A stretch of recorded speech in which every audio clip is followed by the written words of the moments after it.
Test, test, test, test.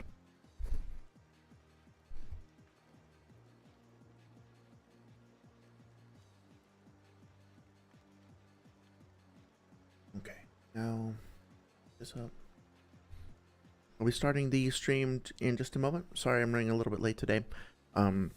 Just need to kind of gather myself. Went for a walk with the dog. That ran a bit over, but it was good. More details in just a moment. Just want to make sure that we pick up correctly from where we left off last time. So I'm taking a look at my previous stream, and then once I have that, we'll be getting started. So thanks for your patience in the meantime. So, looks like we left off at about the 31-minute mark. Okay. Switch back over to the main scene here.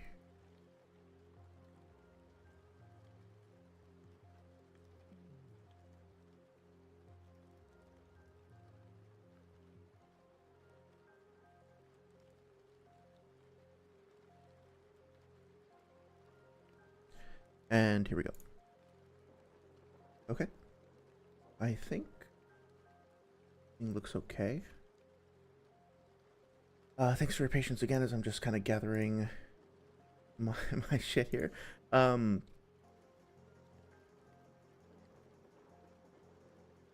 extended pet sitting duty today, which is fun. But also has thrown my schedule into a little bit of chaos. But anyway, hello everybody. Hope you're doing well today. Thank you for stopping by. I see we've already got some people here. Welcome. Good to see you guys. Last Thursday we had a really lovely stream of Dark Souls 2 that was a lot of fun, and then last week we also spent more time going over the Kakuzu versus Pain Brutal Honesty video, which is where we'll be picking up today. I think we got to around the 31-minute mark in Noodles' video at the end of last stream, so I'm going to jump ahead just a little bit here after the Chibaku Tensei stuff, and I think our focus today is just going to be continuing to go through and try to address as many arguments as possible, try to be efficient, but also we can take time to talk about peripheral stuff, to take tangents, and just have a conversation just about whatever. I would like to get through this video within the next few streams, but of course, you know, the conversation will go where it goes, and I'm totally happy to just chill with y'all and discuss stuff as it comes up. So again, thank you for all of the incredible support and feedback and engagement over the past few weeks. It's really been amazing, and I'm grateful. And today, I don't have as specific an agenda, so to speak. Like, won't necessarily be talking extensively about calcs or whatever. We're just going to be trying to go through quite a few arguments relatively quickly. But as you'll see, I'm sure there will be some detours that we take. That being said, minor jump scare incoming. I'm going to put up Yoko Taro again just to help kind of add some variety to the stream. So 3, 2, 1, Skeleton Man appearing. Hopefully that wasn't too spoopy for anybody. I know last time that meme kind of got ahead of me a little bit, and I was, I left it up on stream for when I was going through some of the scans, so I'll try to be better about that this time. I tried watching through some of the video on my own, and I just... No offense to the artist, again, I just find this graphic, when it's staring at you for hours on end, it's just a little unsettling. For some reason, I find Yoko Taro in Emil's mask to be less unsettling than than this for long periods of time. So hopefully that's okay. Now let me catch up on chat. I see you guys have said hello, and I want to say hello to you individually as well. So Loha says Burb. Yes, I'm a big fan of crows. And I actually, part of the reason why I was a little late today is because I have some crows that have started coming by my house, and they've essentially trained me to feed them on command. So I have a big cooler full of peanuts, and I will throw them, and I will whistle, and they will come down, and it's great. I was inspired by watching a video of somebody who had like a bag of cat food outside of a Walmart or whatever, and he just like cast some on the ground, and a swarm of hundreds, if not thousands, of crows descended. And I was like, that's my new thing. That's what I want to do. I want to be the crow person. And so this is just one small step towards achieving that long-term goal. Since we're just chatting for now, I'll take Yoko Taro off the screen briefly. And totally not Kavak. Hi, it's good to see you again. Bonjour to you as well. Thank you for stopping by. Thank you for the great conversation on the previous stream. Zarya, hello. Good to see you again as well. I was just listening to your video on the tier list of the Zelda games. I haven't gotten through all of it yet, but it's quite an ambitious project, and I appreciated like everything you said so far. Sorry, just finishing lunch here. So yeah, really great stuff. Cool to see that you're producing video content on a regular basis. Like, it's taken me almost a year to to start making stuff again, so be curious to see what you come up with next. And I think we talked about the Link and Lordran video in the comments section. That was a really cool idea as well. I also wanted to say that I appreciate the inclusion of like footage from the games. Like, you were showing footage from Zelda 1 and stuff, and I haven't played Zelda 1, which I probably should do. But it's cool to actually like see the visual context for the stuff you're talking about. So I appreciate that. I know it takes like more effort to do that. So that's just wanted to kind of shout that out. Konakun, hey, it's good to see you. Glad you made it back. Thanks again for saying hi on Thursday. Hope you're doing okay. I know you got a lot going on, so hopefully things are kind of looking up for you. Powerscaling 2517, the path of the righteous debater is beset on all sides by the downplay of the selfish and the agenda of evil men. Blessed is he who, in the name of scaling and goodwill, shepherds the weak through the valley of downplay, for he is truly his scaling's keeper and the finder of lost children. And I will strike down upon thee with great debunks and furious anger those who attempt to downplay and destroy my brothers. And you will know my name is the Lord when I lay my agenda upon thee. And then perfectly right after that, Pain says hi. Pain introduces himself as the Lord to not get downplayed. That was a perfect moment. I really appreciate that. Some nice Samuel L. Jackson energy fill in the chat this morning, this afternoon rather. That's great. What a great way to start off the stream. I appreciate that, Kona. Okay. And also, hello, Pain. Sorry, I didn't address you directly. Thank you for coming. I'm going to get started in just a second here. Sorry for the crunching noises. My whole schedule's out of whack.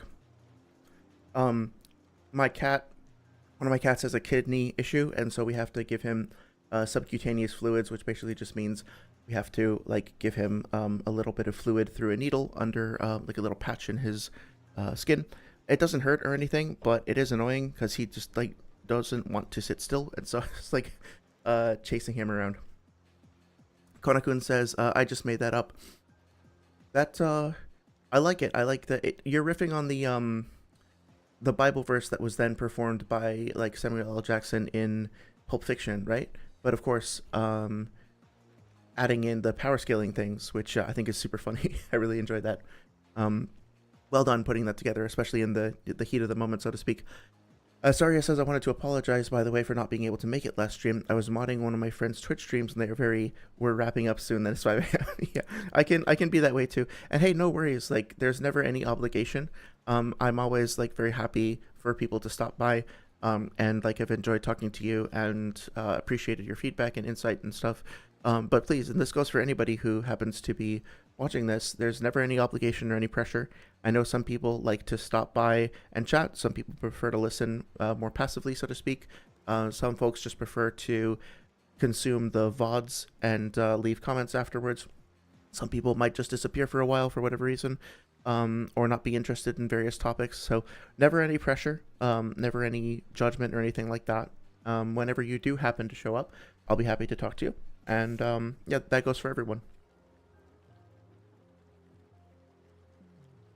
Although I think if Kakuzu, if Kakuzu and Holiday shows up today, I think I still owe him some feedback for the Kakuzu versus the Akatsuki video. So hopefully he'll go easy on me.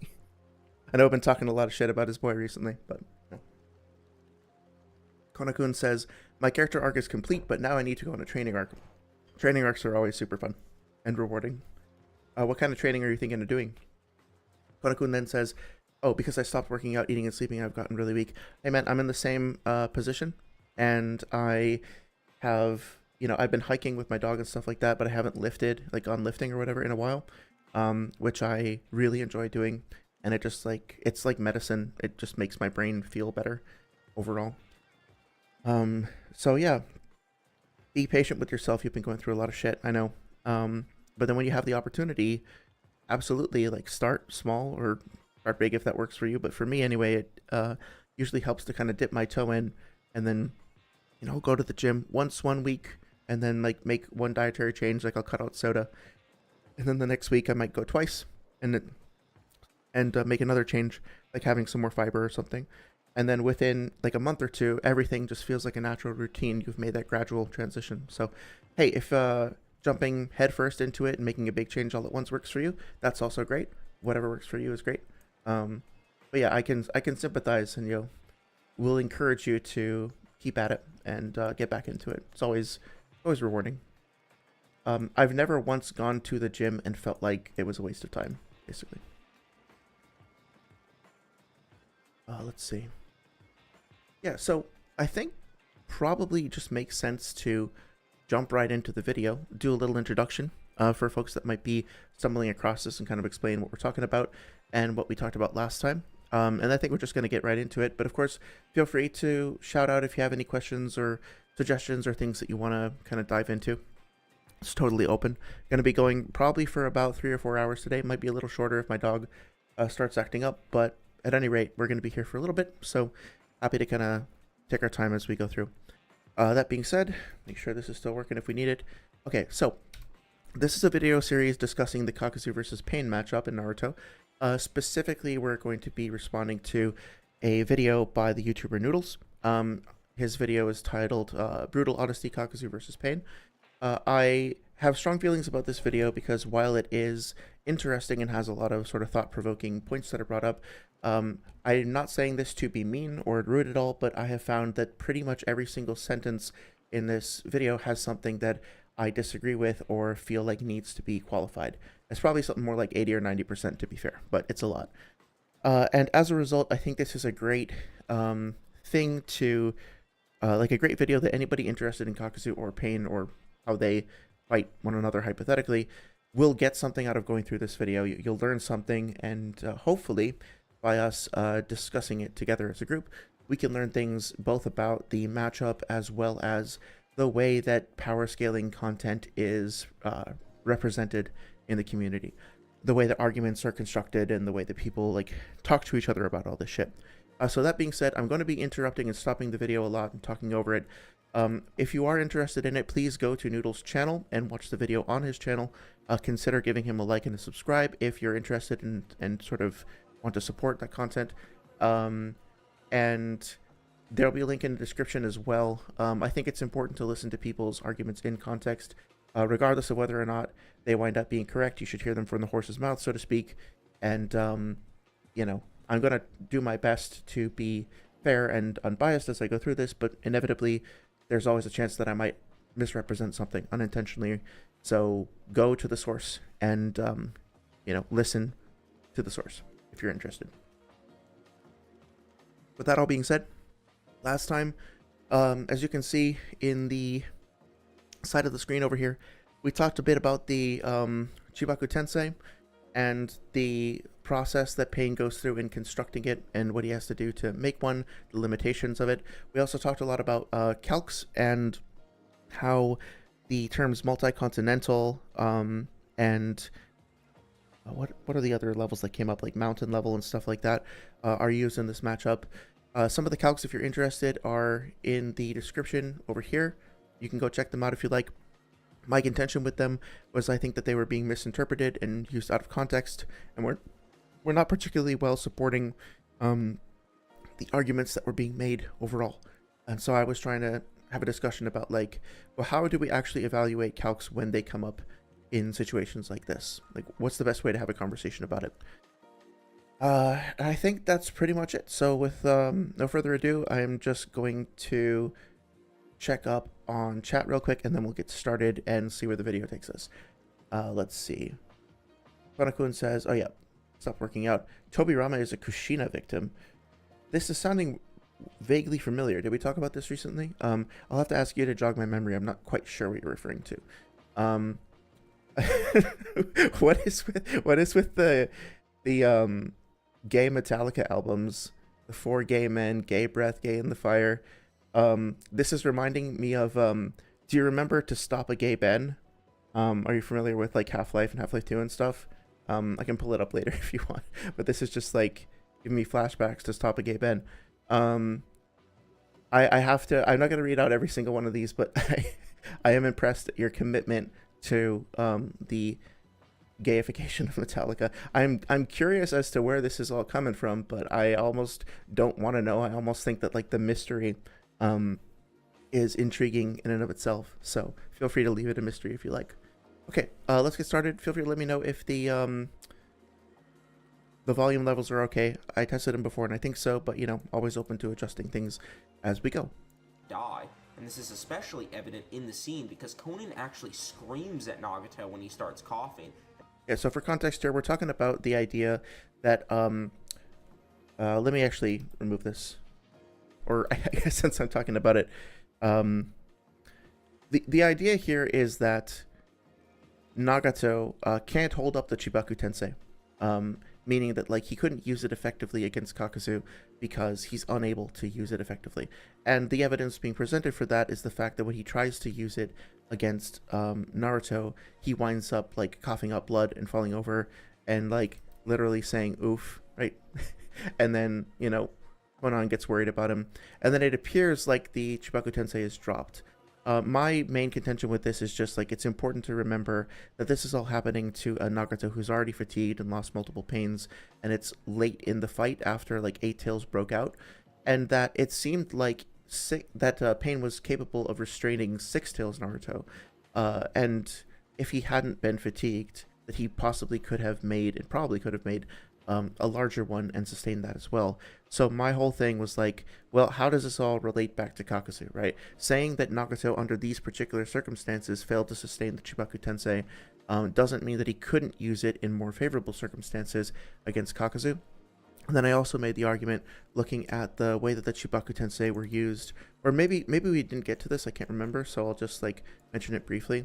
But when Sasuke uses the Chibaku Tensei late in the war, and or like after the war, I guess, and manages to imprison all of the Bijuu within them, they stay like shut inside the Chibaku Tensei for the entire fight between Sasuke and Naruto. And granted, like, so he's doing it here in chapter 692. Granted that Sasuke is more powerful than Pain, but it's the same exact jutsu. It's just being used on more targets and being made. There are more spheres individually being made, but it's the same hand seal. It's the same jutsu overall, right? And then when Naruto and Sasuke have their fight, which I think ends in 699, you notice that like they pass out. I think they like fall asleep, quote unquote, overnight, and they're like totally out of chakra. Sasuke, I think, has a statement in the previous chapter that he's like totally out of chakra. You know, he's like unable to move. It's nighttime now, and they can't even move their bodies. They're like totally spent. But the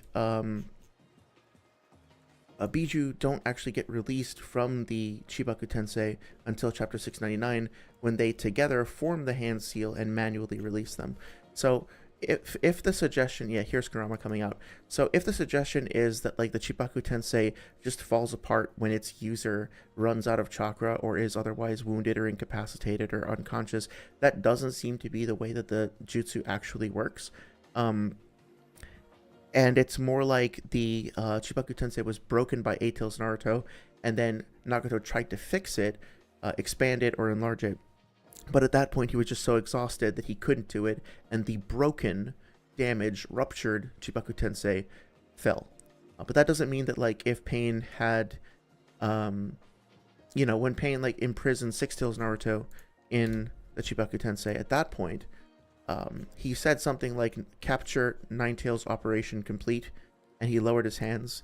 And to me, that indicates that, like, he's, I guess it would be a few chapters before this, would be like 439 or something, that he was pretty confident that he had captured him, right? Tendo's lowered his hands. He's not, doesn't seem to be actively putting chakra into the Chibaku Tensei. He's not actively making a hand sign or anything like that. Nagato is like looking down. He's not actively straining or whatnot. So I think the implication here is that this Chibaku Tensei is finished and complete. And if Nagato just walked away and like went to sleep and like have some ramen or whatever, this would just stay there indefinitely until he came to get Naruto out of it with the white dragon technique or whatever else he was using. Catching up on comments here.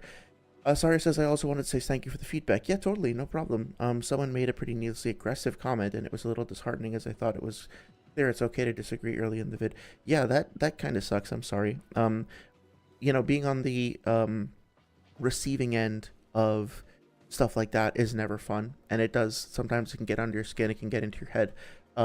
But don't take it personally. If you can, if somebody is being that rude and aggressive to you, I think it speaks about them as much as it speaks about you. I can, you know, there are ways to give people creative, like constructive criticism to help them improve that don't involve being like an asshole. So regardless, I've been enjoying the videos, and I hope you continue making them. And yeah, don't let the haters get to you. Haters gonna hate, right? Sorry for the late responses, by the way. Yeah, no worries. Please take your time. Taking care of your nephew. Oh no, I'm sorry to hear that he's sick. I hope he gets better. Does he have like a cold? But yeah, I totally sympathize with wanting to take care of family members. That always takes first priority. So please, no worries about that whatsoever. Konakun says, yesterday I started this anime called Jellyfish Can't Swim in the Night. Interesting. It's a really creative title for an anime. It's about artist depression, and it's really good, and since I'm a failed artist myself, I can relate to this anime. Oh, I'm sorry to hear you describe yourself as a failed artist. As far as I'm concerned, anybody who makes art is an artist, and I wouldn't, you know, as long as they're continuing to engage with what you want to do in a way that's fulfilling to you, then I would never call you a failure. Not to tell you you can't feel that way or anything. Sorry that you do, but I hope you won't, like, be too hard on yourself. I hope if you want to make art that you'll keep doing so. But yeah, you might like a song. I'll write it down here in the chat. It's called Rings by Aesop Rock. And I think it's off of like The Impossible Kid. And that song, to me, as somebody who like was studying to be a musician and was taking it super seriously and then like totally fell off and isn't really doing that at all anymore, I struggle with those feelings sometimes. And something about this song like really helped validate and put things into perspective. So hopefully it'll be useful to you as well. Also, one of the main characters is named Kano. Oh, Kano's kind of like rearranging of Kona. That's kind of cool. Yeah, I'll check it out. Thanks for the recommendation. Okay, so basically the summary here is just that I disagree with the idea that Nagato drops the Chibaku Tensei. I think the Chibaku Tensei falls, and once it's broken, and he just doesn't have the chakra to repair it. But as long as he can make a fully intact sealed Chibaku Tensei on Kakuzu, then Kakuzu's going to have a really hard time getting out of it. And the Chibaku Tensei just falls apart immediately after.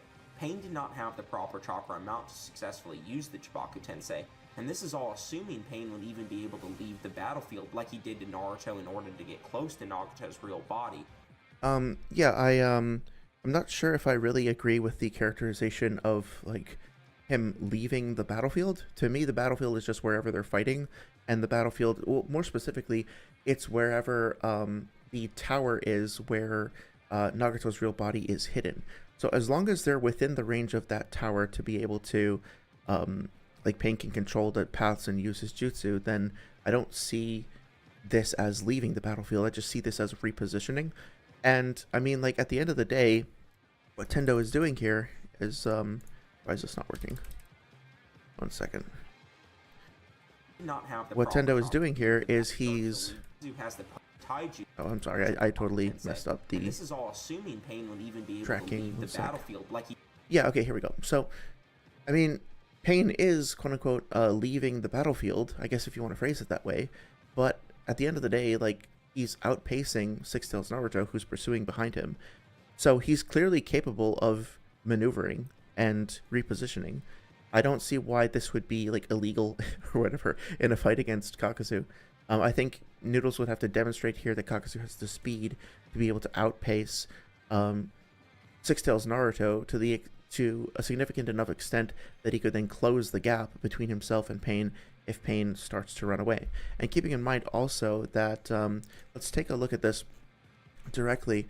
When Naruto is running away, Pain is continuing to run while making the Chibaku Tensei, and then throws it up in the air while still in motion, still jumping around and stuff, and throws it back towards Naruto's direction. So he can continue to reposition and move in a dexterous way, I guess you could put it, while activating and launching the Chibaku Tensei. He doesn't have to be stationary, in other words. So I don't really see the point of that statement. Howard is here. Hey, Howard, thank you for stopping by. How have you been? How's it going? Yeah, everything's going okay over here. Doing a little bit of just continuing through the Kakuzu versus Pain video. No major updates or anything, just been continuing to play through Dark Souls 2 on Thursdays and then having these discussions on Sundays.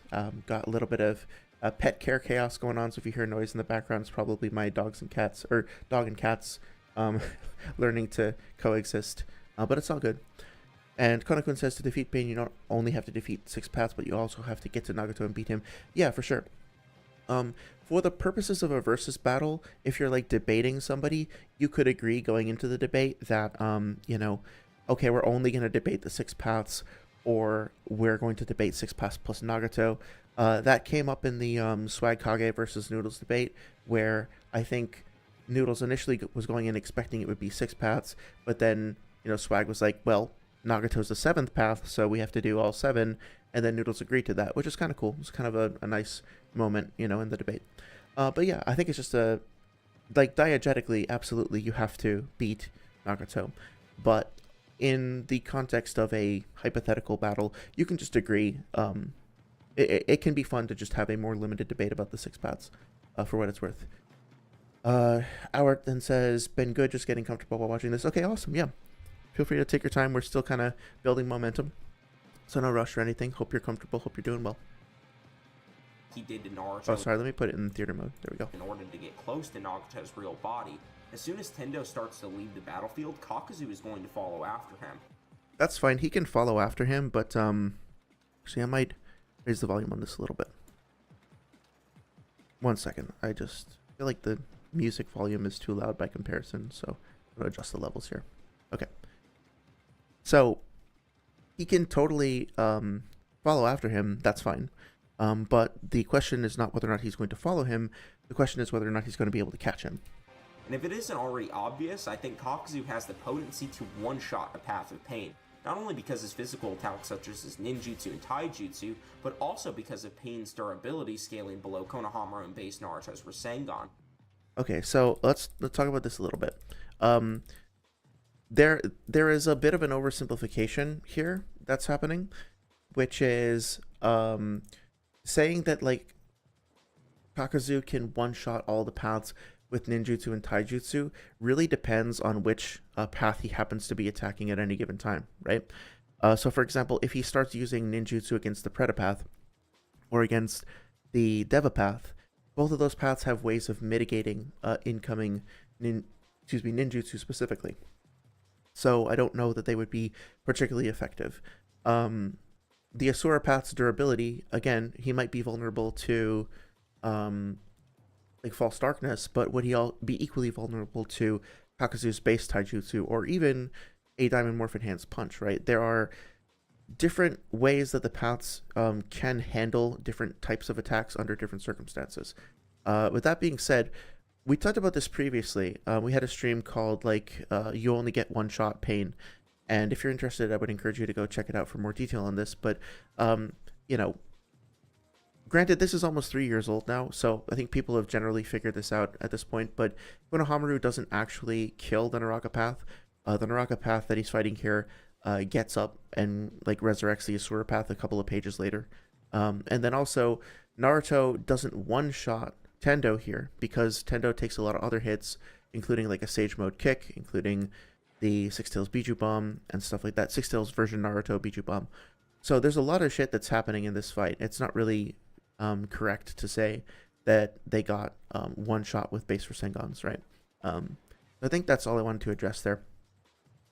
Let's see. Konakun says, what is your least favorite line in Naruto? Mine is, Obito was nothing but awesome to me. I think probably Jiraiya saying to underage Konan, hey, hit me up when you're legal. Paraphrasing. That's probably the one I like the least. I understand that there's some cultural differences surrounding like the the narrative trope of the like the pervy sage or whatever. I mean, like what's his name? The Kame Sennin, Master Roshi from Dragon Ball is another example of that. Uh, and so I'm not trying to be culturally insensitive or whatever, but that shit, like the whole like pervy sage, the constant refrain of pervy sage, you know, you're having these dramatic like heartfelt moments discussing the deaths of characters, and Naruto keeps saying the pervy sage, the pervy sage. It's uncomfortable. Like not so much when I was younger. It's just one of those things that kind of like as you get older, I guess for me anyway, started to become a little bit weirder in context. But yeah, I'll go with his commentary to Conan. Like I said, Pain eats Bijuu bombs for breakfast. At least the Six Tails one, for sure. I don't know. I don't think he would just, like, swallow a Ten Tails Bijuu bomb. No diff, right? But, let's see. Kakuzu says, give me fuel, give me fire, give me fodder, or retire. I like the Metallica kick. That's great. He keeps making the case of people using the Rasengan isn't impressive despite the complexity of the jutsu, and many statements like the Sunny being in awe and caution when Naruto uses the first Rasengan. Oh, that's a good point too. Yeah, it's this will come up later, but the base Rasengan is described as the peak of shape manipulation. So it's definitely like a very powerful jutsu, and I think it also has under certain circumstances it has like some vaguely like armor piercing quality or like durability ignoring quality to it. I don't quite have the words to describe this accurately, but like it seems that it can kind of under certain circumstances like pass through people and detonate inside of them. Pause for lack of a better phrasing. So I'm trying to find the part where he uses it on Kakuzu or not Kakuzu, Kabuto for the first time. I think it's a little further. We can kind of see that like it just seems to kind of go. Oh, is this? Gotta go back a little. It seems to kind of like go inside his chest, and then yeah, so it'd be right before this, right? And I guess not. I guess it's more external.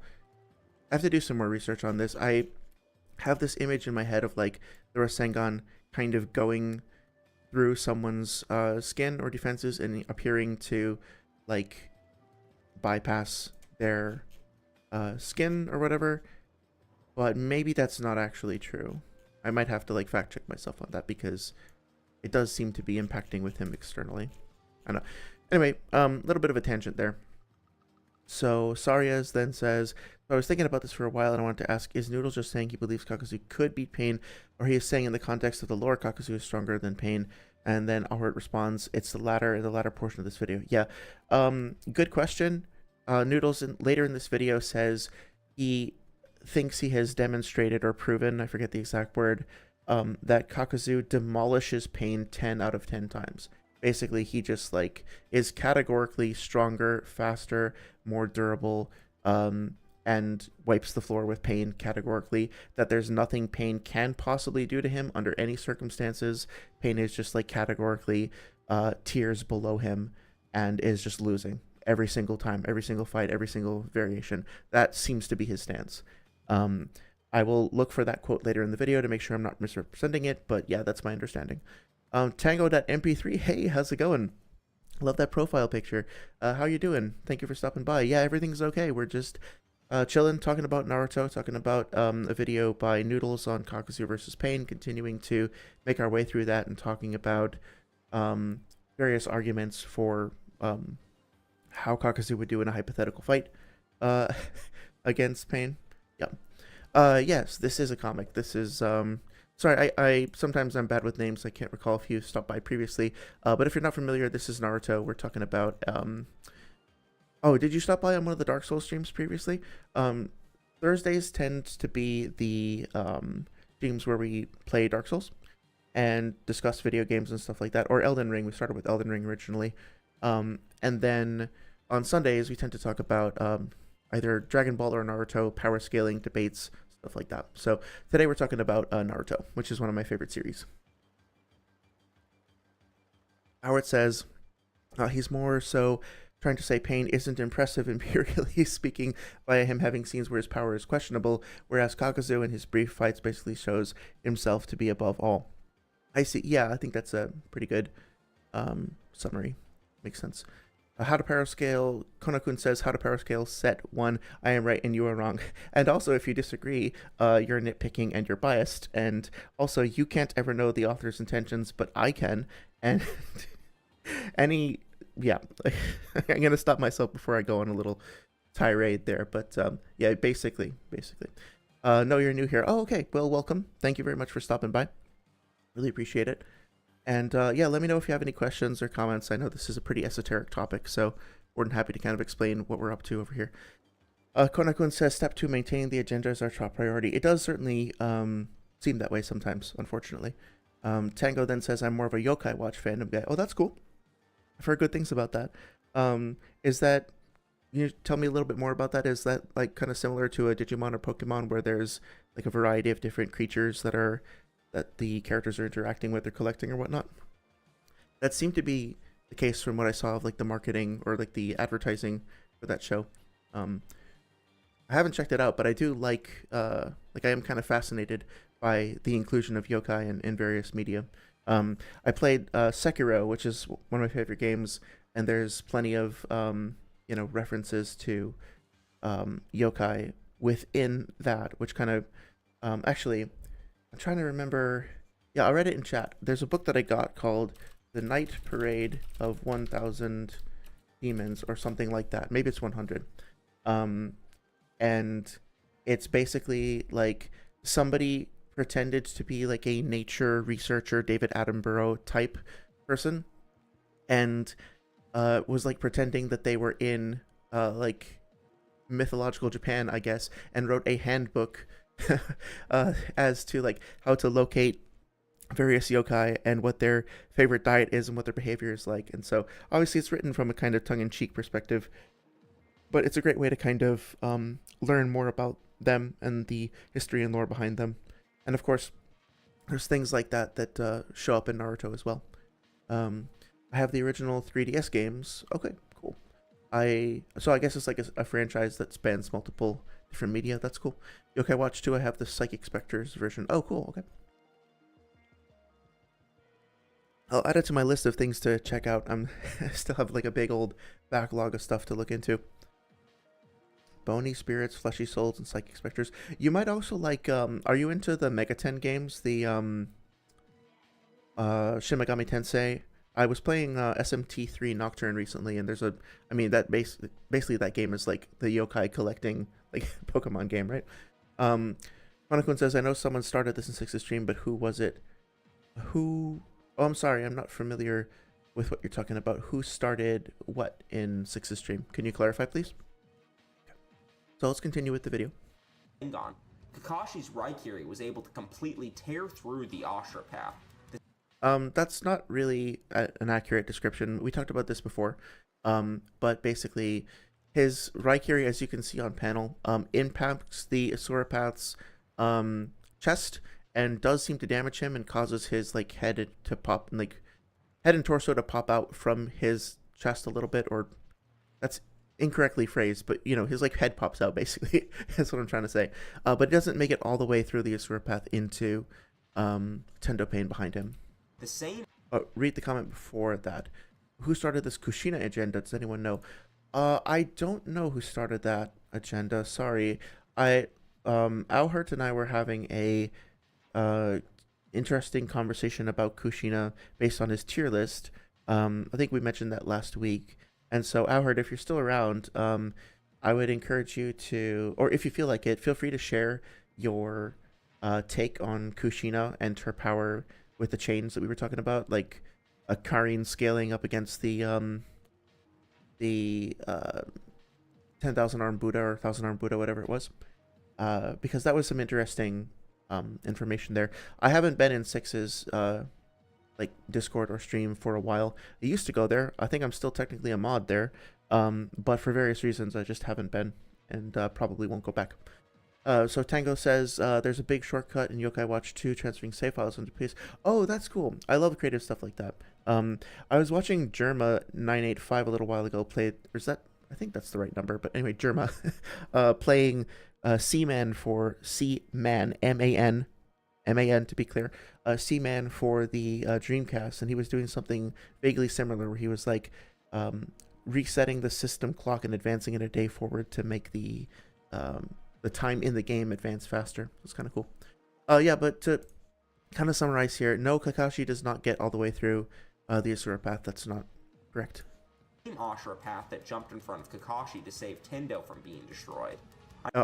There is something kind of funny about that phrasing, so let's listen to that again. For Sengon, Kakashi's Raikiri was able to completely tear through the Asura path, the same Asura path that jumped in front of Kakashi to save Tendo from being destroyed. I just like not to be a dick or anything, but like the Kakashi pierced through the Asura path, the same path that jumped in front of Kakashi and got pierced by him. Like, Naruto used his Rasengan on Kabuto, the same Kabuto who got hit by Naruto's Rasengan, right? There's quite a few instances in this video of, like, redundant phrasing that I find kind of amusing. Again, for 99% of the time, I wouldn't even call it out, but as I mentioned before, like, Noodles is a very overtly, I guess, like, hostile and critical stance towards other content creators, and he holds them to an extremely high standard of quality, which he then fails to live up to himself pretty consistently. And so I think, okay, if we're all being brutally honest here, if we're giving each other peer review, if we're pointing out things that are like a little silly or could potentially be tuned up, well, this is one of them. Like, the script could have used, I think, a little bit of extra proofreading, that's all. Konakun says, Six's Discord has literal Power Rangers in it. Interesting. Is there... Of course, now I'm just imagining, like, the Green Ranger with his little flute trying to, like, summon problems, like, instigate shit. I know some people out there. Curious what you mean about that exactly. Tanko says, I know of a Yokai Watch YouTuber who's really good. Oh, cool. Yeah, let me know. I'd be happy to check it out. Swag cop. Tuna Pogluga. Tuna Pogluga. What a cool name. Yeah, feel free to post the like a link in the channel. I don't know if YouTube lets you do that, but you're welcome to try to post a link, and if not, I'll go check that out. The battle team building video, that sounds cool too. Yep. Thanks for the recommendation. Kage believe the Asura path tanked this attack, but the Asura path was ripped apart and briefly survived long enough to fire a rocket at Choji. Okay, we talked about this extensively previously, but just as a brief summary, what happens to the Asura path is that the Asura path gets like skewers Kakashi's lightning clone, and all of the chakra that's in that lightning clone gets dumped into the Asura path. Then while it's immobilized, Choza punches it and smashes it down into the ground, after which the Asura path jumps in front of Kakashi's Raikiri and takes that. And then Kakashi and the Asura path are right in front of Tendo, like we saw in the previous page over here. And then Tendo uses Shinra Tensei on the Asura path from point blank range, essentially blasting him forward into Kakashi, and then the Asura path fires a missile, and then the Asura path dies. So I think the intention here, or at least what came out of this video, is the suggestion that Kakashi just fucking demolishes the Asura path with one Raikiri, and that's just factually not the case. There's a lot of other stuff that happens, and we haven't even really talked about the amount of chakra that could potentially be in that lightning clone and how that compares to like Kakuzu's false darkness. So a lot of variables here that just aren't being considered. But then just died shortly after. A lot of people who say the Asura path tanked this attack are conflating the concepts of survivability with durability. So I'll just say that there are a lot of things in this video that I disagree with, and that I find kind of questionable and even like infuriating sometimes, but I actually really like this analogy, and I think it's a great way of explaining the concepts of durability and survivability to people who, especially who are new to power scaling concepts. So I'll play that in just a second. Tango says, here it is, albeit I could send again if error. Yeah, so I'm not seeing a link in chat. There's no URL showing up. So I do think that YouTube probably auto-moderates it, and I'll have to like look in my queue or whatever. I'm not even seeing like a notification or anything, so sorry about that. I'm not seeing where to allow that, but I will do my best to remember that you actually, as a matter of fact, let me just write that down. Tuna Pogluga. Oh yeah, here we go. Yokai Watch. Oh, the dolphin with the like. Oh, no, it's not dolphin. It's a beluga whale, right? Oh, okay, yeah. No worries. I think I have the page pulled up on my other monitor, and I'll check it out after the stream. Thanks again for the recommendation. Kona says I have only played Persona 3 Portable, and it's my second favorite game of all time. Oh, awesome! Versus Final Fantasy 6. Good choice. Yep. And I want to play other Persona games, but I can't right now because, you know, yeah, totally, totally reasonable. But yeah, Shin Megami Tensei 3 is kind of outdated. I found it very frustrating, but it also has a lot of really cool concepts and designs and stuff, and the aesthetic is great. But anyway, let's listen to what Noodles is saying about survivability, durability. The reason I make a distinction between these two terms is because someone can have a very good survivability, like a zombie, but also very low durability, like a zombie. A normal human can chop off a zombie's arm and it'll still keep coming forward because it's undead. Now, did that zombie just tank the axe I chopped his arm off with, or did he survive because of his undead anatomy? Yeah, this is a good point. I think it's well made. I think it's a nice, simple analogy that kind of helps illustrate the point.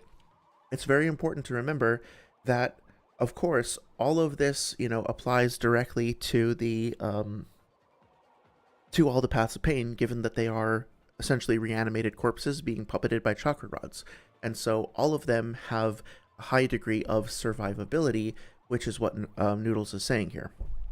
And so when we start to talk about Kakuzu being able to one-shot them, well, what does that mean exactly? Like, sure, his False Darkness or his Diamond Morph Punch might have the ability to rip through them, just like Kakashi's Raikiri did, and, like, puncture them, embed themselves in their chests, or, like, rip off one of their arms or legs or something like that. But is that going to kill them? We've just established, using this very nice analogy, that the durability and survivability of the paths are not the same thing, and that one of the paths could keep going even after suffering a grievous injury that could kill a normal human or incapacitate them.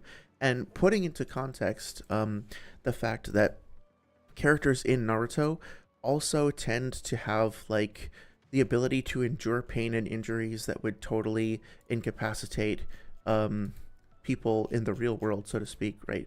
I'm trying to find one example here of Jiraiya, and let's see, it'll just take a second.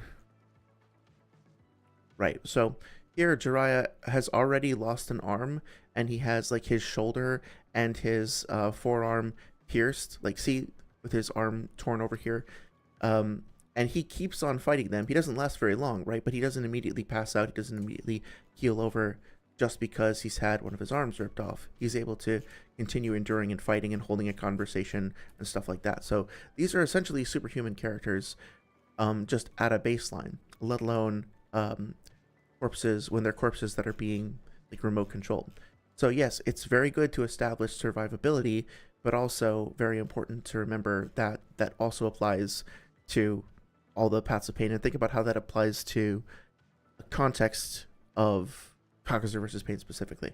If you're curious, this is, I think it shows up on stream, but this is chapter 379, where Jiraiya gets his arm torn off by presumably the Asura path, right? Which is the path that we were talking about just now anyway. So, Konakun says, I used to watch Yokai so much as a kid, but I've never played a Yokai Watch game. Tobirama was killed by, oh, maybe you should check it out if you think it's, like, up your alley. Tobirama was killed by 20 Hidan level ninjas. I don't remember that. Do you subscribe to the theory that he was, like, killed by the Kinkaku Brigade or whatever it was called? A highly skilled shinobi can range anywhere from Iruka to Itachi in power. That's true. Like, there's a lot of, or even beyond Itachi potentially, not to nitpick or anything. But yeah, there is a huge range of skills on display here. I guess I was just trying to establish that, like, at a baseline, like, quote-unquote normal characters that aren't corpses that are alive can still suffer grievous injury and blood loss, and continue fighting and are survivable. And the paths, as Noodles has kind of demonstrated, should be even more survivable than that because they're not alive, right? Well, okay, see you later, Tango. I really appreciate you stopping by. Feel free to stop by anytime. I hope you have a great day. And yeah, thanks for the recommendation. I'll check out that channel, the Tuna Plunga. Awad Brahma says, and three-eyed Madara got stabbed by an EMS Sasuke combatants. Yeah. Yeah, no, I appreciate the recommendation as well. No worries. Sorry, let me read that again. Three-eyed Madara got stabbed by an EMS Sasuke combatants. Did he? I thought he got stabbed. Oh, yeah. During the exchange with the Limbo clones, right? Yeah, that makes sense. I still want to do like a deep dive into durability at some point. He survived it. He did not tank the potency of my axe. His arm was damaged and chopped off. He merely lived through it because he doesn't need arms to survive. This zombie analogy is very relevant to the Asura path because he is a robot corpse. Okay, time for more nitpicking. Again, I know I've said this before, but it's not the Asura path, it's the Asura path. There is a character called Asura as well later, and it is a little bit confusing because the alternate name for this path of pain is Shura-do, right? So I understand where the confusion comes from, but the name of the path is either the Asura path or Shura-do. And it's important to not get him confused with the Asura character who comes later in the series, right? Obviously a very different character. Now, he did say, let's go back one second. This zombie analogy is very relevant to the Asura path because he is a robot corpse. He's not human or alive. Okay. And again, like, this is somewhat confusing, so I understand why there's some confusion around it. But the Asura path is not a robot, and we can, how can I say this? The best way to start to talk about this is just to look at this statement from Jiraiya, which is, I think, in the next chapter, where he makes it clear. Okay, so this is chapter 381, right? Jiraiya is fighting some random person in the forest, and we don't know who it is, but then we see this scar on their forehead, and then over here we see a similar scar, and he figures out, okay, I know this character because I fought them before. Now I have to go and confirm something. And so in the next chapter, this happens, or the next few pages, this happens. Jiraiya sees all the paths, he's going through them, and then we see this, right? All of these people are these paths over here, and he says they're all shinobi that I've encountered before. So nothing about this suggests that this person, as weird as he looks, he does look like kind of an oddball, suggests that he is actually a robot. I don't think there's any robots in Naruto. Maybe in Boruto with like the science fiction style stuff that they include. But in the original series, there's nothing in original Naruto that suggests that there are robots. Okay, so if that's the case, then how did this guy get to have all those weaponry? Well, all of the paths of pain are various aspects of the Rinnegan / various aspects of the Sage of Six Paths abilities, and the Shura-do, the Asura path, is essentially the weapons path of Hagoromo. He's the weapons path of the Sage of Six Paths. So he's capable of procuring, summoning, etc. The weapons that, I don't know, that Hagoromo designed or developed or whatever, he's capable of summoning divine weapons that are not yet of this world. And we'll look at two things to help identify that. The first is during the fight with Edo Nagato, when he restrains Naruto and then starts to charge up his like chakra cannon or whatever it be. Notice that when B comes in, this is chapter 551 by the way, that he all of a sudden sprouts these additional arms and says Shura-do, right? And these arms have like a mechanical appearance to them, and then, you know, he sees one of them like starts to separate, he starts to charge up the weaponry and like get ready to fire at B. Okay, so Nagato is not turning into a robot here. Nagato himself is not a robot. He is summoning the divine weaponry of the Sage of Six Paths via the weapons path Shura-do, the Asura path, right? And then I guess we can take a look at Naruto Versity, and we can do this. Look for the Asura path. Should be under Fourth Databook Jutsu files. Asura. So the Asura path is described this way. A dangerous combat weapon with bloodlust, one of the six paths jutsu in which arms / weapons are invoked, turning the user's body into a weapon. So turning the user's body into a weapon. To deceive an enemy, taijutsu is normally humanly impossible, involving shape changes at the user's will. The enemy undergoes a certain death attack, summoning unknown bombing weapons, which are not yet produced in the ninja world, to deal with the enemy. Different weapons are equipped to suit the enemy's pace during battle. Increasing the number of arms, there is an attack that pressures the enemy, a nice advantage of being able to create loopholes in the defense of the enemy through the use of several tactics. So what's happening here, again, is that the Asura path, which is listed under the Jutsu files section of the 4th data book, is specifically a technique, a jutsu of the Sage of Six Paths, which lets its user summon weapons and transform their body into different forms of weaponry, right? So, no, the Asura path is not a robot. It is a human being. It's a human being whose corpse was brought up to, Nagato's tower or whatever, and empowered and given the Six Paths ability, Shurado, Asura path, which then lets him summon these things.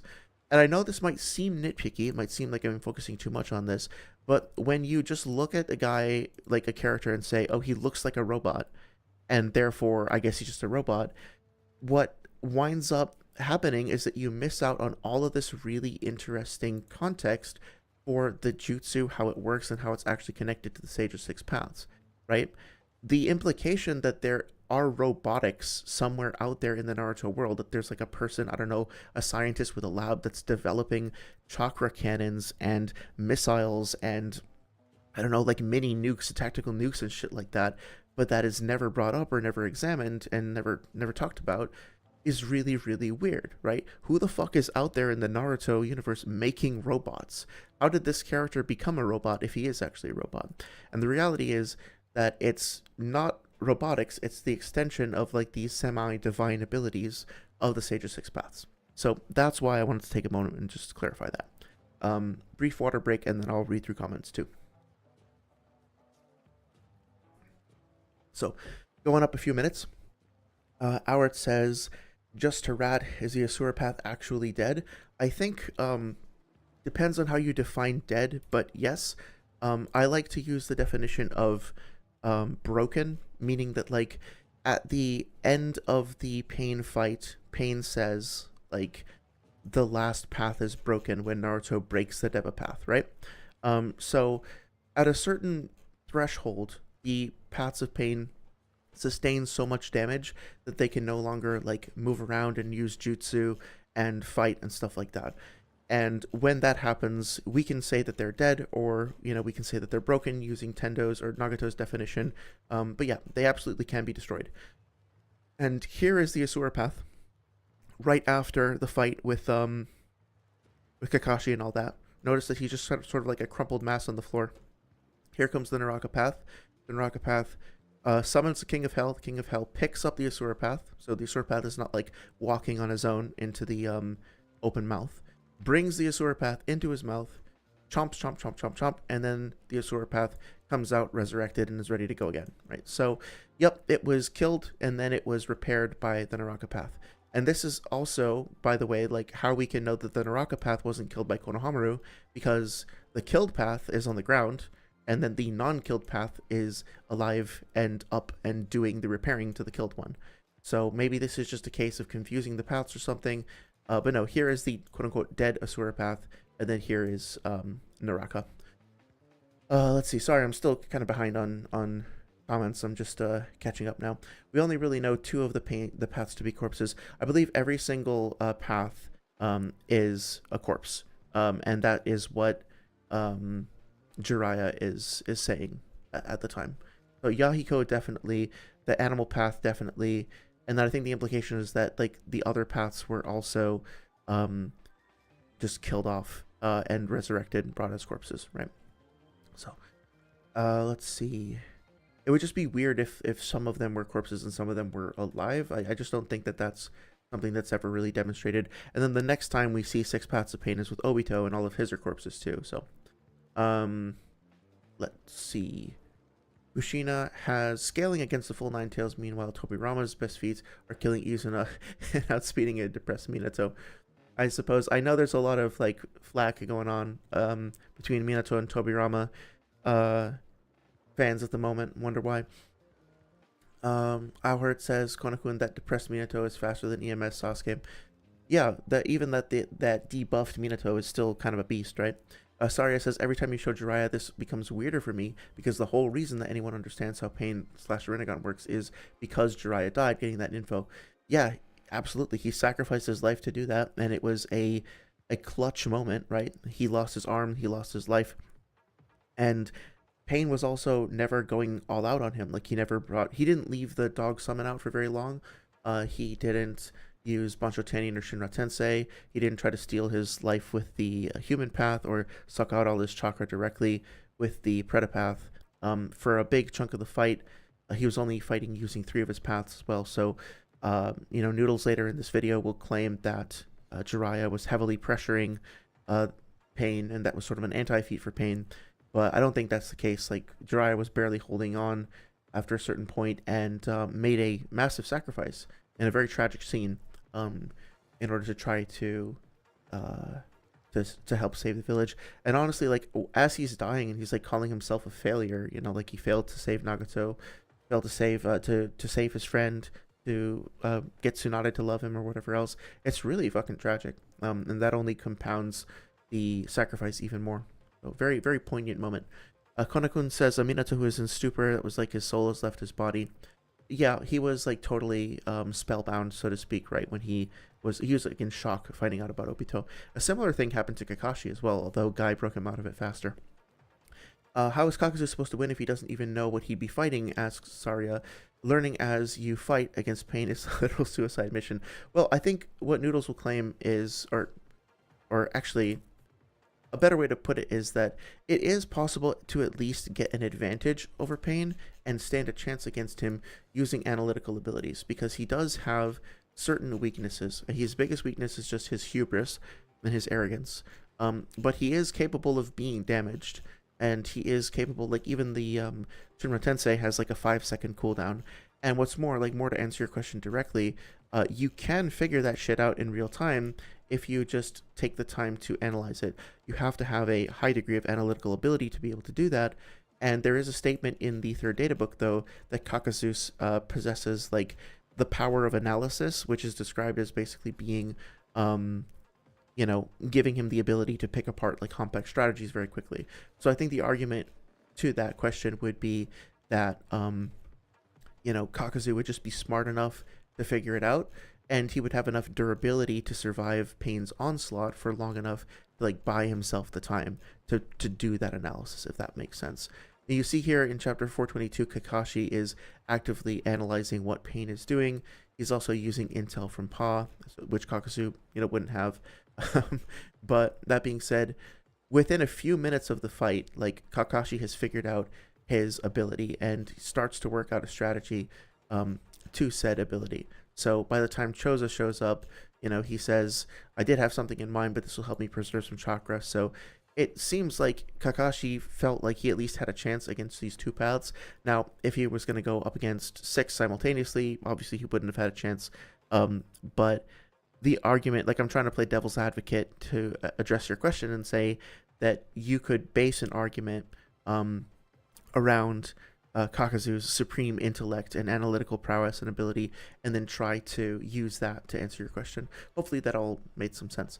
Awad Brahma says Konakun still reacts to it, truth-seeking or better in base form than EMS Sasuke with a Susanoo. Yeah, he definitely does does jump around pretty effectively with all that stuff. I'm going to skim through the comments. I see your comment at the bottom, Awad. I'm going to skim through this. I just don't want to ignore anybody. I think Tobirama is faster than Sasuke in base EMS. Maybe Susanoo. Yup. Okay, I'm not going to comment on each of these things because this is all good. Sounds like you guys are having a good conversation. Ride the Lars, Master of Lars. Yeah, okay. Okay, cool. Yep, I hear you all heard. Let's keep going with the video.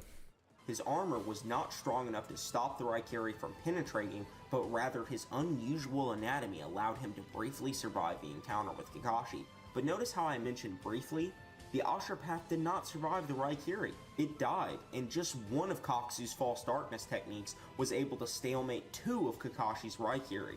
So yeah, again, I don't want to belabor this point too much. I think we've pretty well established the fact that the Asura path takes multiple hits before it falls apart. If we want to get into the calc of the dual Raikiri versus the false darkness, all I'll say about that for now is that it's worth keeping in mind that Kakashi actually, I think this is important to mention really quick. So Kakashi does specifically describe One second, I want to look this up real quick. Versus Pain, Brutal Honesty 03, right? Was my just looking for my scans in my notes page. 1 second. Yeah, okay. So Kakashi has a statement that helps address this, where he talks about how he uses the Raikiri, and it's in 314. Okay, so let's go to 314 real quick, and I promise Howard will keep up with the pace in just a second. Okay. So in 314, Kakashi is teaching Naruto about the Raikiri. This is something that I just noticed recently. And what he says is that when he makes the Chidori, or the Raikiri, he applies nature change to his hand, right? So it's like an electrical current, and then he changes its form so it will discharge and sets its range of action and power level.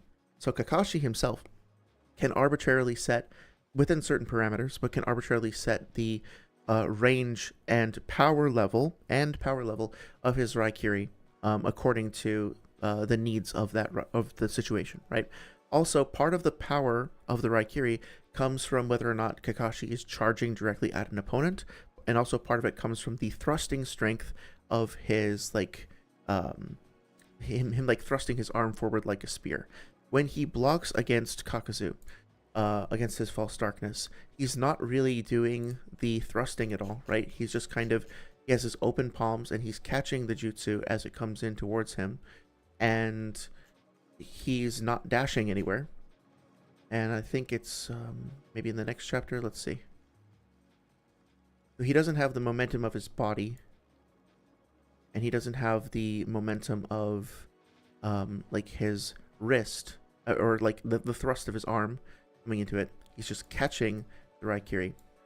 And so these are all variables that can potentially affect the amount of force that's going into the Raikiri, right? Like here, chapter 334, he catches the incoming jutsu with his own lightning blades, but he's bracing himself into the ground and like raising his open palms up to catch them. He's not stabbing and thrusting forward. So all this is just to say that since Kakashi can modulate the amount of power in a given Raikiri, and he can also like use it in different forms, different executions, it's not really fair, in my opinion, to just say that like 2 Raikiri equals 1 false darkness and then compare that to the specific Raikiri that was used against the Asura. The Raikiri used on the Asura path is very different from what's being done here, and it's just an assumption to say that they have the same amount of power level when it's being executed differently.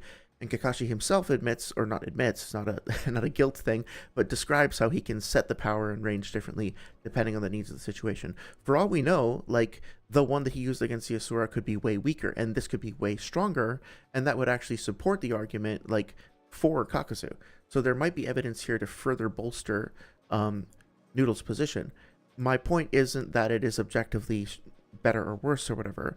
It's that we can't know for sure because there's additional variables that just aren't being considered. My objection, as usual, is to the lack of thoroughness and detail as opposed to the premise itself. Kakuzu and Holiday is, hey, you're on the train. That's awesome. Good to see you. Haven't seen you in a little bit. Hope everything's going okay for you. Where are you traveling to? Let's see. Anime makes Kakashi looks like he's getting pressed back. That is true. His heels are kind of like digging into the floor, and he seems like he's withstanding the blow and getting pushed back. So I think that's an argument in favor of Kakuzu's ability there for sure. Konakun says my top 6 are Naruto, Minato, Pain, Itachi, Kakashi, Tobirama. That sounds reasonable. Do you have you ever made a tier list? It might be fun to to share that. I see you can't type today. That's no problem. He's pushed back in the manga too. It's fine. Don't worry. Yeah, so he's definitely like that physical force. Like, you can see the impact on the ground over there.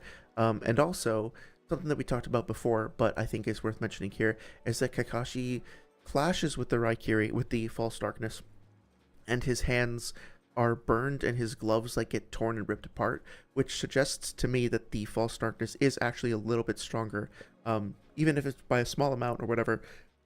It's stronger because we don't always see, like, when Kakashi uses the Raikiri, his clothing isn't usually damaged and his arms aren't usually damaged as well. But it looks like what Kakuzu manages to do over here is actually to overwhelm him and damage him a little bit. So he just ever so slightly loses the clash is one way to put it. I just don't think it's necessarily...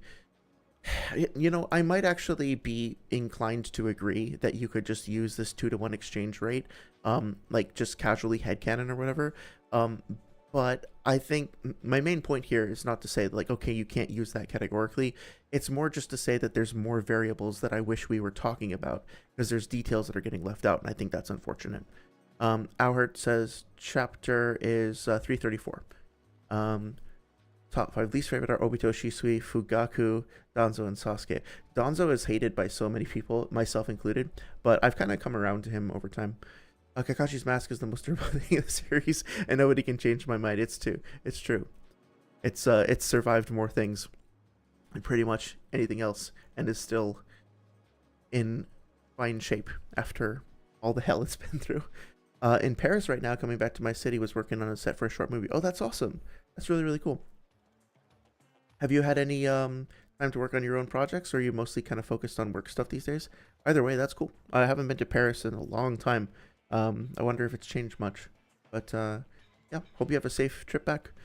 Kakuzu Holiday says, I'm not seeing that panel in the manga, chapter 334. Oh, yeah, Auhert, to kind of respond to your comment there.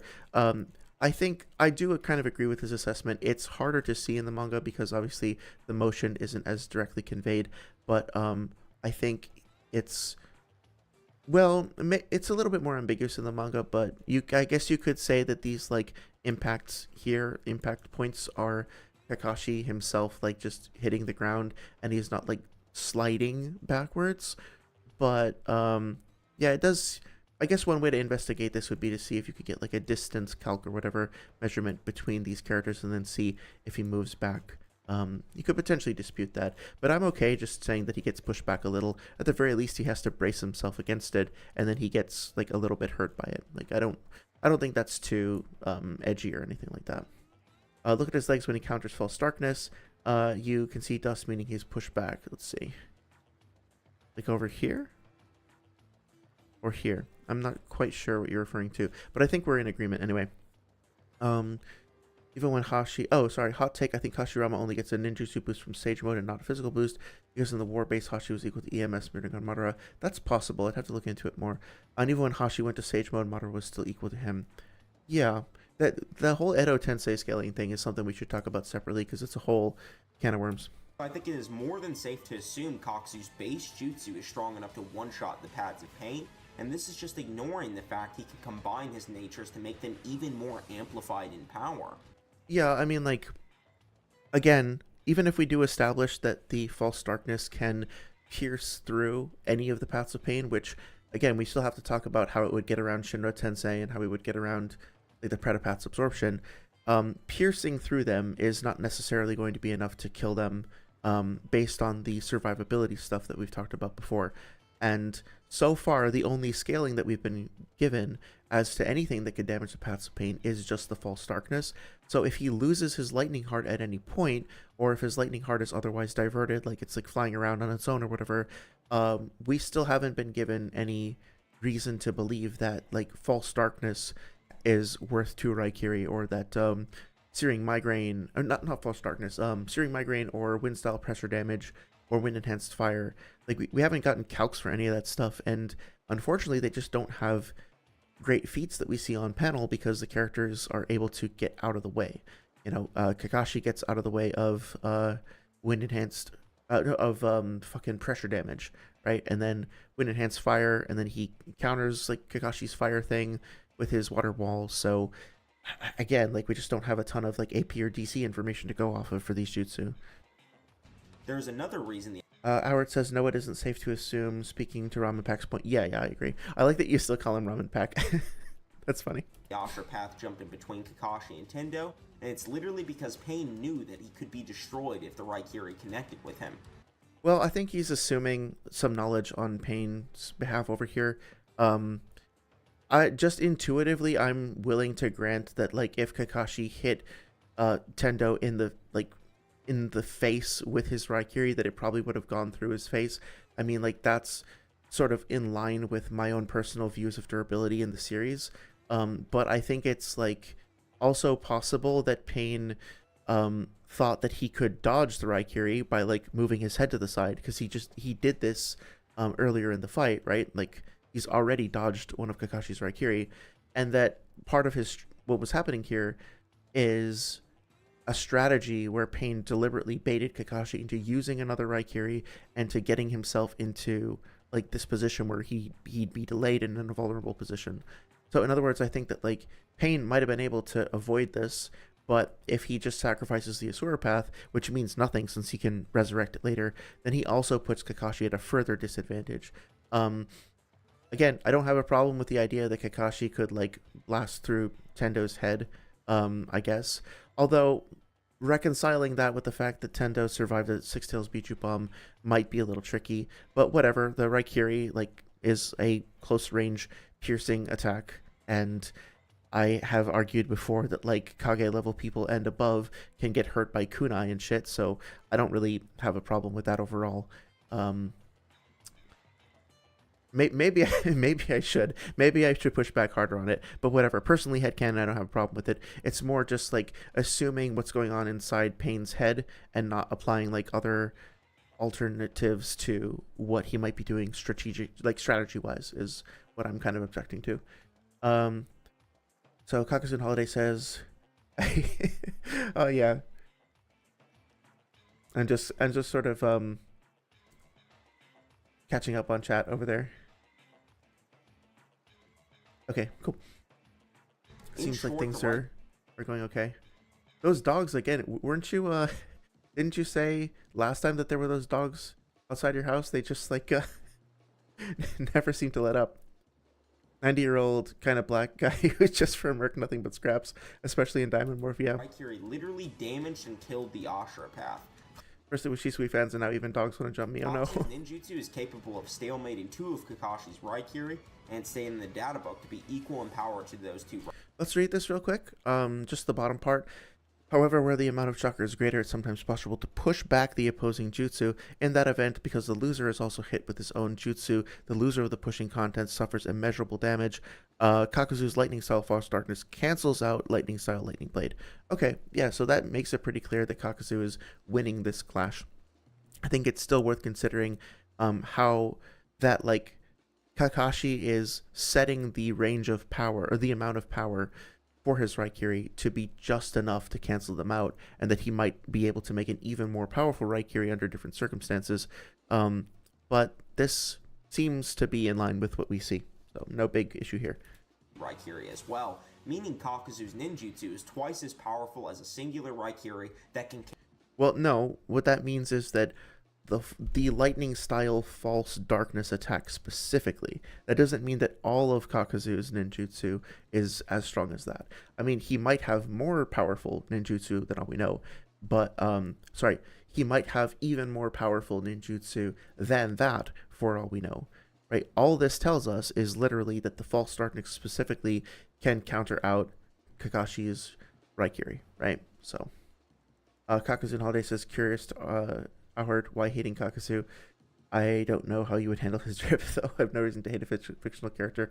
I think I'll let you two hash that out, but I think I definitely have characters in Naruto that like very much frustrate me. Kakuzu is not one of them, though. Yeah. Kill the paths of pain. This proves Kakuzu has the attack potency. I'm gonna go back a little bit.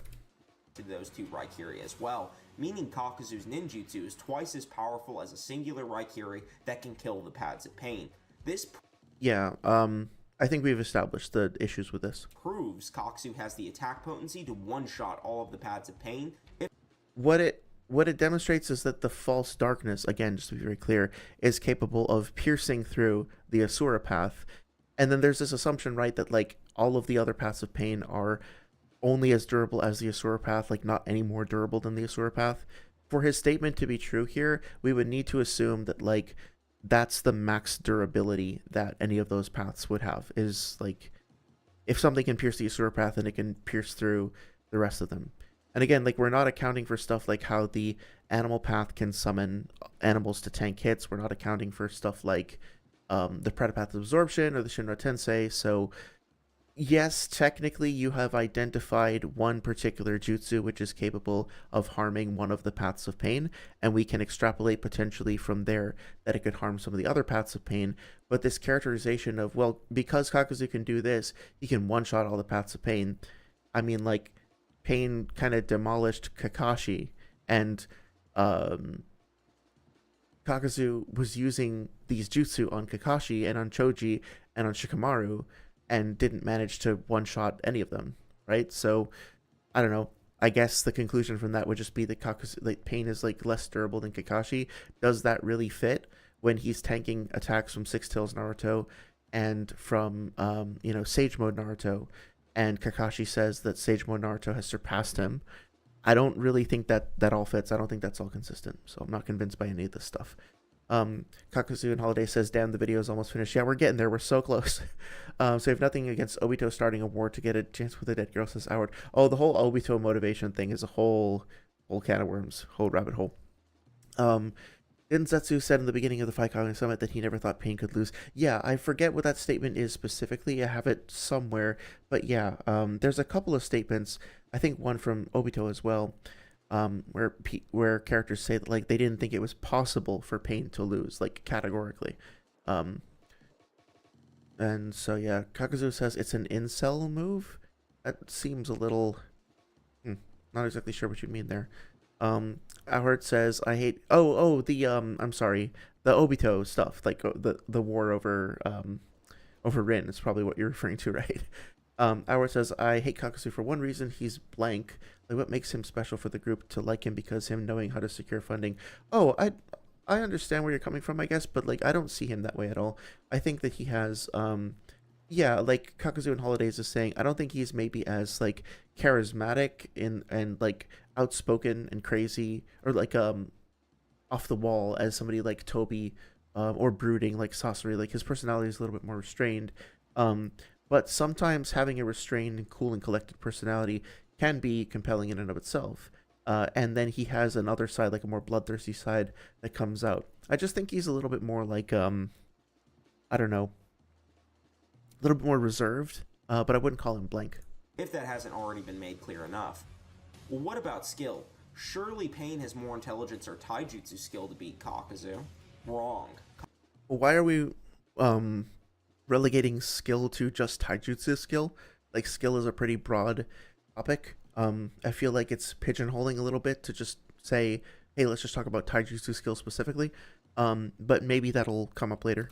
Kakuzu's intelligence is actually one of his best attributes, as he was quite literally able to instantly analyze and defeat a premeditated plan from both Shikamaru and Kakashi. Okay, so let's analyze this for a little bit. Let's first read the statement and then talk about where this is leading us. The statement says he will analyze an opponent's power and work out a strategy on the spot. Yep. He has walked the path of a shinobi for a long time. That he has lasted so many years is due to the ability to observe those who are strong. And as he tenaciously clings to life, he has honed his analytical skills to determine whether a heart is worth taking or not. Kakuzu's ability is backed up by extensive knowledge and experience and grounded on cooperative strategizing. Notice that it says cooperative strategizing, that's important too, is especially useful in two-man cell operations, which is the standard for the Akatsuki, right? So Kakuzu is smart, for sure. He has analytical abilities, for sure. He is somebody who is resourceful and able to use his intellect in securing fights for himself. It is also in... Oh, I like what you just said there. Kakuzu and Holidays. I like Kakuzu very much because you have to dig in order to discover his personality and background. Yeah, he's a little bit more reserved, and so you have to kind of put in some work to really learn more about him because it's a bit more hidden. Kind of Dark Souls-ish in its own way, so to speak. Anyway, Kakuzu, yeah, he's analytical. I think it's a bit frustrating that Noodles leaves out this part, that part of his strategizing is specialized in cooperative strategizing and on two-man cell operations. He tends to give all the credit to Kakuzu for the two-man operations that he engages in with Hidan, when it's really the two of them as a team that is also, like, very compelling and very engaging, and has... One second.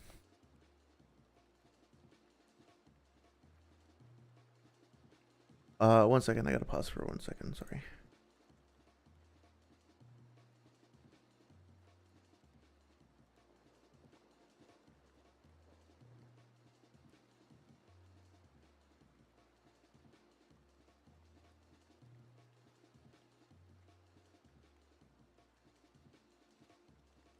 Okay, just checking on my pets and all that. Where was I? Kind of lost my train of thought.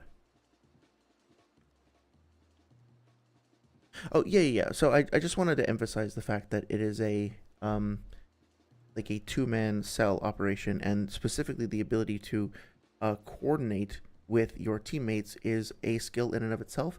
And so, not mentioning that, I think the intention is to give all the credit to Kakuzu, and not make it a feat for Hidan as well. But sometimes when you do that, you wind up missing out on the fact that the ability to coordinate with a team is a feat for Kakuzu, right? Like, he's in this scene working directly with Hidan to avoid the incoming attack and accounting for Hidan's movements as well. So just feel like there was some detail missed there. But that being said, I want to make sure that I address the idea that Kakuzu picks apart this and totally counters this premeditated plan from Shikamaru. This is something that Kakuzu and Holidays and I talked about previously, so I'll try to keep it somewhat brief. But basically, what happens here is that Shikamaru, who has had like a few days to make a plan, starts off this fight with Kakuzu. Kakuzu and Hidan are walking through the forest. He uses paper bombs and kunai and chakra blades attached to fake paper bombs to divert both of them and to get them into position for shadow possession. And Kakuzu says, "We've been had," right? So that is Shikamaru's plan, is to trap them in shadow possession, right? But you see, Kakuzu is using his power of analysis to figure out the strategy over here and to work out a counter strategy. But in doing so, he actually manages to break out of shadow possession, which seems like he has fully analyzed and countered Shikamaru's ability here, right? And he does so by planting his heart under the ground and pressing up against the chakra blade and managing to break the shadow possession. So the temptation here, as I can see it, is to say that Kakuzu saw through Shikamaru's premeditated plan, picked it apart in an instant, and that makes him a genius. The thing is, first of all, Kakuzu saw Shikamaru do all of this like shadow possession shit 6 days ago when they fought against Team Asuma. And since then, he's just been sitting like drawing chakra out of the three tails and I think the two tails as well, and has had 6 days sitting around basically doing nothing to think about the previous fight that he had with Shikamaru. And in that time, sure, he comes up with a strategy to bury his heart under the ground so that if he gets trapped in shadow possession, he can break himself free. That is not the entirety of Shikamaru's plan. That is the bare minimum tip of the iceberg start of Shikamaru's plan. Keeping in mind also that he doesn't manage to get Hidan initially out of shadow possession, keeping in mind that he lets himself get pressured back into the tree, doesn't account for Kakashi coming in, gets pierced from behind from Kakashi, and loses a heart. Kakashi then manages to get the blood from him, which is part of Shikamaru's plan. And then I won't go through the whole thing, but he gets the blood from him and then goes and gives that blood to Shikamaru. Shikamaru pulls Hidan off. They go into the forest. Shikamaru had a trap already planned in the forest where he had the paper bombs all set up in the little mini grave or whatever that he buried Hidan in. That was also part of his plan. And so Shikamaru's plan at the end of the day was to separate the two of them, to defeat one of them in isolation, and ideally to use Hidan's ritual to get the better of Kakuzu. And he did all of that and he succeeded. So, yes, Kakuzu was prudent. Kakuzu anticipated that he might run into shadow possession once again, and he prepared a countermeasure specifically for shadow possession. But it's not correct to say that he worked all this out in the heat of the moment. It's not correct that he figured out this specific implementation in the heat of the moment, but it's not like he never saw shadow possession ever before in his life and just analyzed this instantly. And he certainly didn't defeat the entire strategy that Kakuzu and that Shikamaru and Kakashi had worked out. And that is kind of, I think, the implication that's being made here, and I have to say I disagree with that. Okay. Now, Catching up on some on some chat. Howard says, what capitalizes his character, his money handling, his long life. I think, to me, the most interesting thing about him is the fact that he has a underlying sense of honor and dignity that he carries over from his samurai days, and that is contrasted with his betrayal from his village, and his incorporation of the forbidden jutsu, and the conflict between his bloodthirsty, like, murder bot, side, and then his also like more noble refined shinobi side. He's complex, but he hides that complexity under like this veneer, I guess. And he's also like, he has like a very cold sense of humor, you know, when he continually says to Hidan, like, don't mess up or you'll die or whatever. So there's more to him than meets the eye. But he's definitely not as charismatic, I guess, as somebody like Datara. Charismatic meaning just like acting out in a way that's like, I don't know, it would make you the life of the party, is what I mean by that. Howard says, because if the community didn't save the data books online, we wouldn't know most of his backstory. Well, the third data book you can buy from like Crunchyroll or Amazon for $10. But yeah, there has been a massive community effort to preserve the other data books. This one in particular, though, is something that you can just get online and learn about his backstory. I do think it would have been better if we learned about those things you know, through the data books, through the manga instead of supplementary material.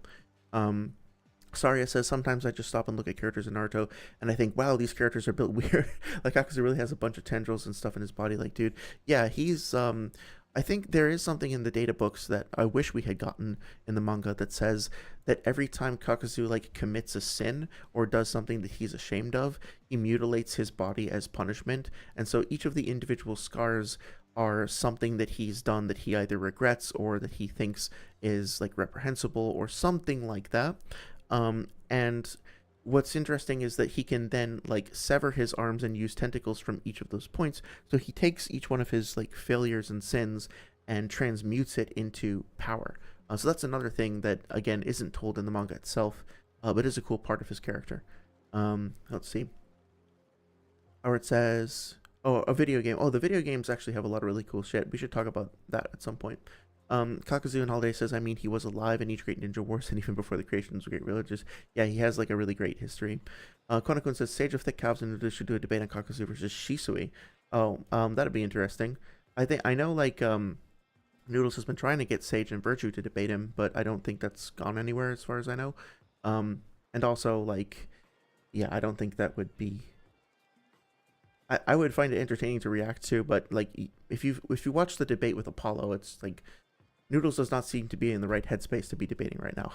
Let's just leave it at that. Kakuzu and Holiday says he is unique because of that, the seriousness he has, the way he looks at the world, because he isn't really connected to this one anymore. Yeah, I find that a compelling part of his character as well. Oppenheimer, Artisan Explosion, like that. Einstein listens to two before writing the Bible.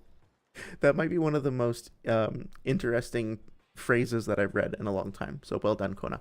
Okay, back to the video.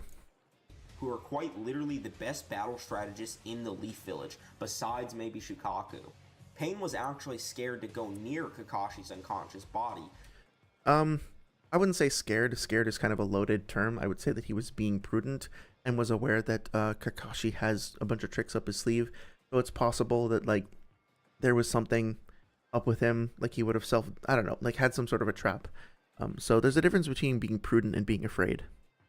Because he knew how crafty Kakashi was. Wait a minute, what about Naruto being able to fool Kakuzu with his shadow clones?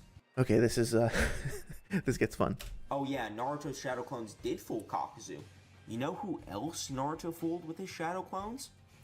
He fooled Pain multiple times during their fight. I'll just keep going. Fuck it. Zabuza, Neji, Sasuke. He fooled Kakashi, Obito, and Kaguya. Kaguya has the Rin Sharingan, which has all of the abilities of the manga. Okay, wait, we're getting ahead of ourselves. Okay, so I have to say, I'm not a big fan of like the kind of smarmy tone there. Like, you know who else he also fooled? Like, but whatever, you know. Let's just say that was for dramatic effect. Whatever. Just because I don't like it doesn't mean it's wrong. But it is wrong. Because the problem here is that he's just saying that, well, and he'll get into it more in the next couple of minutes, but his stance seems to be that like Naruto fooling Kakuzu isn't an anti-feat for Kakuzu's intelligence, because Naruto just like fools everyone. He has this ability which is like called Fool no Jutsu, and whenever he activates Fool no Jutsu, it just has some kind of psychological effect on somebody where his technique, his uh fool technique just automatically works, right? It's just Naruto is just so tricky, he's so unpredictable, he's so crazy with his fooling techniques that he cannot be defended against. Essentially, Naruto has like an infinite, like universal or whatever you want to call it, level of intellectual combat prowess, because when he uses Fool no Jutsu, it just always works, and therefore, you know, there's nothing Kakuzu could have done. Like, of course he was going to lose against that, and of course Pain was going to lose against that, because Naruto literally beat Kaguya with Fool no Jutsu, right? That is essentially the core of the argument here. And what I find most frustrating about this is that it doesn't actually attempt to analyze what Naruto actually did. And I know we've talked about it on stream previously, so I'll do a very, very brief summary. We don't have to go through the entire thing. But essentially, what Naruto does is that he does a very simple flanking maneuver with his shadow clones. The first thing he does is he sends 3 shadow clones in an incredibly obvious like maneuver, which, by the way, he does actually manage to get like one of his clones in behind Kakuzu and get pretty close to him with a kunai. So that's obviously, Kakuzu counters it with the mask jutsu, but he's still able to like start to like maneuver around him a little bit. And then he, oh, this is actually the second volley, my bad. Like he yeah, the one, let's look at the one previous so that I don't miss out on that as well. I want us to have all the details here. So the first time, right, he sends his clones in. Yeah, this is the thing I was thinking of. He sends his clones in. One of them gets hit and surprised by these tendrils, but his other clone kind of dashes and like side dashes and almost gets Kakuzu with kunai. Kakuzu manages to jump out of the way and anticipate it. So he's like poking and prodding him and trying some pretty basic, like standard ninja attacks. And then he does the same thing again over here, except the only thing that he does differently is that whereas before he had 3 clones rushing at him in kind of a crazy way, now he has 3 clones rushing at him in a crazy way, and also he's flanking him with a giant spinning, whirring, shrieking Rasen Shuriken that Kakuzu identified previously and said, like, I have to avoid this, right? Like, let's take a look at what he actually says. He calls it a jutsu befitting of the beast, a jutsu that befits the beast. And then also we get this panel where we see the Rasen Shuriken like disintegrating shit in midair. When it's first unveiled over here, yeah, like look at that. It's like disintegrating rocks and shit. And Kakuzu's like, what is that? Like, if I get hit by it, that'll be bad. I mustn't let it happen, right? So, but somehow Kakuzu like manages to lose track of this thing while the other 3 clones are flanking him and getting around to him from the back. And then the same exact thing happens, well, with a minor variation. It's not the same exact thing. But Naruto would have been successful here if the Rasen Shuriken hadn't fizzled out. And then in the next chapter, he basically does the same thing. He just baits Kakuzu into attacking his clone with the Rasen Shuriken and then flanks him again. So at the end of the day, Naruto flanks Kakuzu twice. The second time, he does a simple bait and switch, and he gets the win. This is a genius level strategist that is supposed to be able to pick apart like strategies from some of the smartest characters and the most brilliant strategists in the universe. And he didn't think like, maybe Naruto is going to come from behind me like he just did. And maybe like he's going to use his clones as a diversion like he just did. Maybe I should like, I don't know, use a big AoE attack to take them all out at once. Maybe I should just, having just seen Naruto like use this attack and have it fizzle out and be unstable, maybe I should just run away and wait until the attack like fizzles out and then go back at him, right? Like, we here in chat, like we here together as a community or whatever, don't even have to be particularly smart to think of a variety of different ways that Kakuzu could have handled this situation. He just wasn't really all that smart here. And because Naruto didn't really do anything that was super clever. I'm sorry, let me clarify that. It was clever. It was a battle tactic, and especially the fact that he was using his initial survey of shadow clones to like figure out Kakuzu's assault style and speed and all that stuff, and then he calibrated his own attack according to that. That was very clever. So Naruto was being clever, but this maneuver here is not particularly complex, and he does a very similar thing twice in a row. So all this is just to say that Kakuzu, in this moment, I think is suffering from plot-induced stupidity. And this, I think, is a fair way, and this is something that Kakuzu and Holidays and I talked about before, to just allow for Kakuzu to be a bit goofy here without saying that he's an idiot overall. When he goes into this, like, tentacles out, Jiangu, long-range assault mode state, whatever you want to call it, he winds up becoming more bloodlusted and acting more recklessly and focusing on his killing intent. And so he's just not, like, all together. He's not acting in his, like, 4D chess galaxy brain mode when he has all of these tentacles out and shit like that.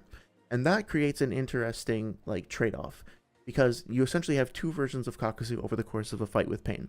One is Kakuzu has all of the hearts in his body, or at least isn't in, like, this long-range assault mode, in, like, massive tentacles mode, and in that state he's acting cool and calm and analytical, and he's a genius. And then when he's in the bloodlusted mode, he's maybe a little bit less smart, a little bit less tactical thinking, and he's more easy to fool and trick.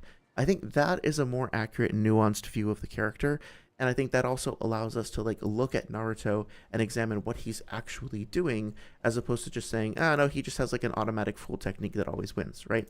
Doesn't that seem a little bit more fair, a little bit more nuanced?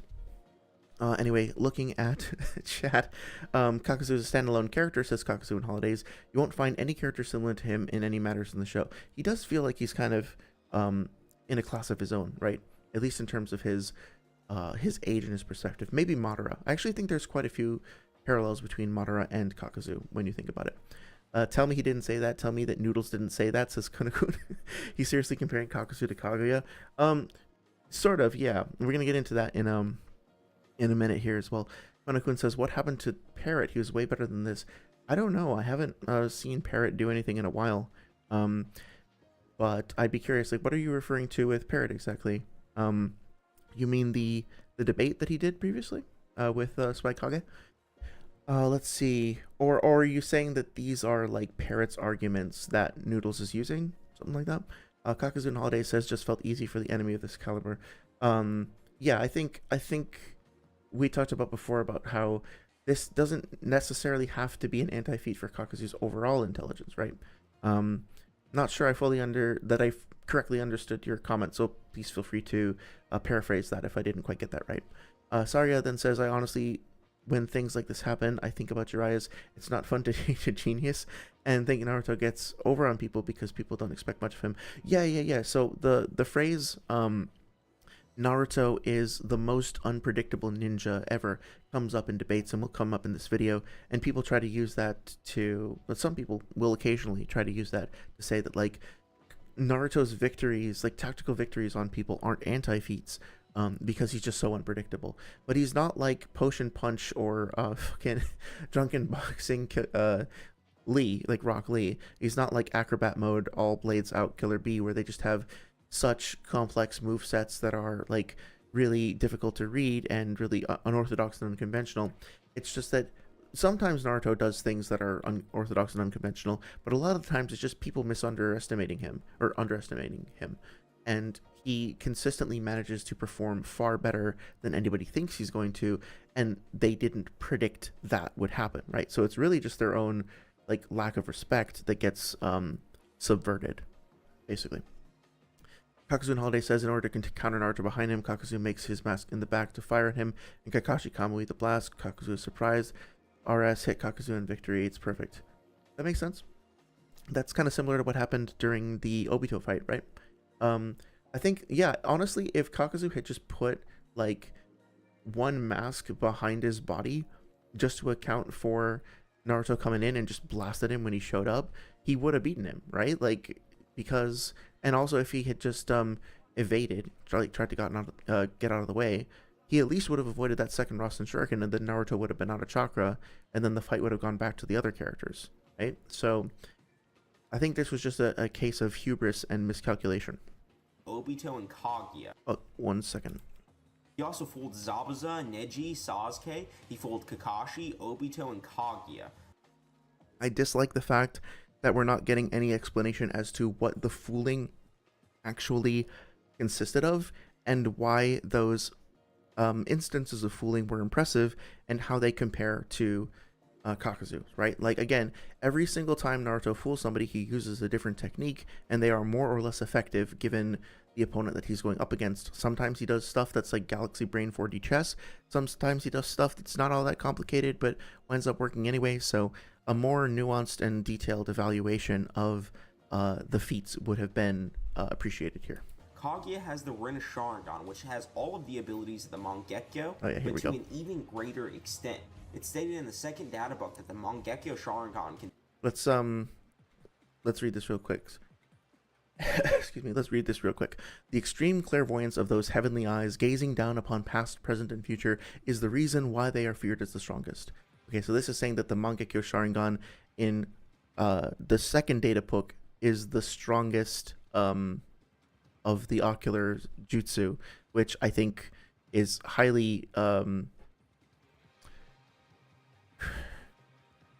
with everything we know about other ocular jutsu by like the end of the series, I don't know if we should just take this at face value and just agree that like, oh yeah, the like Itachi, like part 1 Itachi's Mangekyo is just the strongest dojutsu in the universe. Like I don't know, maybe, but let's keep going.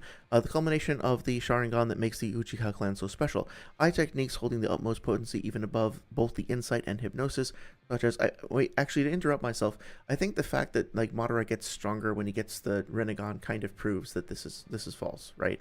Like the Rinnegan are considered to be a buff, I think, by the majority of people for Madara. So this doesn't quite work with what we learn later.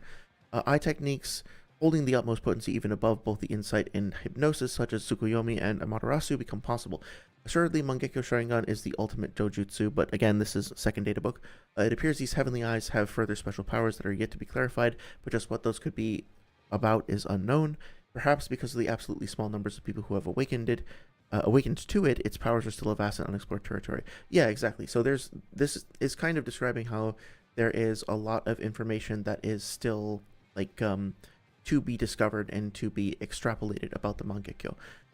That being said, I think we've established pretty well as a group here that the data books are consistently hyperbolic and are not to be taken at face value. They always need to be compared against what we see in the manga to see if they hold up. And I know I've said it before, but like Tsunade's Heavenly Foot of Pain is also referenced in the second data book, and that's referenced as something that essentially has universal pulverization AP. No one and nothing could survive a direct hit without experiencing pulverization or something like that. There's a bunch of other stuff in there too, like the thing that's what's her fucking name? That Temari does when she summons the Weasel summon that then uses the scythe attack that clears out the forest when she's going to reinforce people during the Sasuke retrieval arc, Shikamaru specifically, that cuts down like the whole forest. That's described as being able to blow away like everything in the universe, or cut down everything in its path, or something like that. And then of course she has another statement in the fourth data book where her fan blows away everything in the universe, right? So there's tons and tons of statements across all the data books about things being able to have universal, quote unquote, levels of power. So we should be highly skeptical of this going in. This statement about gazing down upon the past, present, and future does not necessarily mean that the users of the Mangekyo can see into the future, right? This is a colorful statement to describe this dojutsu in a colorful way, but does not literally mean that fucking Itachi's sitting around like literally seeing events that are going to happen like a year in the future or whatever. And we can demonstrate that to be the case by talking about Kaguya. But let's hear Noodles' argument first and then respond to it, right? Oh, H&H, hey, how's it going? It's good to see you. Thanks for stopping by. Let's see. Konakuna said at least Parrot's arguments made sense. Noodles is just creating headcanon. Yeah, it might be fun to talk about some of Parrot's arguments at some point as well, because I think they inspired some of this work, so to speak. I think of Naruto kind of like Luffy, says Saria. They take simple, very, very simple movesets and they make it work. And that baffles other enemies because they're like, how the hell did you get one over on me? Yeah, I mean, like Naruto over the course of the series, really, we don't see him do a whole lot of nature jutsu or anything. It's just shadow clones and Rasengan and then Rasen Shuriken, right? For the most part, that's what he does. And he just uses those tools in a very versatile and flexible way. Kakuzu and Holiday says, yes, and Kakuzu can do that. It's like Kakuzu has became very limited in his set versus Naruto. Like it's a standing guy waiting. Yeah, he does seem to be kind of like in siege mode, like basically waiting for his opponent to attack and then responding instead of being proactive. And it makes me wonder why that is. H&H says the Mangekyo statement is definitely in reference to the time frame, considering it says it is feared as the strongest. Yeah, absolutely. No one with the Rinnegan is introduced, and the Rinnegan users aren't as well known. Yep, that absolutely tracks. Tell Virtue to not take data statements as literal because bro thinks the Yata mirror blocks everything. Oh yeah, I could talk about the Yata mirror separately, but I don't believe that it has any kind like universal blocking strength. I don't believe that Totsuka Blade has universal AP either. Like I think those statements are hyperbolic. H&H says, yeah, I haven't been able to catch streams as of recent. Oh yeah, no worries. But just checking in. Glad to see it's still going because your insight is helpful for sure. Thank you. I really appreciate the positive feedback. And no worries. I know that people's schedules are like changing and stuff. Like I never expect people to show up for all the streams or anything. Always feel free to check out the VODs and send me a comment or a question or a message in Discord if you have any thing you'd like to follow up on. But yeah, I just appreciate you stopping by. So Konakun says, like Virtue, debate the pain is invincible statement, but take the Yatamir statement as literal. Well, Noodles does some of that in this video as well, so we'll get there pretty soon. I don't like double standards, I'll say that. For the record, anybody who listens to this, in chat currently or otherwise, if you catch me doing a double standard, if you catch me doing the same thing, like, call me out on it, because we're all prone to this kind of thing. Like, we're all prone to logical fallacies. We're all prone to making mistakes in this regard. It's complex shit. So I want to make sure that I'm not doing the same thing myself. Okay, so just as a brief recap over here, the idea here is that Kaguya can see the future because she has the Rinnegan, right? Or Rinne Sharingan. He also fooled Zabuza, Neji, Sasuke. He fooled Kakashi, Obito, and Kaguya. I don't know who Sasuke is, but okay. Yeah. Kaguya has the Rinne Sharingan, which has all of the abilities of the Mangekyo, but to an even greater extent. It's stated in the second data book that the Mangekyo Sharingan can see the past, present, and future, and I do think it's funny, like, it can see the past. Well, hang on, I'm getting ahead of myself. It's stated to be clairvoyance. Now, obviously, this doesn't mean Kaguya can see all future, and it's stated to be clairvoyance. Clairvoyance? Not spelled clairvoyance, is it? No, it's clairvoyance. Did you say clairvoyance? Mangekyo Sharingan can see the past, present, and future, and it's stated to be clairvoyance. Okay, I know that's nitpicky of me, but it's like, don't put that extra A in there. It's just clairvoyance. Now, obviously, this doesn't mean Kaguya can see all of time, but it does mean she can see briefly into the past or the future. Yeah, that phrasing is always kind of like funny to me. Like she can see briefly into the past. Like, what does that mean exactly? Like, how far into the past are we talking about here? This basically just means that Kaguya has like a functional short-term memory. So the Rinne Sharingan gives Kaguya the ability to remember things that happened. Okay, great. And then like if we talk about the eye seeing the past, present, and future, okay, so she has a short-term memory that works. She can see things that are around her, and then she can see into the future. It's just, you see how it's kind of a silly statement when you actually break it down. I think the way to interpret that second databook statement is that the Mangekyo is able to like pierce through illusions and just has a certain level of like preternatural insight to it that sets it and its users above people that they might be fighting. It seems to imply, there's other statements that I could go track down, that it imbues the user with some sort of like, again, preternatural wisdom and insight and clarity, not clairvoyance, but clarity. And I think that's being a bit misconstrued here. Yeah. Despite It's so fucking funny. Lois says you need clairvoyance to be able to see the extra A. I didn't have the Rinne Sharingan, so I couldn't see where it was hiding. I fucking love that. That's great. H&H says, I know this is kind of a large task, especially considering we were only halfway through the video, but just an idea. an on-stream tier list, maybe even with your community, seems fun to do at one point. Yeah, I'd be happy to do that. Are you talking about like an all characters tier list, like an Akatsuki members tier list, something like that? Either way, I'd definitely be down for the idea. I'd have to do some more research because like I have a couple of areas that I focus on, and I want to make sure that I prepare adequately. But that could still be a lot of fun. Good idea for the stream. I mean, we're nearing the end of the video, and I'm totally open to other ideas for topics. It's actually very helpful to hear suggestions, so thank you. And then H&H says, the clairvoyance is obviously metaphorical to it. It refers to its piercing gaze. Yeah, I know. That was my reaction too. But I'm trying to be like fair and to like address it as best I can. But yeah, intuitively, it's like, obviously.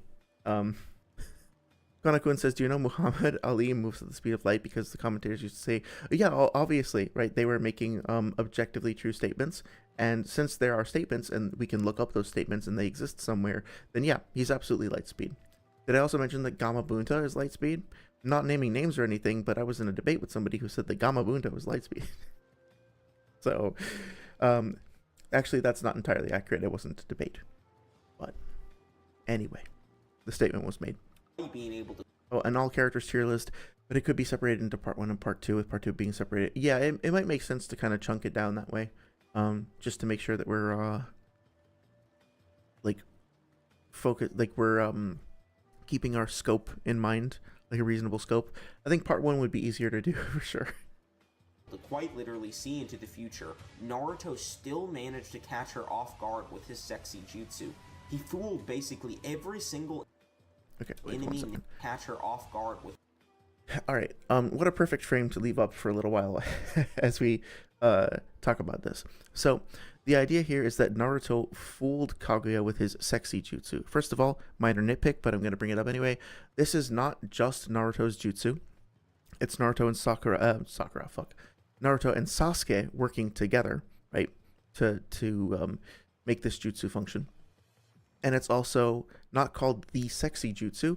It's called reverse harem jutsu, okay? Sexy jutsu is something else. It's important to use the right jutsu terms so things don't get confused. So, it is described as a sexy type jutsu, but a type and a instance of that type are two different things, right? Like, anyway. So, what was I going to say? Oh, yeah, so here's the thing. If you're catching somebody off guard, catching somebody by surprise and stunning them in that way, surprising somebody, right? In order for you to be able to surprise someone effectively, they have to not be able to see the thing that you're going to do coming, right? Coming being the operative word.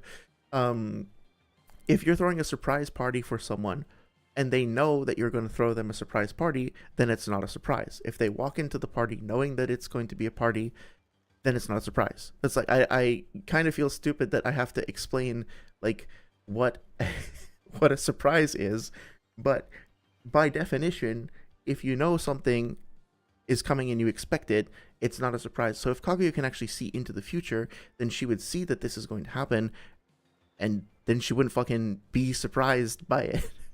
So this just proves that Kaguya can't see into the future. And so Naruto didn't, like, what he's describing here is like a version of Naruto that essentially has some sort of a jutsu called Full no Jutsu or whatever that is so inscrutable that even demigods that can see into the future cannot predict what's happening. Naruto essentially has like a time hack ability that lets him put himself forward in the timeline in such a way that like his opponents cannot even perceive what he's doing using clairvoyance. So that just makes no sense, right? Naruto is a time hacking god, it's like a Doctor Strange, you know, multiverse bending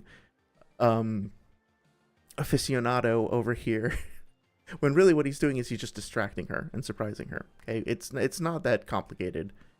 He makes the sexy mans, the lady looks at the sexy mans and is surprised because she didn't expect to see the sexy mans. That's it. We don't have to. Okay, it's just so funny to me. Kishimoto says H&H should make a boys love manga, not saying I want it, just saying why not. Yeah, why not, you know?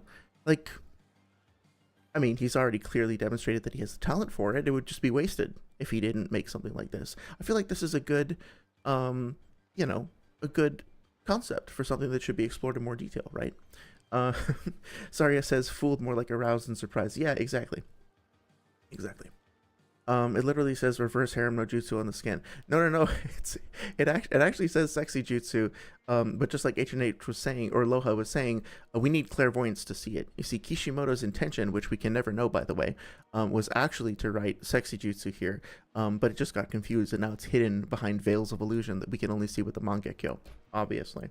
The men were too hot. Yokage couldn't predict it. True. Like, I mean, she's completely stunned by this.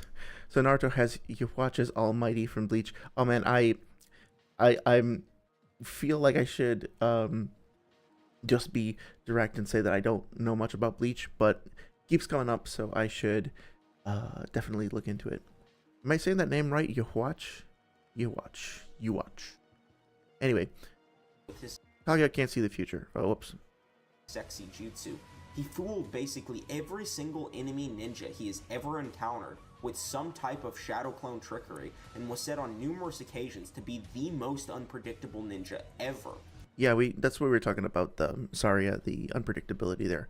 Naruto fooling Kakuzu is not an anti-feat, because it is an anti-feat if the way that he fools him is very simple and easy to see through. Naruto is so unpredictable, even someone like Kakuzu, who can instantly analyze how strong someone is just by looking at them, and defeat premeditated plans from Shikamaru and Kakashi, is unable to pinpoint which Naruto is real and which Naruto is fake.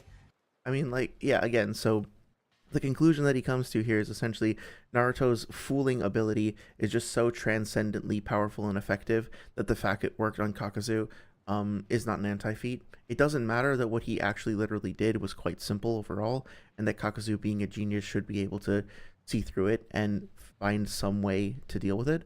That doesn't matter. It's just like he's just trying to get the anti-feat off the table so that it can't be used in like a counter argument. And I find that to be, regardless of like winning or losing a debate or any of that shit, it's just it results in you getting a less accurate view of the character that you yourself are arguing for, right? It hurts Kakuzu fans to think of it this way, in my opinion. I guess Kakuzu and Holidays, you'll have to let me know if you agree. But in my opinion, like, if you really want to know about Kakuzu and all of his abilities and how great he is, then like understanding what happened between him and Naruto is important. So let's see here. Kakuzu says maybe they were so hot she was in pre-shocked and shy. Yeah, exactly. She could feel like a stirring in the force. Like a thousand horny voices crying out in protest. Maybe they were so hot. Oh, Yuhabaha. Okay. So I was totally off base. Yuhabaha. Seen some people pronounce it Yuha and some Yuhabok. I'm gonna have to look it up afterwards. We should just like get into it. This is literally Naruto's whole fighting style. Oh, Naruto's fooling ability sure didn't help against Jigen, and I'm a Naruto fangirl, so I would have loved to see him fool him and just dog walk that loser. But that's not how it went. Oh man, I gotta catch up on Boruto as well. But yeah, like, there are. Now I kind of want to go back and look through instances of like, okay, so Naruto manages to fool Gaara by using the 1,000 Years of Pain, and yet it didn't like kill Gaara, right? So there are certain instances where simply being able to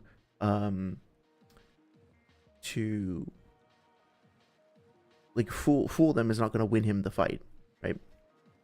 Anyway, I feel like Kakuzu, stay away from Noodles. No, Noodles has done us the service of collecting all of these interesting, thought-provoking arguments, and by examining them, we can actually learn more about Kakuzu. It doesn't matter if they're all wrong. If it leads us to greater understanding, right? So that's why we're here. Naruto's fooling ability. Oh, I already read that. Repeat, please. I'm sorry, Kakuzu and Holidays. I'm not sure what you're referring to. If you were talking about the thing where I was saying, yeah, okay. So what I was trying to say was that I think that if you want to understand Kakuzu thoroughly as a character and really appreciate him, then understanding his flaws is important as well, because they're part of what makes him a character, makes up his character in totality.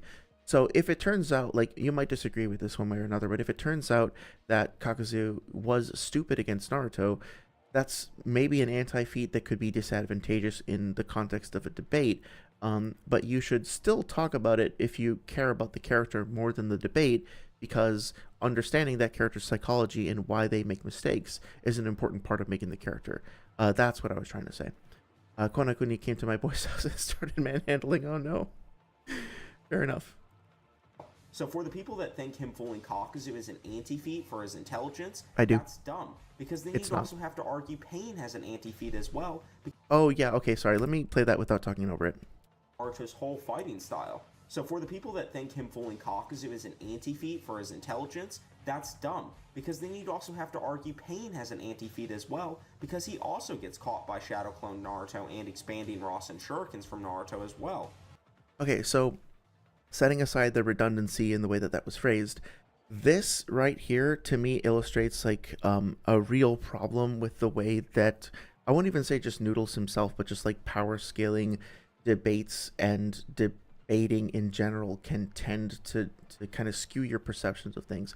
If I'm understanding his point correctly here, what he's saying is that if we accept that the Fool no Jutsu is an anti-feat for Kakuzu, that would be dumb, because then we'd have to accept that it was an anti-feat for Pain. But if it turns out, I'm going to put Yokotaro on the screen, by the way, for a second. I got to get away from the gloves. Hey, there we go. If it turns out that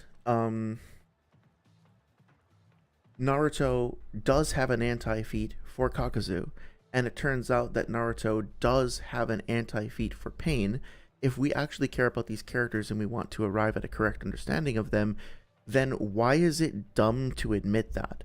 Why is it dumb to say, yes, Naruto is smarter than Kakuzu and Naruto is smarter than Pain as well? It's only dumb if you're trying to maintain a position of Pain definitely beats Kakuzu, right? If you're actively trying to work to demonstrate that Kakuzu is smarter, or that Pain is smarter, then you've shot yourself in the foot for the purposes of an argument. But it's, and I need to emphasize this, being honest is not stupid, right? Admitting that there might be a caveat to your position and accepting that there might be a weakness to a character you're arguing for, accepting that that character has a flaw, and following where the argument, where the evidence leads you, and then accepting the evidence even if it doesn't benefit your agenda, is not stupid. That's just called intellectual honesty. That's just called giving enough of a shit to care about whether or not your position is correct, and being willing to make concessions if it turns out that's not correct. I absolutely put Pain above Kakuzu, but I'm not gonna like use made up stuff to try to, at least I'm going to try very hard not to use made up stuff to support my position. Yes, Kakuzu and holidays. There are definitely instances in life where where telling the truth might put you at a disadvantage, right? Like there are hostile situations, there are tactical situations, professional situations, or whatever, where if you just say bluntly, brutally, honestly what's on your mind or whatever, you might get yourself into trouble, for sure. But we're talking about the context of like an almost academic literary analysis thing. And I totally reject the idea that like admitting that there might be a piece of evidence that weakens your position, like acknowledging that and being honest about that, that's stupid. It's only stupid if your motivation is to just win, as opposed to genuinely understand the shit. To me, he was. Oh, I'm going back up to a few comments. Kakuzu says, to me, he was more out of character in this part. Yeah, exactly. But it's also interesting to understand like why he got out of character in the first part. Konakun says Jigen gives Sakura free home delivery.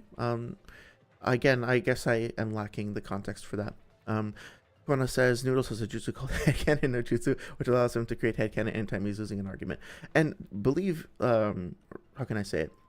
To be very fucking clear, I think headcanon can be a lot of fun and can be creative and can be a good way of simulating discussion.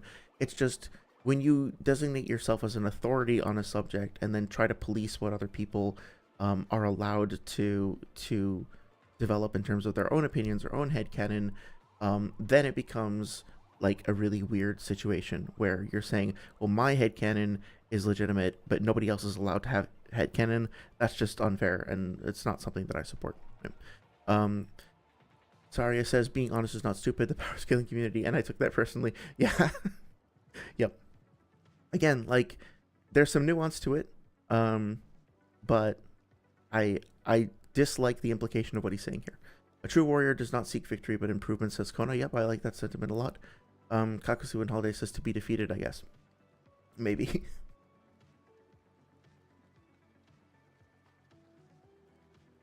Okay.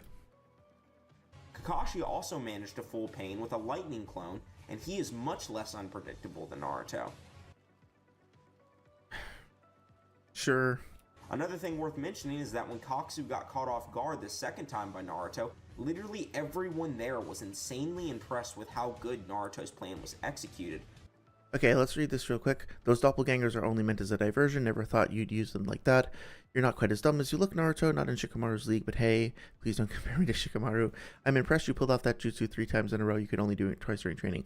So there's 2 things that are being mentioned here. One is Naruto's use of the clones to create the tactical, like, flanking maneuver and all that shit. But also his ability to pull off the Rasen Shuriken 3 times in one battle, especially since he came directly from training, right? So, yeah, the reasons why Naruto is impressive here, there's more than one. It's not really correct to just reduce it to the fact that it was just his strategy or something like that.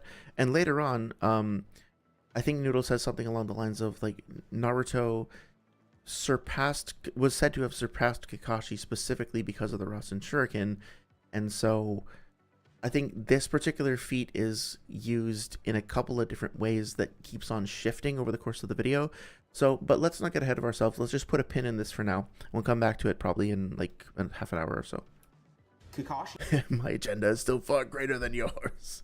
Yes, but you know, the guy who said that, you know what happened to him at the end of that fight, right? He literally says after that moment that Naruto had surpassed him. Okay, right. So, yes, he does say that Naruto has surpassed him. He's become truly strong.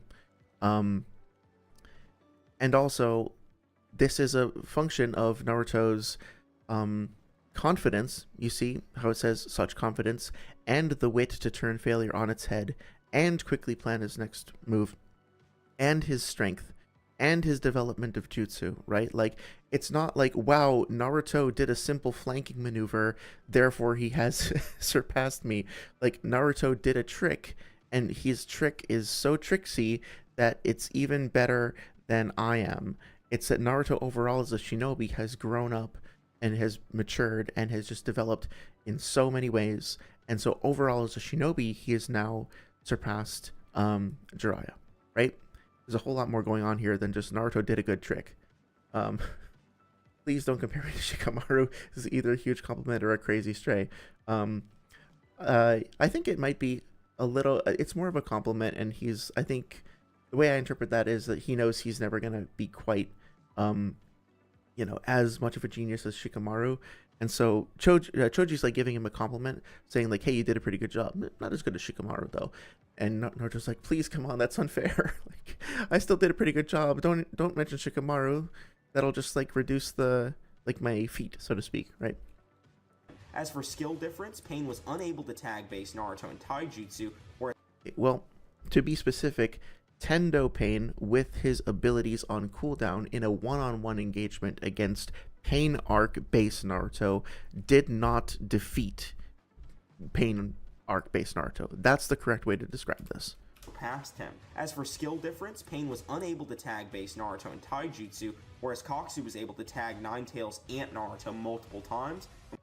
I don't really know what definition of tag he's using here. I'm just gonna assume that it means that, like, if person A tags person B, then person A is physically connecting with B in some way as to damage them, like is landing an effective hit, right? I think that's what tagging means. Worth noting here that Kakuzu was able to tag Ninetales and Kakuzu only really grabs Naruto once with his tentacles, which is not traditional taijutsu, right? Like, obviously Pain didn't have tentacles that he was using in that fight. It's not really a fair comparison. But more to the point, The only time where he actually gets Naruto's real body, like him himself, is after Naruto overextends with the first Rasen Shuriken and has like thrown his center of gravity forward and is like off balance, right? Then when he's already at point blank range and he's off balance and he's like off the ground, like at least with one of his feet. Oh no, he's planted on the ground. Um, I guess maybe that's not fair. No, I have to retract what I said. So he wasn't really off balance because he was actually firmly planted on the ground, but he is already at point blank range, and you can see that Kakuzu's like tentacles had kind of already like wrapped around him, like they're on the sides of him, and his hands are beyond him. So the fact that he's able to grab him when he's already at point blank range, having just missed a jutsu, I don't know if it's really fair to say, fair to compare that to what's happening with Pain, whereas Pain is like actively pushing him back in taijutsu, right? So, is every Kakuzu fan also a Tobirama fan, says Konakun? I don't know. I'll let other people speak to that. I like them both to varying extents. I only like Kakashi, Kakuzu, Killer Bee, and Mu. Really? Huh. You don't like any of the other characters, Kakuzu? Saria says, I wish we got to see more of Naruto Kiba. Oh, Kiba, yeah, for sure. Shikamaru and Choji, because they seem like a really chill group of friends, to be honest. Yeah, I think there was in my opinion, like, I don't know, too many, but there were so many characters introduced during the war arc that we didn't really get to spend a lot of time with, and we also didn't get to spend a lot of time with characters that we already knew and see their stories develop in organic ways over time. I think that overall character building for most characters and for just like the village of Konoha overall is better in part 1, IMO. What does tagging have to do with skill? Tag your at C skill issue. I like that. That's great. Naruto multiple times and was also able to outskill Kakashi. I think that's debatable. Like there are moments where it is fair to say that he outskilled Kakashi in this instance, but there's some back and forth over the course of this fight. I wouldn't say that Kakuzu is necessarily categorically superior to Kakashi in terms of skill and strategy. I think it's probably, maybe he might be, but I'm unconvinced based on this panel anyway. There's also a statement in the 4th data book that Kakuzu is actually really... Let's see. Yeah, so looking at the bottom here, his lifetime's analytical ability and combat experience flourish, and he slaughters the fighters of the Shinobi Alliance. This is during the war, of course. This is from the 4th data book. Using multiple nature transformations, Kakuzu's forte is fighting against a large number of people. Yeah, when he has all of his masks out, especially, and they're going off in different directions and firing like AoE jutsu or whatever, then yeah, he can attack multiple people. Sure. Really good at fighting groups of people. Plus all the trickery he can pull with his tendrils, and burrowing, he can attack from range, jump massively in the air, and even dig beneath his opponents. Okay, I want to just listen to that, and we're going to listen to the whole sequence of things and then talk about it. Actually really good at fighting groups of people. Plus all the trickery he can pull with his tendrils, and burrowing, he can attack from range, jump massively in the air, and even dig beneath his opponents. So he said, burrowing, attacking from range, jumping massively in the air, and digging beneath his opponents, right? So not to no, I am going to nitpick. Burrowing and digging under the ground is the same thing. So for one, I think the list is padded there by mentioning the same thing twice with different wording. 2, yes, he can attack people at range, sure. I don't know that he really does a whole lot of trickery with his tendrils. He manages to come in from underneath Kakashi when he is recovering from blocking the water wall and grab him. I guess that counts as a trick. I don't see that he has like a full repertoire of different tricks that he does with his tendrils. They're more like, I see them more like whips, you know, that they're like extended melee attack things that allow him to ensnare people from a distance and attack people from a distance. But whatever, maybe that's more of a semantic thing. And then the jump massively in the air thing is just a really weird way to phrase, like a really weird statement to make to me, because yeah, there's one instance where Kakuzu jumps up pretty high in the air, and that instance directly precedes him dying. And the phrase massively isn't much to go on in terms of like how high he's in the air, right? So here he jumps. Choji says, "What N jump?" And the N is also hidden by the Mangekyo. And so here he is, massively in the air. Okay, this is Kakuzu massively in the air. He just jumped massively in the air. Now that's fine. That's great. The fact that he can do that is definitely an asset to him, and is something that I think he will use in his fight potentially. But then also, I think it's important to notice that this happens in chapter 429 during the Pain fight, right? So here is Pain not only jumping massively in the air, but also hovering massively in the air, and then using a massive Shinra Tensei to massively destroy the whole village from the air, and then sort of falling calmly down onto the ground. So, for one, if the reason to bring this up is that it gives Kakuzu the ability to, I don't know, have an advantage over Pain in terms of the fight overall, I don't think that really helps when Pain can do shit like this, and Pain also has, you know, the bird that he can jump on and fly around on. It's worth mentioning, for sure, but it doesn't really go anywhere on its own. Well, what happens when Pain uses Almighty Pull and sucks Kakuzu in for a soul steal? What would require Pain to even be able to pull Kakuzu in? We've seen with... That phrasing was really weird. What would require Pain to even be... What the fuck? Hang on. Opponents? Well, what happens when Pain uses Almighty Pull and sucks Kakuzu in for a soul steal? What would require Pain to even be able to pull Kakuzu in? What would require Pain to even be able to... It's such a weird way of phrasing that. But I think I know what he's saying. Like, what are the requirements? Like, how can we demonstrate that Pain can actually do this to Kakuzu? In other words, like, what are the feats that the Shinra Tensei has, or the Bancho Tenin has, that demonstrate that Pain would be capable of pulling in Kakuzu? Like, he can pull in Kakashi, but Kakashi is not Kakuzu. If Kakuzu has greater resistance to it through whatever means, like maybe he can allocate more chakra to his feet to grip the ground more, or whatever, dig his tentacles into the ground to brace himself, whatever. Kakashi and Kakuzu aren't necessarily interchangeable.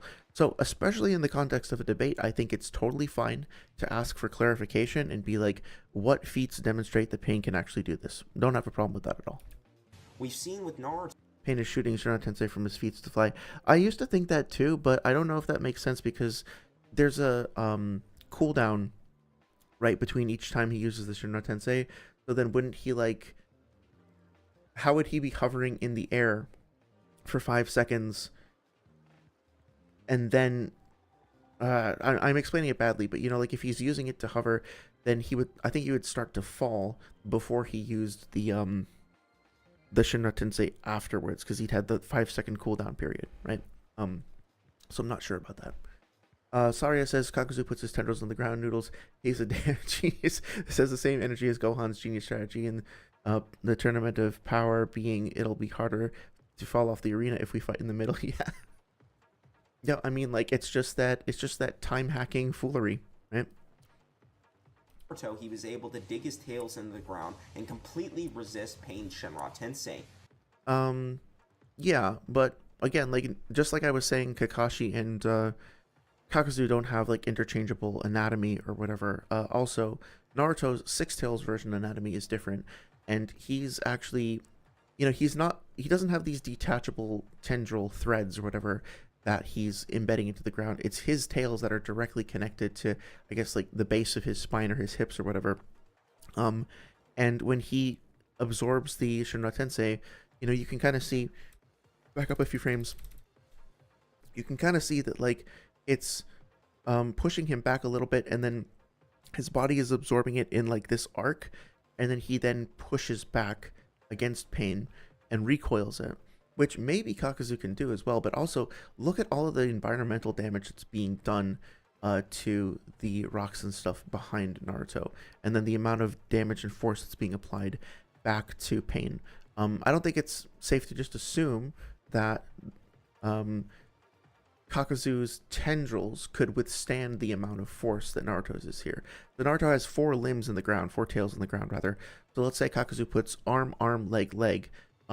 Is it really safe to assume that the threads on each of those like links in the chain, so to speak, are as strong as each one of Naruto's, like 6 tails, V2 tails. I don't think that's a safe assumption to make. Anyway, Kakuzu puts his, didn't the recharge time depends on the amount of force? I think that is the implication. I think it's, yeah. So, well, it's stated that the minimum cooldown time is 5 seconds somewhere. I'd have to look up where exactly that comes from, but I'm pretty sure it's like the minimum cooldown time is 5 seconds, and then if he does a more powerful version of it, it can extend beyond that and be even longer, but it always has to be 5 seconds at minimum. And as we've seen with Kakuzu, he can use his tendrils to dig into the ground as well. Well, just to be clear, Kakuzu and Holidays, let me know if you disagree with this, but I don't think he's actually digging his tendrils into the ground here. Yes, they are impacting the ground and they're causing a little bit of a crater, but they're not like embedding in the ground and rooting him in place. They're just smashing into Naruto. So this becomes a question of whether or not he can do the same thing that Naruto does in character. And he has even better physical strength than both Pain's face in the background. Funny. Naruto and the chaotic Shinra. Oh, wait a minute. Missed that. It's important. Shinra Tensei. And as we've seen with Kakuzu, he can use his tendrils to dig into the ground as well, and he has even better physical strength than both Naruto and the chaotic Shinra Tensei. So apparently, Kakuzu has better physical strength than Six Tails Naruto or the quote-unquote chaotic Shinra Tensei, aka the massive Shinra Tensei, right? Also, what a perfect frame to pause on. Did I miss something? I've been through this video quite a few times, and I tried to listen for when this happens. I cannot for the life of me find where Kakuzu supposedly has more physical strength, like lifting strength or whatever, than the chaotic Shinra Tensei. Especially since the chaotic Shinra Tensei, I'm sorry, I should stop saying that. It's just the massive Shinra Tensei, right? That Shinra Tensei that levels the village doesn't have physical strength. It doesn't have lifting strength. It does distribute an amount of force. If you're just saying that like Kakuzu can generate more force than the Shinra Tensei does, okay, that's fine. It's a very weird way to phrase that. But how are we getting there? And the best, like trying to steel man here, trying to understand the argument as best I can, the best I can try to gather is that Kakuzu blocks the paw from Yugito. Yugito is not only a Bijuu but a perfect Jinchuriki. The perfect, quote unquote, I don't agree with that, but this is the argument that's being made. The perfect Jinchuriki is, I guess, stronger than all of the other Jinchuriki that aren't perfect. It's like top tier. And also, the Bijuu can generate Bijuu bombs, which I guess are bigger than Konoha. And since fucking Kakuzu beat up someone that is capable of generating more powerful attacks than the one that beat up Konoha, then Kakuzu has more physical / lifting strength than the Bijuu or Pain. Setting aside the fact that Kakuzu gets like smashed into the ground by Yugito, doesn't like overwhelm her, like grab her and throw her around like Naruto does to the animal summons or whatever. No, like there's so much wrong with that, and I had to work so fucking hard to QQ obviously, but like I had to work really hard to figure out what the fuck he was even talking about to go through all that. And even then, I'm not even sure if I got it right. So trying to do benefit of the doubt here, but I just don't know how else we're supposed to look at this. Konakun says the animal path alone was giving Jiraiya the hands. That is true. He retracted the dog summon, and if he hadn't, Jiraiya probably would have lost to that dog summon, especially if he didn't summon Manpa. So I don't even believe the almighty pull will work to begin with. But let's just be charitable for the sake of the Pain fans out there. Let's say Kakuzu... The Jinchuriki are stronger than the Bijuu is because they're mindless beasts and cannot use their powers properly. Yeah, we talked about this before. I'm not sure that applies in all contexts. Like, Kid Gaara is a Jinchuriki, right? The Chunin Exams Gaara.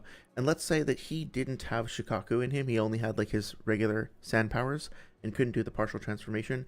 And he fought against like Shukaku, just like wild prowling Shukaku. I don't think that version of Gaara would win. Like, just because Gaara was a Jinchuriki, fighting a Bijuu who was not inside of a Jinchuriki, I think like Shukaku would stomp him, right? There's no way that Chunin Exam's solo Gaara is winning a straight out fight against Shukaku, as far as I can tell.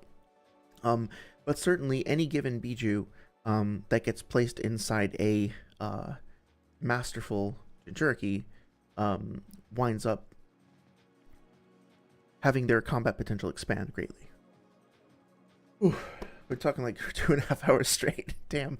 This is fun though. I'm having a great time. Saria says this is something me and Amon were talking about earlier in Sage's server. We're talking about how someone's video. We don't mind the opinions, but how do we get to the places we rage? Yeah, exactly. As long as, you know, most of the videos, 3, 2, 1, skeleton men incoming. Most of the content that I see online about Naruto, that I wind up disagreeing with, I don't feel super inclined to like quote unquote go after or nitpick or have this degree of analysis about, because as long as the topics are interesting and they're overall respectful and they've been reached at with some degree of like intellectual curiosity, that's what's most important to me here. It's really all of the other stuff surrounding the, I guess you could say, motivations or perspectives or whatnot. Like, at the end of the day, if you somehow make it through like whatever 20 or 30 hours of my rambling and all these live streams, and you listen to everything I have to say, and you're like, thank you, John, you've convinced me that Kakuzu beats Pain. Thank you for all the information. Thank you for spending all this time. I now know for sure that Kakuzu like curb stomps Pain 10 out of 10 times. Then I'll be like, awesome. Thank you for listening. I'm glad that my information helped you come to a decision that you think is like based on some good evidence, right? What I really care about is just finding the best way to develop the tools to get us to those conclusions correctly, because then we can all use them and we can all come up with interesting ideas. It's not about like establishing a monopoly over truth or perspective or bias or whatever, right? Anyway, Kakuzu was just aiming to Naruto and pierce him in the ground. He Disney. Oh, he didn't have any intention to dig his tentacles under. I think Noodles implies Kakuzu can. Yeah, I mean, like, it's not, to be fair, it's not all that crazy because he can burrow his heart under the ground. The idea that he can pierce rock with his hand, it's not really all that crazy. I just want to point out that particular example didn't quite fit. I think he can probably do it in character. That's probably fair to say. I just don't think it was very well demonstrated in the video. Pain fans are the most silent fan base ever. Well, I'm making up for that. As a Pain fan, I've made it my, like, quote-unquote career over the past couple of months to just not shut the fuck up about Pain. So, you're welcome. I'm helping to tip the scales a little bit, for better or for worse. Does get pulled in by the Shinra Tensei. Congratulations. Pain has now just pulled in a melee-based fighter that is more intelligent, more powerful, and skilled in taijutsu than him. Yeah, I disagree with those evaluations overall, obviously. I also... Oh, wait, sorry. No, I'll leave it up for now. I also sort of find the description of Kakuzu as being a melee-based fighter kind of weird, because he has a combination of all kinds of different ninjutsu, taijutsu, etc. that he can use in melee and at range. I think he's trying to just say that Kakuzu has enough, like, physical close combat, like CQC skill, that he'd be able to do something to Pain. I just like the phrasing of melee based seems to imply that his like he has a melee focus or something like that, or that's his primary means of attack. But I don't know, he's a pretty versatile fighter. If that was the intention, I don't think that's a good way of summarizing his abilities. So strong, in fact, that he has the capability of one-shotting him, and he's also severely faster than him in combat speed. Oh, okay, yeah, and the real problem that I have with this is more just the constant refrain of, like, Pain as being him, right? Like, he can one-shot him, he's faster than him, he's capable of surprising or, like, outpacing him, whatever. The issue that I have with that is that, again, like, we're not talking about the context of, like, the full context of the fight. Pain is not just one singular entity, right? Nagato is, but the 6 paths of Pain have fucking 6 individual bodies, and in character we've seen the animal path generate or like summon 3 animals simultaneously that fight independently. The dog we've seen in character have up to 10 heads, and those heads can each split off into their own dogs. So I'm not very good at math, okay, admittedly, but that's 10 dogs plus 6 paths, that's 16, and then 2 other animals, that's 18, right? So when he keeps saying him, he can one-shot him, etc., he's faster than him, we have to keep in mind is that there are 18 bodies moving around the battlefield potentially, and that's me just assuming that Pain can only have 3 animals out at a time, and that the dog maxes out at 10 heads, right? Now granted, Kakuzu can start to whittle those down and reduce those numbers, but one of the things that I think is the most lacking in this video overall is just this consistent lack of recognition for the fact that Kakuzu is not going to be fighting these characters like one-on-one in a gauntlet, you know? He's going to be fighting them all simultaneously with the Rinnegan shared field of vision and with the assistance and interference of those animal summons. So that is what I wish were being discussed a bit more here. Saria says, now I'm just imagining Kakuzu burrowing away from Hashirama instead of Hashirama letting him go. Stage art, wood style, Shinsu Senju, veritable 10,000 armed kind of, where'd he go? Yeah. I mean, that could be one way, right? Like, he could have just, like, hidden one of his hearts and, like, had it scurry away until he had a chance to resurrect himself. Who is superior in Taijutsu, Kakuzu or Sage Jiraiya? Because the animal path alone forced Jiraiya to go into Sage mode. So Daigo Knight has a video about how he thinks the animal path could defeat Kakuzu. I have some issues with that video, and I think it would be actually fun to talk about on stream at some point. But overall, yeah, the thing about Kakuzu is that, as far as we know, he doesn't have any like sensory or detection jutsu.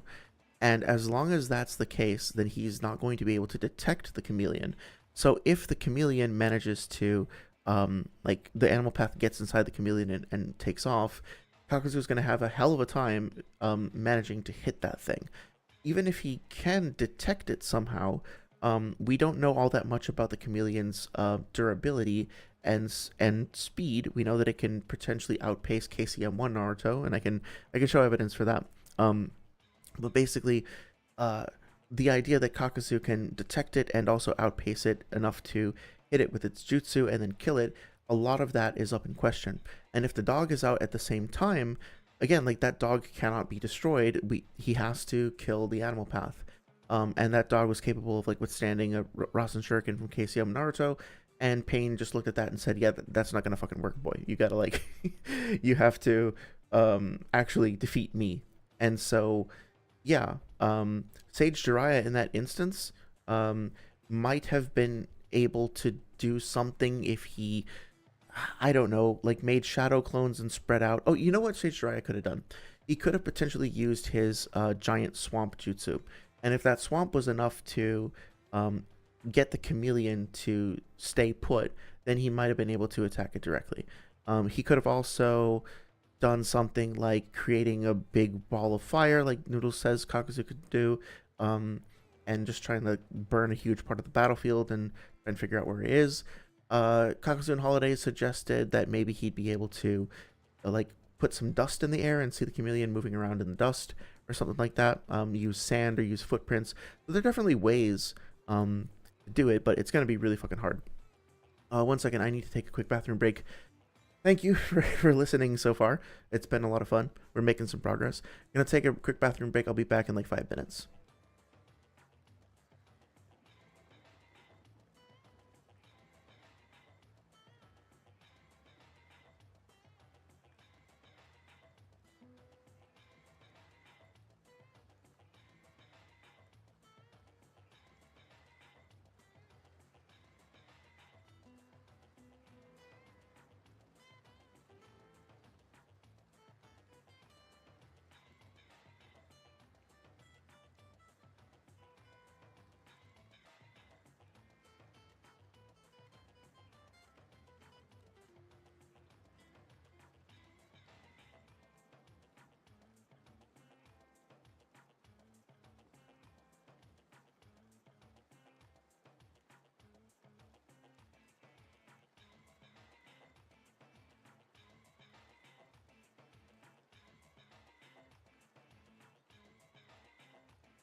Okay, almost ready.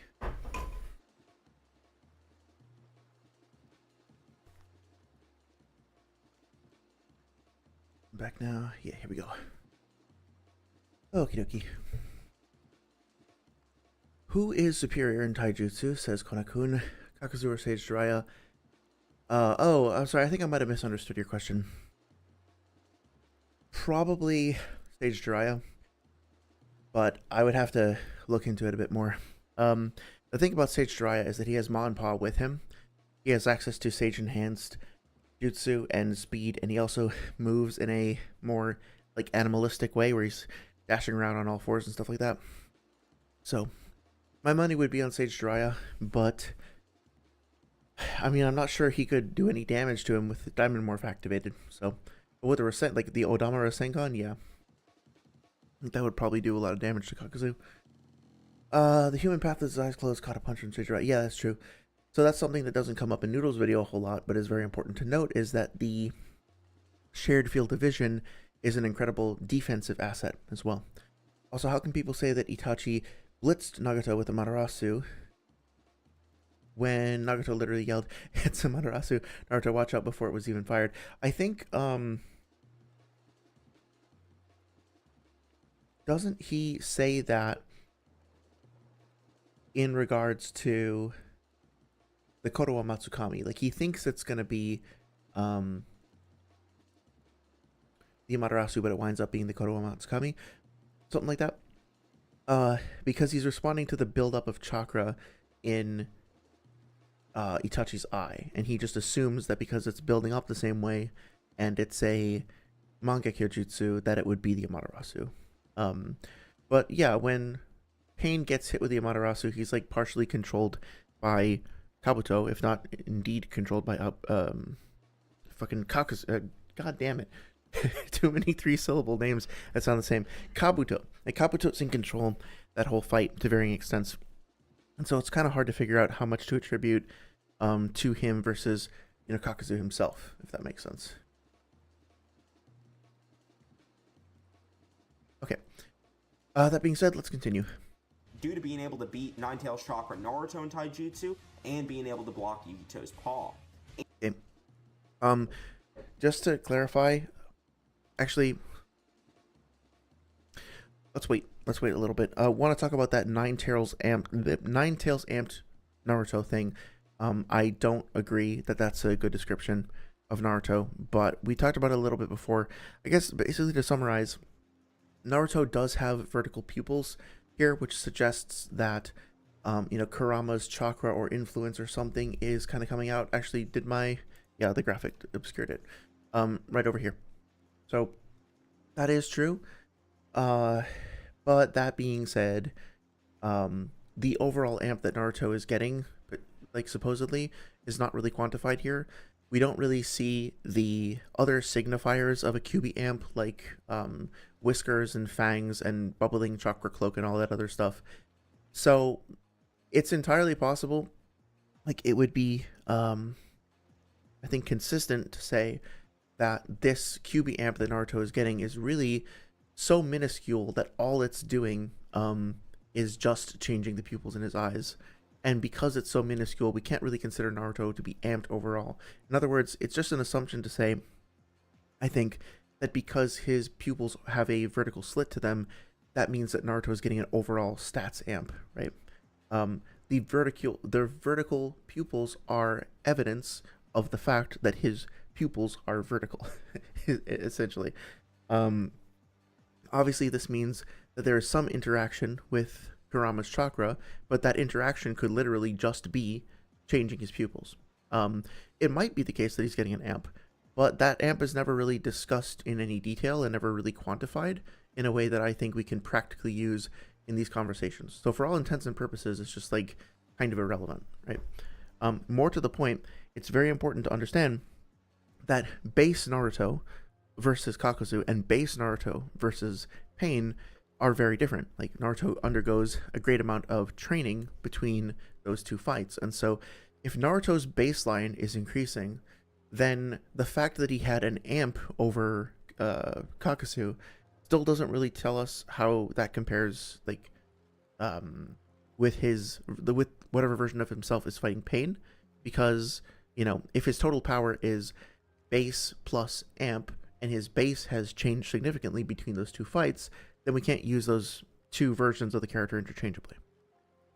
And he has the durability that's strong enough to withstand every physical attack that Pain has in his arsenal. Disagree. I don't think that's been established. So, well, I understand the arguments that he's made around like the Bijuu and the durability and stuff like that, but just kind of underscoring that I don't agree with the conclusions. You're gonna suck that dude in and try and steal his soul or brawl with him. Well, we don't have to be so reductive about it. Not just steal his soul or brawl with him. The Banjo Tanning is useful for a variety of different reasons, but primarily it's useful in that it restricts your opponent or the target's movement and forces them to move in one specific way, one specific direction. And using that can create opportunities for other tactical ploys, essentially, to be made. And really, what Pain can do is what he does with Sage Naruto, who is also skilled in taijutsu, who's also a melee-based fighter, who also, via Sage mode, has access to Kawazu Kumite, which is capable of one-shotting the paths of pain. We've seen him do this before, right? At least the Preta path. So, Sage Naruto, in this situation, fits the description of Kakuzu when you think about it in a lot of ways. He's highly durable. He's skilled in taijutsu and ninjutsu. He has ranged attacks. He has trickery, right? He's intelligent. There's lots of similarities between those two characters, including Naruto outright saying to Pain, like, hey, I'm in Sage mode, you can't hurt me. And Kakuzu saying, like, I'm virtually impervious to physical damage, or however he phrases it. So, let's see what Pain does when he's confronted with somebody who is a melee-based fighter that can one-shot some of his paths and pulls him in. What happens? Right? We're almost there. Okay, here we go. This is in chapter 434. Naruto gets pulled in with Banjo Tanning. Has no response to it. Doesn't resist it. And as he's flying in, the Preta path readies himself and then dashes forward and does like a sort of like a lariat style punch to his chest, or to his stomach, and wins him. And then before he can recover, manages to get in behind him and get him into a body lock like this, and then drains his chakra. And even though Naruto isn't hurt by that punch, really, he just immediately drains all of his chakra and like wins the fight, right? At this point, if Pain were bloodlusted and he wanted to defeat Naruto, he could just start riddling him with chakra rods and that would be over. Like, the fight would be done. Especially if he had the human path over here and he like put his hand on Naruto's head, he can then rip his soul out with the human path. If he then had the honestly, he could probably just have the Preta path, as if it wasn't a matter of Senjutsu chakra. If Naruto just had baseline chakra and that was all he had left, the Preta path could probably continue draining his chakra until he died. And then the human path could touch his hand and paralyze him with the mind reading jutsu, and then rip out his soul with that component of the Ningendo jutsu. Then the Naraka path could come over, grab him by the throat, and hold him in place while his tongue comes out, and then have his soul ripped out with that means as well. The Asura path could then come over and then stab him in the belly with his tail, or possibly like put a chakra cannon up to his head or other organ, or try to rip off his arms or something like that, right? And the animal path could stab him with chakra rods, and so could Tendo. So once Naruto is in this position, he is in a lot of trouble, and a bloodlusted Pain could absolutely just erase him with this setup at this point in the fight, let alone with all the other shit that he could potentially do. So again, Kakuzu fits, Naruto fits a lot of the descriptors that have been used to describe Kakuzu, and if you put him here, the same exact thing could happen. The problem with this video is that it's not accounting for all of those different possibilities. It's trying to force these very specific, very rigid, like gauntlet style, Pokemon battle style trade-offs between these characters, which is just not how the fight has to go down.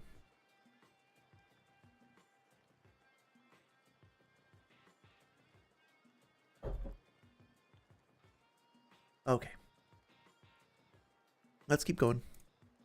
Wait a minute, Noodles. You said earlier that Pain reacted to a Sage Naruto kick, which is Oh, yeah. faster than KCM Naruto. Shouldn't Pain be able to contend with Kakuzu since they both scale to KCM Naruto? No, this is all assuming that Naruto remains stagnant in both the Pain arc and War arc Jinchuriki versus Jinchuriki battle.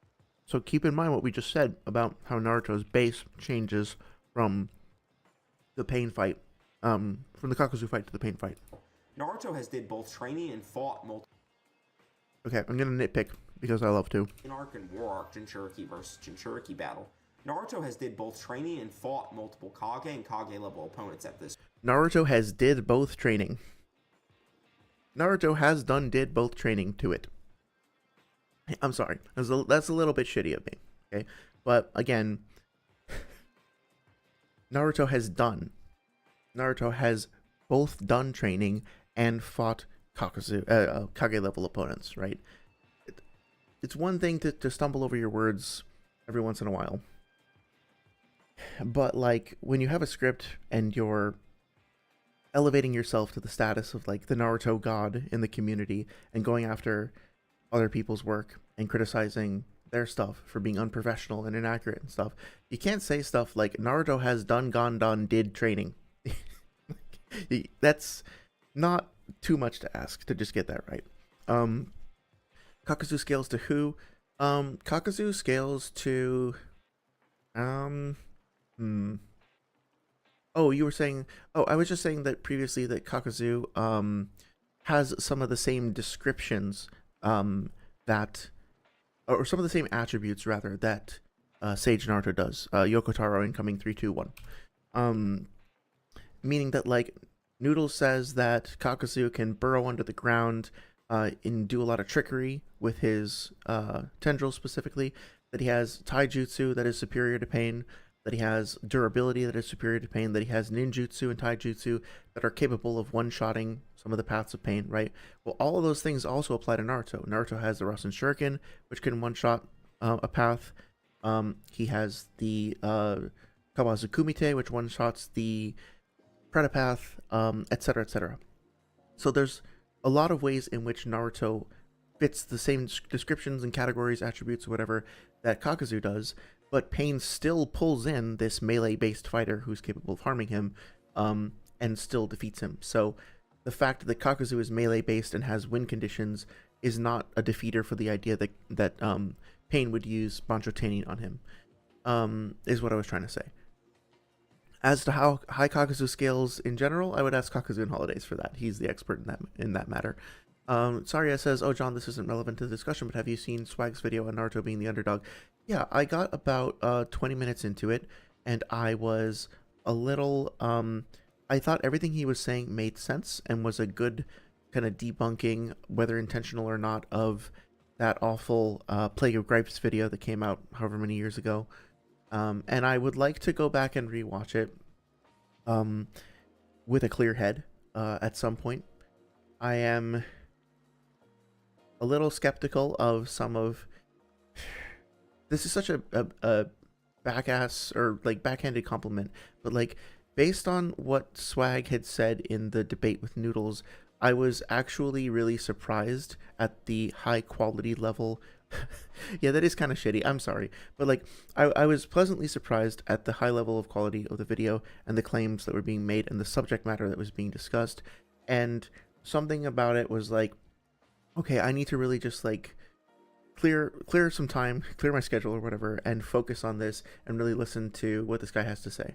And I've just been wrapped up in this sort of content and haven't gotten around to it, but I definitely do want to. And then the one that he did about the jutsu, like what if Naruto had any jutsu? I didn't really get into that one as much. It seemed fine. It didn't really like resonate with me. Have you seen it? What did you think about it? Kona says, Swag made a video, NC Hammer reacted to Swag's video, and then Swag and Six reacted to NC Hammer's reaction. That's a form of communication. It's an interesting form of dialogue. I guess I'm kind of participating in the same sort of thing myself. Lee gets so much mileage from the one fight which he lost. Well, yeah, like that's one of the most iconic fights in the series. I think it just like... That was one of the moments in the series where they're like, oh, okay, shit, like Naruto is going to be a series to follow. Like this is going to be one that we have to keep our eyes on if there's going to be like more fights like this, right? This point, on top of the fact he is constantly getting more skilled at controlling chakra. This is shown during his training with Killer B, where he initially struggles to stack blocks with his cloak arms, but later can stack them very proficiently. He also, in the beginning of his training, launches himself into walls, but later adjusts and never does it again. Right, so he's establishing here that when Naruto moves from the Kakuzu fight to the, or sorry, from the pain fight to the fights that he has later in the war and gets KCM, that his Sage mode is no longer interchangeable between those two things, right? Like, because of that, because of the fact that he does training, gets better chakra control and all that stuff. Well, if that's the case, then his base mode is also not interchangeable between his Kakuzu fight and the pain fight, right? Because all of the stuff that Noodles was talking about here apply to that as well. He's getting more experience, he is engaging in better chakra control, developing new techniques, all that shit, right?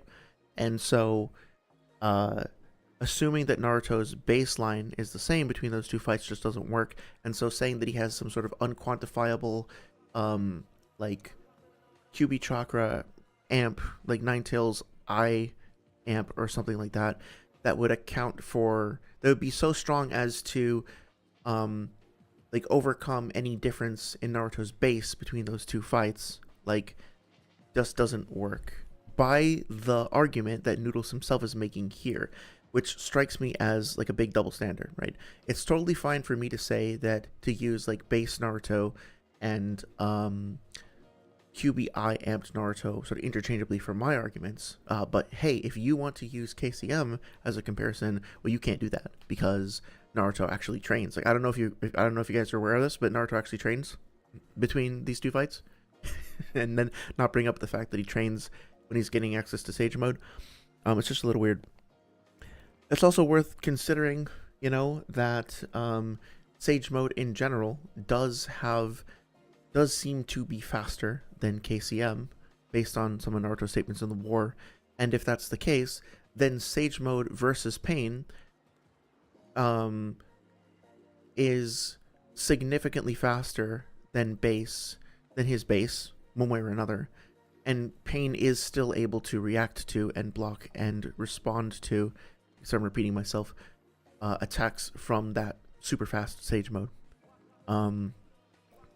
So we could actually do like a more in-depth video about the differences between Sage mode and KCM. But the most important thing for the scope of this video to identify is just that double standard.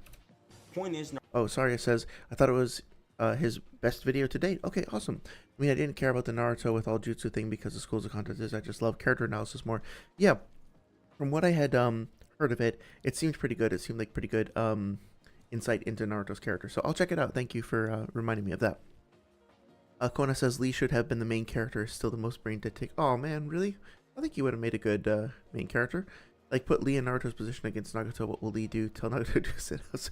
Yo, challenge him to like a race around Konoha, like, or the Konoha crater, like on their hands, like 500 laps.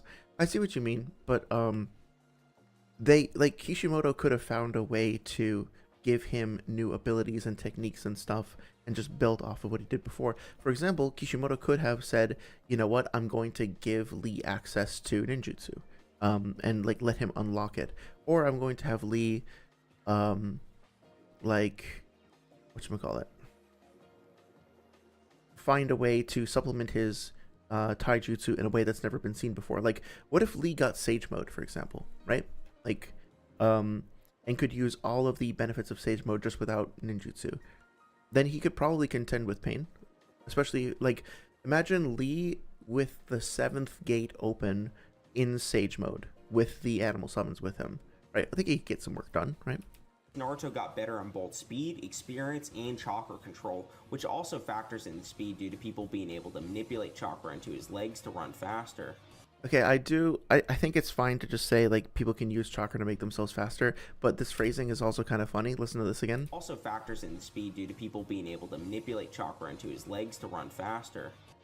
So he's talking about Naruto, and he's saying that, like, Naruto is faster because other people can manipulate chakra into his legs to run faster, right? So The image that he's depicted is Naruto on the battlefield with a bunch of people hanging around him, sending chakra into his legs to speed boost him.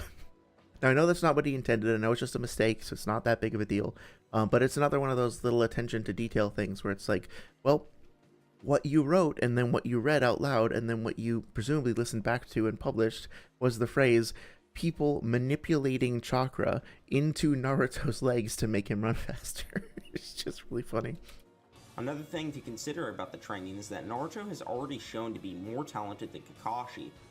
I'll preface this by saying that, like, I'm just gonna sort of tacitly agree to this for now. Because I think I understand his point. I think I agree overall. The concept of what talent actually constitutes and how to quantify and measure talent, I think, is a somewhat in-depth conversation that is a bit more nuanced than what's being presented here. But the manga overall does seem to indicate and present talent in the way that he's saying. So IRL talent is a bit more complicated than this, but in Naruto, most of this is okay. Naruto is able to manipulate far more chakra than Kakashi, and was even able to create the Rasen Shuriken by adding the Wind Nature transformation. Kakashi himself had actually tried to add lightning release to the Rasengan, but had failed and created the Chidori. This means that So this is something I meant to look up on my own. Does anybody know where the statement about him failing to create the like trying to add lightning jutsu to the Rasengan and then failing and then that leading to the creation of the Chidori came from? Is that the correct order of events? Like, he started off learning the Rasengan and then he put nature chakra into it and then that failed and then that became the Chidori through his failure? Because the way he explains it in like chapter 314 or whatever it was, it more makes it sound that like he developed the Chidori using nature transformation and then tried to put shape transformation to it and then was just not able to fully pull that off, right? So like, here's chapter 314, and here he's saying that with his Raikiri, he first changes his chakra nature and makes it into an electrical current, and then he applies change in form to it to make it discharge. So he's starting off with nature and then trying to apply shape, right? So let's see. I know he does like show Naruto the Rasengan at some point. Let's just see if he says anything about it failing, because it should be right around here. Maybe it's after Naruto passes out. Of course it intersperses. Oh, here we go. Right, it's like it's after he talks to Asuma. Just looking at this the other day. If I don't find it in the next minute, then I'll go back to the video. But I do think it's an interesting concept. Yeah, and this is starting to get into the Asuma fight. So I'll check my notes, and if I can find it real quick, then I'll bring it up. And if not, we'll just go back to the video.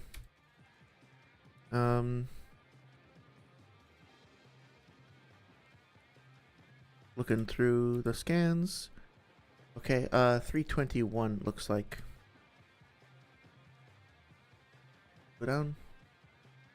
So, here we go. I use the Chidori to explain it. That jutsu requires not just changing my chakra nature to lightning, but I must change my chakra form as well, so it'll discharge. Okay, and then I think he does the Rasengan over here. What he says here, I wasn't able to combine the Rasengan's change in form with a change in chakra nature to lightning. Okay. So he's saying that he made the Rasengan and then he tried to put... So he did try to put lightning chakra into it and failed to do that. But I don't think that means that's how he created the Chidori. Because the Chidori is working the other way around, right? Or is there something in the like the Kakashi side story or Obito side story that kind of goes into this more? Right? I've not yet seen evidence that's shown me that like Kakashi's innovation of the Raikiri is a result of him failing with the Rasengan. It's just that also additionally he tried to make a lightning Rasengan and then he wasn't able to do that. Okay, Loha says it's in 321. Konakun says it's just wrong. So let's see. I'll just scan through this really quick. Oh yeah, by the way, this is about to come up too. The fourth Hokage honed the change in form to its highest degree. That's the Rasengan. So the base Rasengan is the highest degree of shape transformation or change in form. Okay, add his own nature to the Rasengan. Yeah, I'm not seeing that. But anyway, I don't want to derail the whole fucking stream just for this. I am curious about it, and I'll put a note to myself to research later. But I don't think that that's exactly how it went down. Anyway, Kakuzu at home. Welcome home. Congratulations. Hopefully you made it without too much trouble. Into coffin. Nice. That Kakashi was not skillful Yeah, thank you for looking that up, Loha. I appreciate it.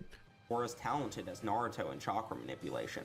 After Naruto successfully destroys and incapacitates Kakuzu with an incomplete Rasen Shuriken, Kakashi claims that Naruto has surpassed him. Yeah, so remember before when he was saying that like the reason why Naruto's defeat, like part of the reason why Naruto's outsmarting Kakuzu was so impressive and not an anti-feat was because he surpassed Kakashi. Now listen to what he says about surpassing Kakashi here. With an incomplete Rasen Shuriken, Kakashi claims that Naruto has surpassed him. This idea is also supported in the data book, which says that the Rasen Shuriken is the highest level of shape manipulation. So now we're using this instead to support the fact that it was the Rasen Shuriken that was the thing that wound up being like the factor that Naruto surpassed Kakashi with. So before it was his trickery, and now it's the Rasen Shuriken. In reality, it's both of them, right? It's both of them plus the other things that we talked about. The statement is just being taken out of context twice in two different parts to serve two different arguments instead of being applied in a broad context with nuance overall, if that makes sense. And also, what the statement from the fourth data book says is, this is shapeshifting to the highest degree, adding the nature transformation of wind to the enormous destructive power of Rasengan. It's both of those things, right? And we just went over this, that, but just to reiterate, Kakashi says the fourth Hokage honed the change in form to its highest degree. That's Rasengan. So the base Rasengan is already the highest degree of shape manipulation, and then the Rasen Shuriken adds nature on top of it. The thing, the whole point of like Naruto getting access to the Rasen Shuriken was that he was learning how to use nature transformation. It's not that it's the pinnacle of shapeshifting. Right? The pinnacle of shapeshifting he already had back in part 1. It's the addition of the nature. That's the whole part of like all of this training is him learning to use rather nature transformation and apply it to it. So Noodles, I guess, doesn't like understand the Rasen Shuriken, which or at least doesn't understand the statement about him. Let's give him some credit, right?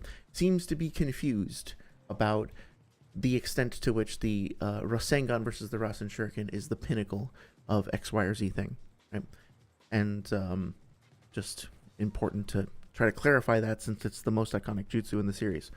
Konakun says, didn't the Raikiri was created when he cut that lightning bolt with Chidori? I think he created the Chidori and then the Chidori sliced through the lightning bolt or cut through the lightning bolt or whatever, and that's how it got its name, like the legend associated with it being called the Raikiri, which just means lightning cutter. Or did cutting that lightning bolt was created the Chidori? Yeah, the Chidori is a generic name for the jutsu, and then like Kakashi's gets called Raikiri because of the fact that he cut a lightning bolt with his Chidori. It's just like a nickname for it. Konakun says he says Naruto surpassed Kakashi, so Kakuzu and Kakashi are relative. Sage Naruto is above that, and Pain is above that. Yep, I think I agree with the gist of that for sure. I mean, like, not to belabor the point or anything, but Pain destroys the entire village and a stronger version of Naruto with backup and prep when he's at a disadvantage and his strongest abilities are on cooldown, and then defeats Six Tails Naruto, and then only barely, like by a hair's breadth, loses to Sage Naruto after that. And then Nagato himself is still alive and still capable of like firing chakra rods from his walker and still has enough chakra to resurrect everybody in the village. So it's like night and day. The reason I'm proving that Naruto is more talented than Kakashi, as if that isn't obvious, is because Kakashi in the same time frame of the pain fight to the beginning of the war arc gained a massive amplification. We talked about this either last stream or the one before that, so I won't go through all this, but please feel free to check out that stream if you want some more information. Basically, Kakashi does use more instances of the fucking Kamui over the course of the war, and he does engage in a lot of extensive fighting and use a lot of jutsu, but he also has like a break when the nightfall comes at the end of the first day. He also probably gets healed by the medical corps. Oh, he definitely gets healed by the medical corps because we see like a wound on his chest go away. He steps inside Kurama's chakra at one point. He has Kurama give him a pat on the back that gives him some chakra back. He gets inside of Kurama's cloak.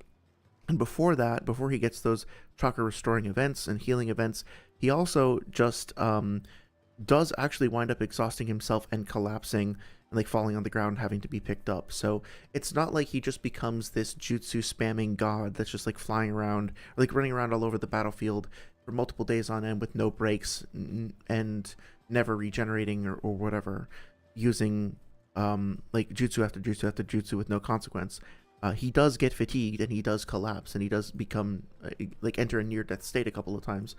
But well, maybe near death is like exaggerated, but like he falls over and the guy has to pick him up is what I'm trying to say. He gets exhausted, and then he gets healed and he gets restored, etc., etc. So it's important to just keep all that in detail. And please feel free to go check out the previous stream if you want some more specific scans and information about all that stuff. Let's see. Monokun says, Jiraiya was such a bum he didn't teach Naruto basic chakra natures in 3 years. I think he's just like, that's not going to be his forte, so let's focus on other things.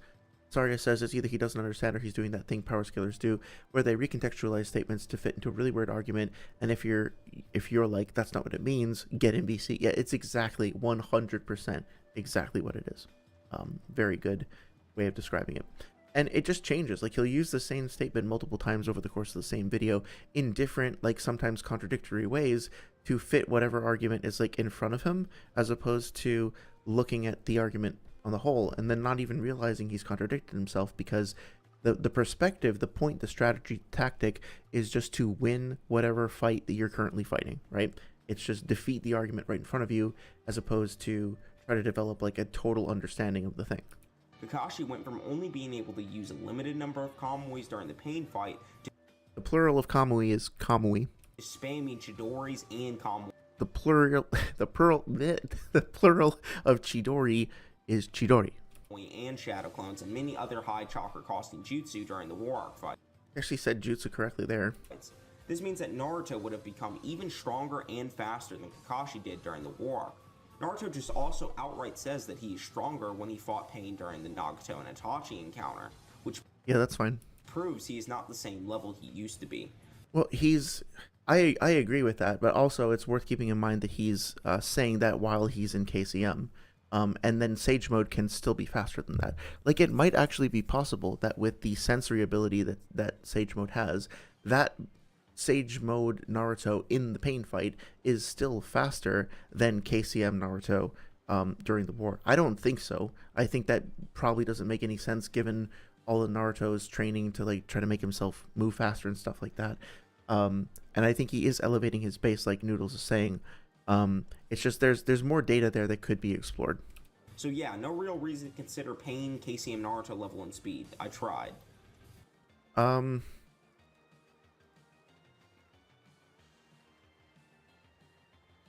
I will say that this particular line of logic and reasoning has not convinced me. Like, the hypothetical arguments he was arguing against would not convince me that Pain was KCM level in speed. But he also believes that Kakuzu is KCM level Naruto in speed. So as long as Pain is relative to Kakuzu in any way, then yeah. There is another reason this argument fails, and that's quite literally because David Path. I tried, yeah. Casey of Naruto is stronger than Sage Naruto, so is Pain. Yep.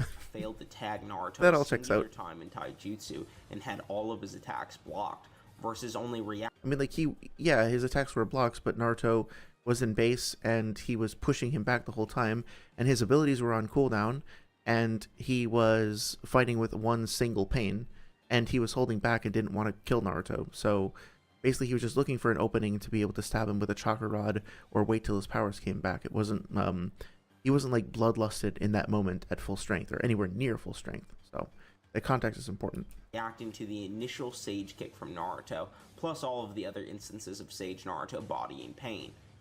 I don't think it matters that it's... Yeah, hang on a second.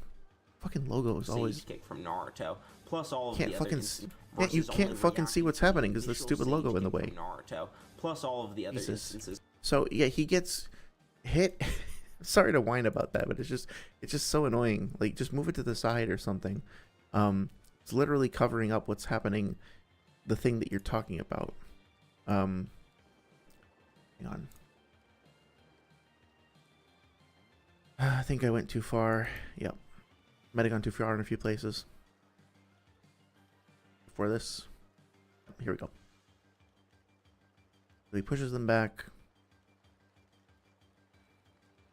It would have been right before this, right? Okay, so this is chapter 433. Okay, and this is what happens.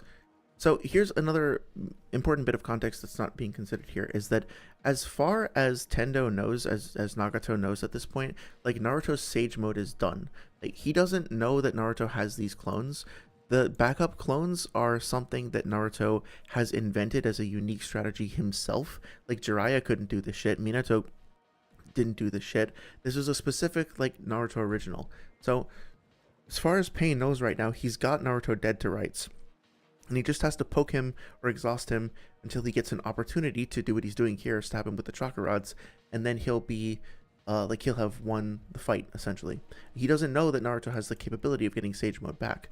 So Naruto gets Sage Mode back in the middle of this combo attack and takes Pain by surprise, but the surprised Pain Tendo still sees the kick coming and is able to perceive it and react to it and block it, and doesn't appear to take damage from it, meaning that, like, maybe he took some, I don't know, but his arm isn't broken or ripped off or anything like that. He didn't, like, get a concussion and pass out or something, right? And he's able to bring the Preta path in to absorb the jutsu. So, yeah, I really feel like this is actually a feat for Pain, believe it or not. An on cooldown Tendo ability, surprised Pain still reacts to a Sage Mode kick from Naruto and just fucking takes it, right? So, like, just eats it. He's pushed back. Okay, he is pushed back.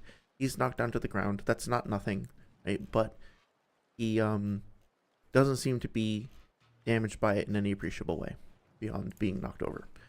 As soon as Devo regained his powers, Naruto lost. Yep, absolutely. And that's a huge part of the fight. Naruto might be the first shonen main character to have an early antagonist he took out be stronger than the guy he fights later, who is said to be the strongest guy around that time. Oh yeah, Kishimoto with his lies, his sweet little lies, just sprinkled out throughout the whole manga. Well, we can't say he's lying because we can't ever know an artist's intentions. It's literally impossible. I'm quoting here. I'm doing a bit just to be clear. It's literally impossible to know an artist's intention. You can never know it because you can't get literally inside their head. It's actually, sorry, you might, again, I'm doing a bit just to be clear. You might be surprised to know that it's actually not possible to ever know what anyone is thinking ever under any circumstances. It's also not possible to ever know that anyone is ever telling the truth or not, because you can't literally get inside their mind to know what they're thinking or why or what their motivations or intentions are. Just so you know. And if you're wondering why, don't worry, we'll get there. We'll get there. Konakun says, wait, this is a scaling chain. Kakuzu and Kakashi are relative. Jiraiya is above that. Sage Jiraiya is above that. Sage Naruto is above that. And then Pain is above that. Oh, yeah, I agree. I think that makes sense. You know, Sage Naruto is one of the strongest characters, you know, in the series up to this point, based on the feats that we've seen so far. Like, obviously, Itachi's stronger than him, in all likelihood. Yeah, he's definitely up there. And he's way stronger than the version of himself that fought Pain, like leagues beyond, that fought Kakuzu, leagues beyond. And here is Pain defeating him like multiple times. Of Sage Naruto bodying Pain. Wait a minute, didn't Pain stab and pin Sage Naruto with a chakra rod? No. This is a common misconception. He was in base when this happened. He didn't. That Naruto was in base, as shown here, and that Naruto was distracted and manipulated by Paw's lifeless body. I just want to point out that if by lifeless he means that Fukasaku's body was limp because he was wounded, that's true. But I don't think Pain that Fukasaku actually dies there. For 1 second. Because later on, one of the Konoha shinobi say, hey, come over here, we've got a wounded frog. So Fukasaku's wounded, but I don't think he's dead in this moment. I think he does die because then we see like one of the, like his soul come back into his body after the Rine rebirth. So like I'm nitpicking, but I was just sort of caught off guard by the use of the term lifeless there. It's important to kind of understand what's happening. And that being said, I missed something. As shown here, and that Naruto was distracted and manipulated. Oh yeah, distracted and manipulated. I don't know. Like Pain just kind of threw Fukasaku directly at him. It was right in front of him. But there was something else that I missed. No, he didn't. Oh yeah, I just want to point out that like at the end of the fight. So I think he's going to try to make the argument that we don't have any evidence that the chakra rods can pierce Sage Naruto's body or something like that. And I just want to point out that like Sage Naruto does at the end of the fight pierce his own skin with a chakra rod while he's in Sage mode to help locate Tendo, right? Or locate Nagato, excuse me. And then obviously, like we saw previously in this stream, that Jiraiya, while in honored Sage mode, was pierced by one of the chakra rods from the animal path when he was in the frog gourd dimension thing.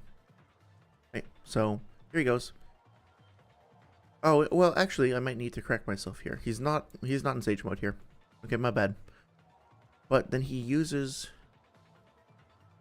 Sage mode to reverse track him, doesn't he? Wait a minute. Okay, I need to actually...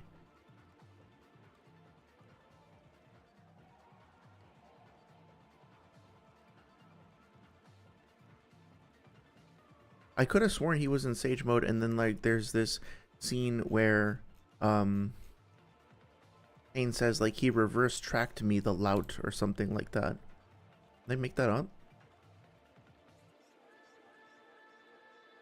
Maybe it is when he first kicks Nagato back. I think it's important to establish because Sage mode durability is kind of a big deal. Okay, yeah, so... Oh, yeah, okay, here, he's in Sage mode, and stab. Okay, so yeah, the chakra rods are capable of withstanding Sage Naruto jabbing his own body, Sage mode body, with the chakra rod without shattering. So they are actually pretty strong. Just want to establish that because it's going to come up a little later. Saria says, you know, how does Rin Rebirth resurrect characters like Fukasaku and Kakashi? I mean, Kakashi had a hole in his head, too. Well, not to nitpick what you're saying, but Kakashi actually used the Kamui to get rid of the nail, and then it was the use of multiple instances of Kamui which resulted in his death. So the nail itself didn't kill him, right? Pain uses the nail here in chapter 423 at the end of their exchange, and then it looks like it's going through him. But what actually happens in 424 is that we see he survived and he's like exhausted and kind of panting or whatever. Looks like he's dead. I think he's feigning death here to let like Pain get away from him and try to escape. And then he's still alive and he's talking to Choji. But it turns out he thought he outsmarted Pain, but Pain actually was not revealing that the Asura path was still alive and was using him as like a sentry to kind of like monitor the area. And then he decides to have him fire off this missile, and then he uses the Kamui. And what he says is like, with what little chakra I have left, I can't take Pain out, and if I use that jutsu again, I will drain myself completely, and without a doubt I shall die. So it's actually Kakashi like sacrificing himself by over draining his chakra to delete the missile and save Choji's life. But it definitely looks like he dies in that initial point. I definitely thought that too. So let's see. Pain has Rinnegan and Itachi has Sharingan. Then Naruto and Sasuke have to fight Obito, who's both Rinnegan and Sharingan. Yeah, he and his paths benefit from both the, like the buffs, not to the stats buff, but the perception buffs and shit like that. And the shared field of vision buffs, from both of those ocular jutsu, which is part of what makes Obito like so threatening, and his path so threatening as well. Asaria says I always forget about this whole part. Yeah, there's a lot going on in this fight. A lot of little details happening very fast. So I've definitely made that same statement, which is why I wanted to kind of bring it to your attention. That Naruto was in base, as shown here, and that Naruto was distracted and manipulated by Pa's lifeless body being thrown at him, and Naruto caught him out of instinct rather than defending himself. Caught him out of instinct rather than defending himself. That's kind of a weird way to put what's happening here. I mean, like, he wants to save Pa and protect him. It could be instinct, but he could also be like, looks like he sees Pa coming and he wants to try to save him. So I don't know, it could also be a decision. This was actually the only big brain play that Pain made during the entire fight.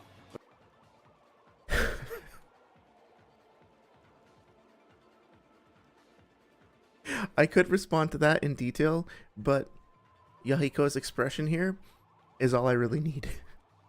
That was the only intelligent thing Pain did that entire fight, the entire Konoha assault, right? Do we want to actually go through and debunk that with, like, listing all the smart shit that Pain does? Or do we just want to go with his expression? I think that's enough. But unfortunately for him, trying to play on Kakuzu's morality is not gonna work. And that's a weird way of phrasing it, right? Like, wanting to save somebody who is a friend of yours that you care about is playing on their morality. I agree that Kakuzu wouldn't have saved Fukasaku in that same situation. That's true. He probably wouldn't have tried to save Hidan in that same situation. Sure. But, like, what about one of his hearts? What if Pain, brought one of his hearts in, Bansho Tenin that heart, and then, like, threw it at him? Wouldn't he, like, try to grab it and put it back in his body or something? I don't know. It's just really weird. Instinct. Naruto, the most compassionate character in the series, wants to save a life. Yeah, no. It was just, he wasn't even thinking about it. Like, he just acted on instinct, quote unquote.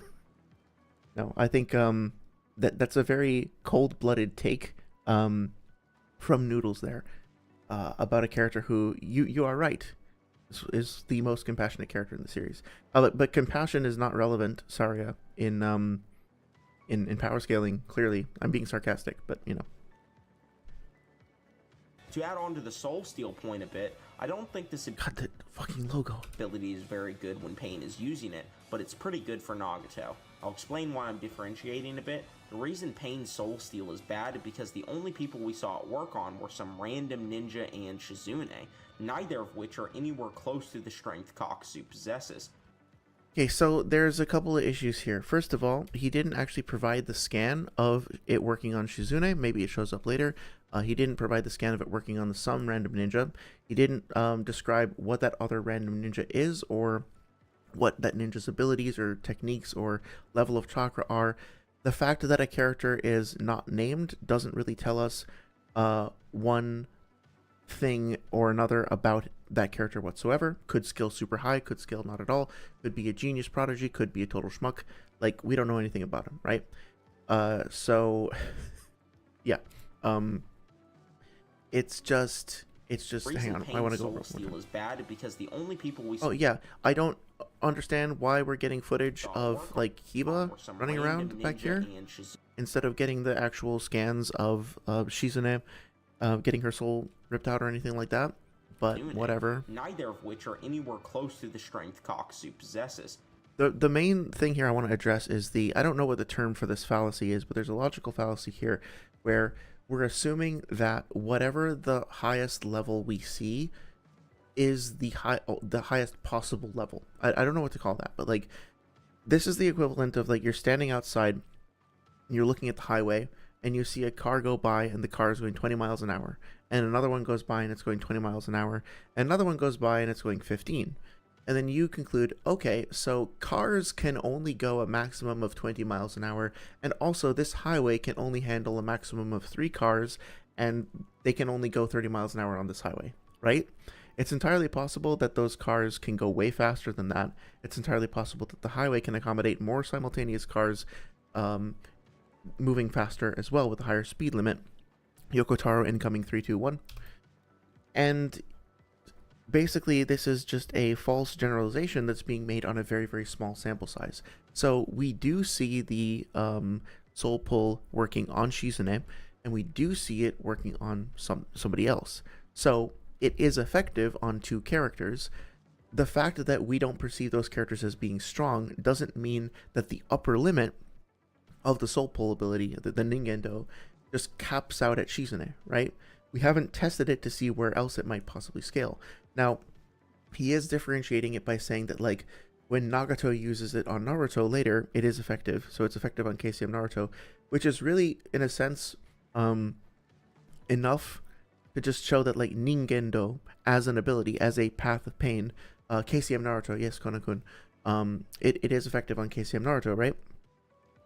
So that in and of itself demonstrates that the Ningendo path ability is effective on high-level characters that have massive amounts of chakra. So it could very well work on Kakuzu, depending on his chakra amount. But the main point that I want to illustrate before we even get into any of that is just the fact that, like, the strongest thing we happen to see is not the maximum level of the thing, if that makes sense. That's just a total fallacy, right?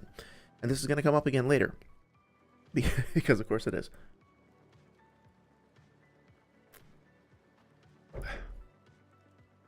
And Shizune, neither of which are anywhere. Also, want to emphasize the fact that we're just being told, like, that Shizune apparently sucks, I guess. Like, what scaling? Like, why aren't we talking about Shizune scaling? Why haven't we been provided with any information or discussion of how strong Shizune actually is? We're just told that she's bad, but why should we believe that she's bad? Because we don't see her have any, like, big DC or AP feats, okay. But the fact that we don't see her performing any big DC or AP feats doesn't mean that she is overall, like, fodder or something like that. Especially when discussing technique like the human path, which involves mind reading and soul manipulation or extracting someone's soul. The fact that somebody doesn't have a high degree of physical strength, might not have anything to do with their ability to resist, like, their mind being infiltrated. Like, genjutsu resistance and physical lifting strength are completely different stats, right? Yes, you can use chakra to enhance your physicality, and you can use chakra to help ward off genjutsu, but they're still different skill sets. And saying that somebody is, like, physically weak doesn't necessarily mean they'd be bad at intercepting genjutsu. Now, I am aware of the fact, me personally, that the Ningendo jutsu is not a genjutsu, and it's not interchangeable with genjutsu, but Noodles, in his debate against Weeaboo Warrior, argued consistently throughout the course of that debate that because they are both mind hack jutsu, that you can use the Ningendo interchangeably with genjutsu. And so if somebody has good genjutsu resistance, then they should have good Ningendo resistance. And because of that, he then goes on to make up a story about Kakuzu blocking some, or, like, detecting and immediately negating some genjutsu in the book, the Akatsuki Hidden Evil Flowers in Bloom, or Hidden Flowers in Bloom, I forget the exact title. But of course that doesn't happen either. You know, Kakuzu gets caught up in the genjutsu and has to have it explained to him by another character.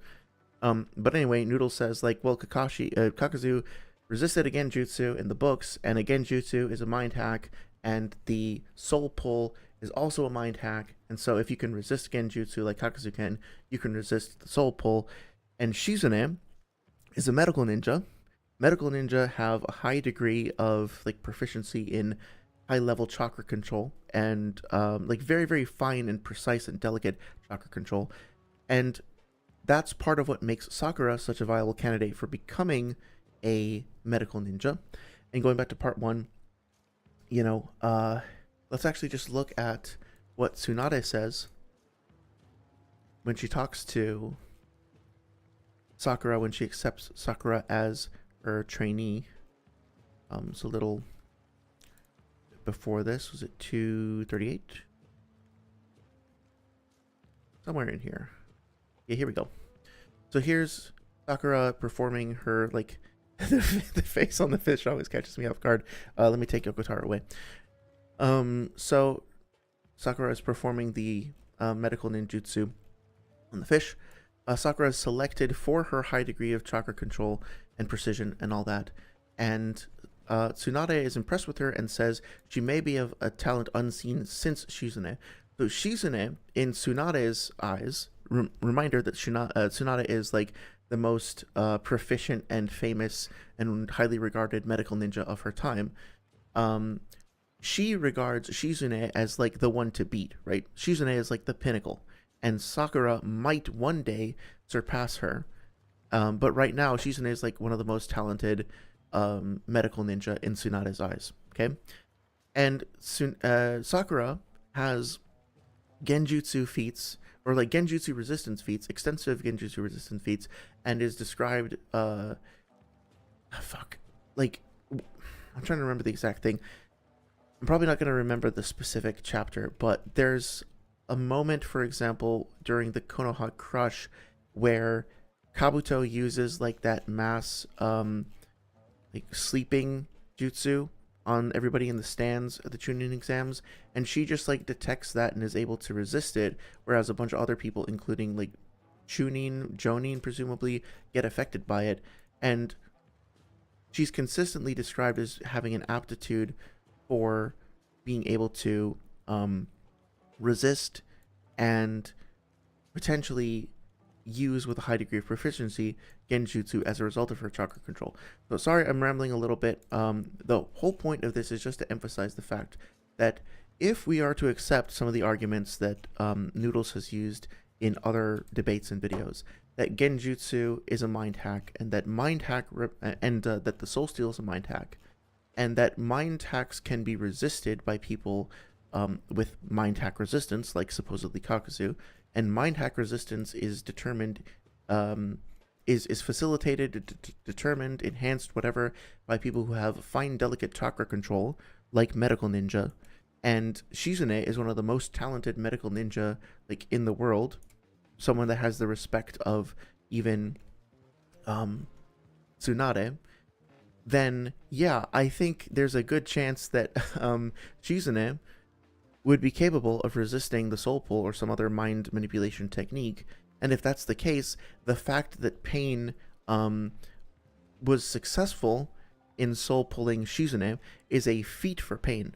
Pain is able to just completely read the mind of and pull out the soul of this person who should be one of the most proficient people at resisting genjutsu in the village, anyway, perhaps in the world. Maybe not in the world. I wouldn't put her up there with fucking Itachi. But he soul pulls somebody with extremely high mental acuity and chakra control. And that's supposed to be an anti-feat. That's supposed to be establishing an upper limit for Pain that is negative or something. It's quite the opposite, right? And to this point, this is Sakura in part 1, chapter 114. And Kabuto, or whoever this Anbu, this like infiltrator, Konoha Crush infiltrator is, looks at Guy and Kakashi doing the genjutsu release technique and says, leave it to the Konoha elites, they would notice and reverse the genjutsu. So he's saying the fact that these two characters noticed and released a genjutsu makes them Konoha elites, and Sakura is doing the same exact thing in part 1, and she is still like, her long-term goal will be to try and surpass Shizune. So I just don't think that, based on what we know about Shizune, and given that this is a mind-related jutsu, that we should just be like, oh, Shizune is fodder because she's not blowing up mountains or whatever, so the fact that it only worked on her means that the jutsu is trash. Like, come on, there's just so much more shit here that we can look at. And even if everything I said is like totally wrong and off base and Shizune actually is fodder, isn't this like more interesting? Like, I don't know, I'll check in chat, maybe like you guys have been having a miserable time, I hope not. But I feel like looking at things this way, where we actually examine the character, we examine how the jutsu work. We examine how like resistances work and mental acuity works and stuff like that. And we look across the series for different pieces of evidence. I feel like that's more fun, and it gets us a more complete picture of the narrative and the jutsu functionality overall than just saying like, well, it only worked on her and some random fodder, whatever. Like, come on. It's so nothing. What is the expression? Nothing burger? Anyway. So, I'm going to scroll back up. Sorry, I missed some chats. I'm going to catch up now. I was having a snack, and I saw Saria saying, so what happens if the bowl spills? Does his avatar die? And nearly had my food come out my nose. So thank you for that. That was actually really funny.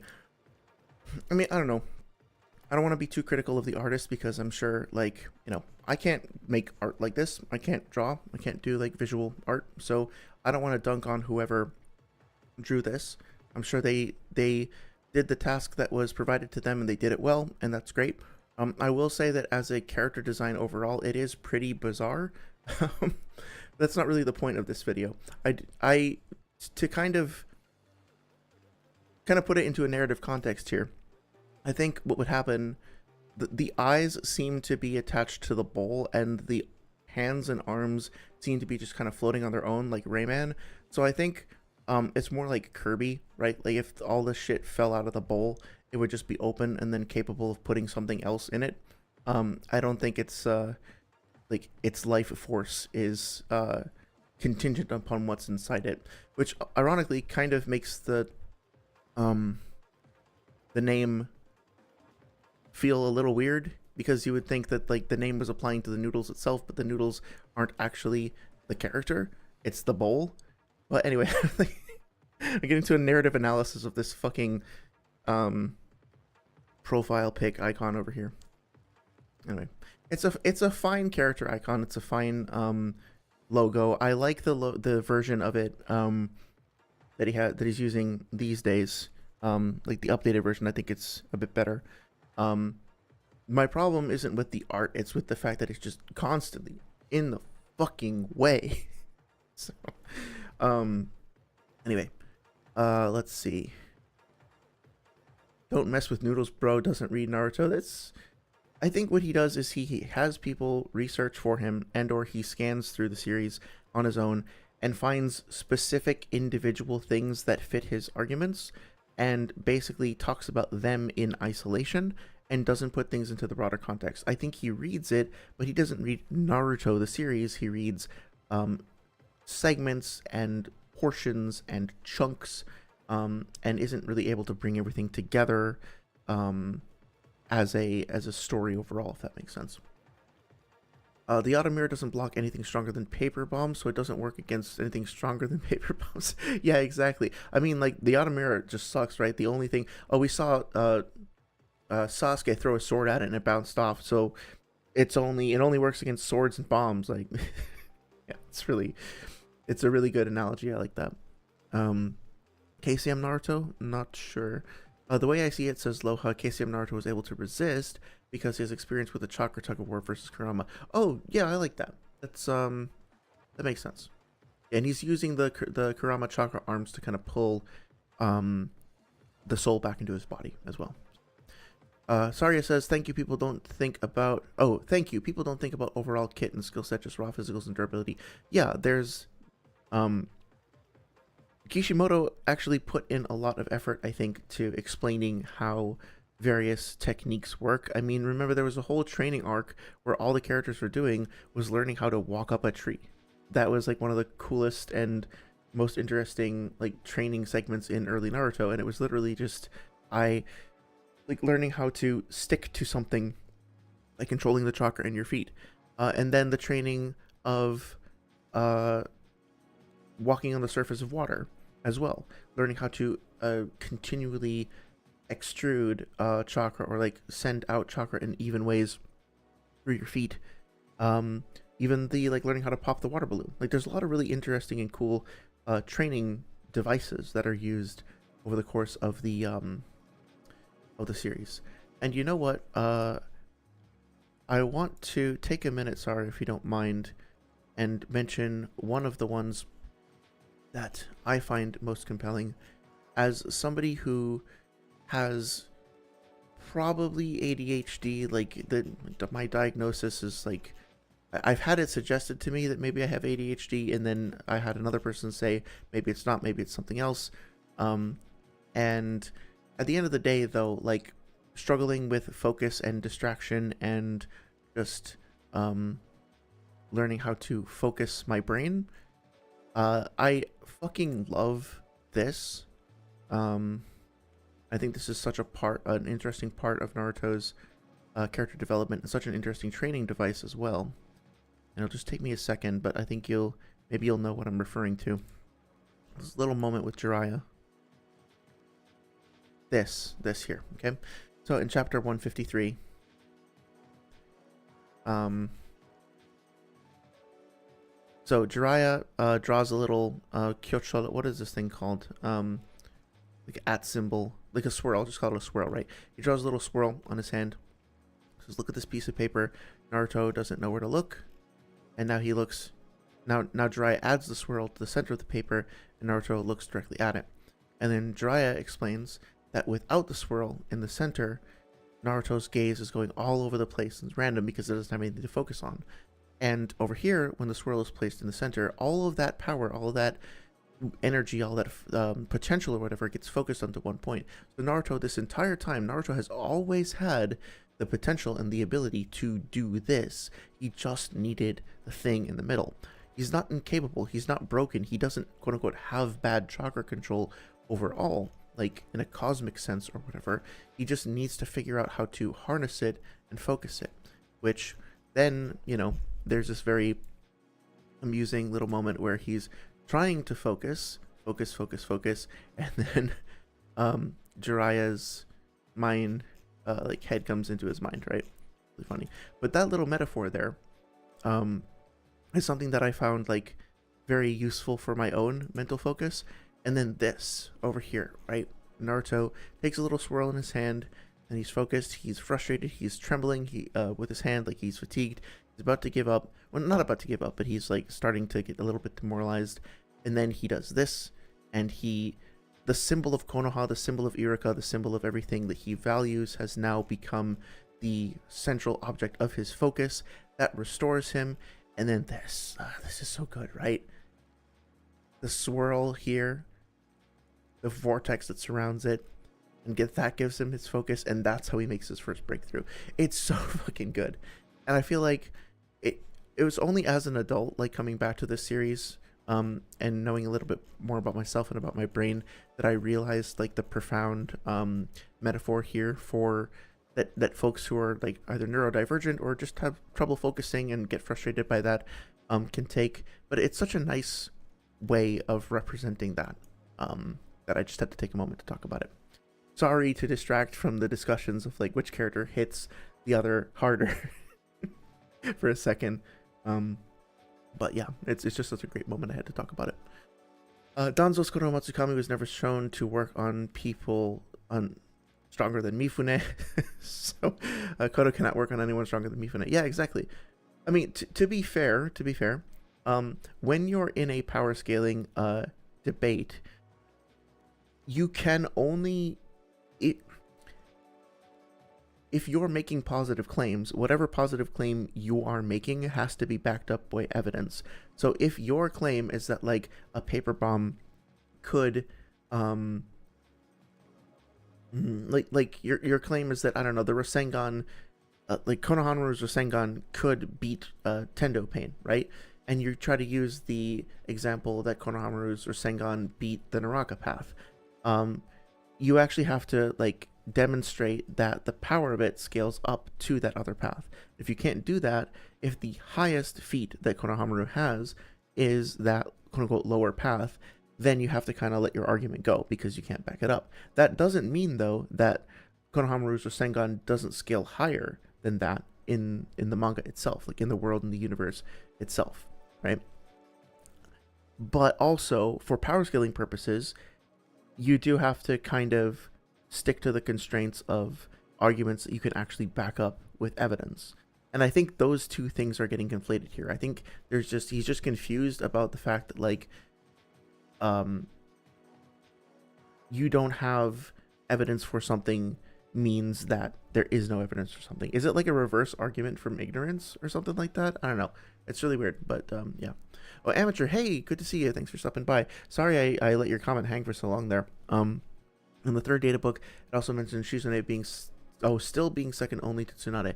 That's great. I appreciate you letting me know that. I actually didn't know about that, but that makes sense. I know in the fourth data book there's some statements about her saving a bunch of people in the war. So her even late in the series, her medical skills are still at an extremely high level, and she is able to use them to save a lot of lives. So Kakuzu never damaged anyone stronger than Kakashi, so he cannot damage anyone stronger than Kakashi. Man, I'm gonna have to save these. Kono-kun, you're on fire with these. I need to keep these in my pocket for if I ever debate again. Look, Minato has unparalleled strength. Yep. Saria says, I've been having a good time because it feels like we're actually scaling the powers and not just strength, durability, and speed. That's lame. I'm really glad. Yeah, I know I've been kind of straying off the video, and we're still... I thought we were going to finish it today. We are not going to finish it today because I've only got a few more minutes left in me. But we're making progress, and I think we're having fun talking about all this stuff, right? So I'm glad that you're enjoying it too. He reads segments and portions, says Saria, so basically he does what power scalers do. When they talk about comic book characters, they grab random panels, make claims they don't know the context from the story. Yeah, exactly. And so, like, Noodles in a debate said to somebody, like, angrily, I forget if it was King Bullet or Striker or something, he was, like, upset that, Bullet wanted to go and watch a clip from the anime or bring up a panel to verify something. And he kept saying, like, I've read this hundreds and hundreds of times. You're wasting my time. You're wasting everybody here's time. I know what happens in the scene. I've read it 100 times. And, like, you read the panel, probably, that you're referring to 100 times, maybe the page. But the entire fight in context with all the background stuff going on, carefully and considerately, and not just like skimming through and looking for feats. No, like, because if you did and you still understand it in such a paltry way, in such a like misguided and misinformed way, then that's like a major self-report, right? Like, reading something hundreds and hundreds of times and still just like not understanding it is like, for me to accuse someone of that is a pretty big and bad accusation. It's much better for me to just say, oh, you probably just missed it. You probably weren't focused on it, right? Because otherwise it's like, wow, how did you fucking miss this reading it hundreds and hundreds of times? I think the thing in question, just for context, was specifically like Naruto embedding his tails into the ground during the pain fight. I have it in my notes somewhere, but like, they were talking about how when Naruto resists the Shinra Tensei, Noodles' claim was that he like just walked through it, was his specific phrase, and Striker was more, or King Bullet, whoever it was talking more about how he recoiled it. And it's like, Noodles like, no, I've read this hundreds and hundreds of times. I know exactly what happens. He just walks through it. Okay, so let's see. Here's the almighty push. Here's the tails. He doesn't walk through it. He recoils it, right? So, like, how do you miss that? Well, the answer is, if you're not paying attention, you're just looking for specific things that suit your argument, and you're not looking at the fight overall. That's how. And or you're reading things out of context or out of order, and you're like, this is him walking through it, right? Because if I were to look at this page first, and then go back and look at this, it does look like there was a Shinra Tensei, and then Naruto walked through it. But obviously that's out of order. Anyway.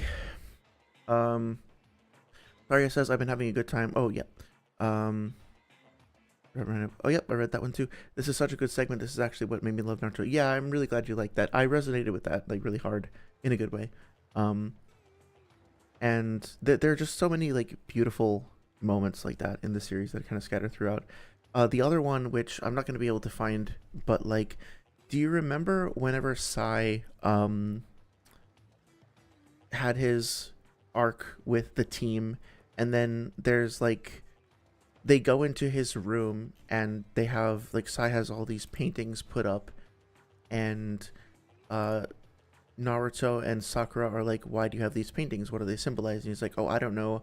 I just heard that this is what you're supposed to do. You're supposed to put paintings up because like walls need art or whatever, but I don't really understand them.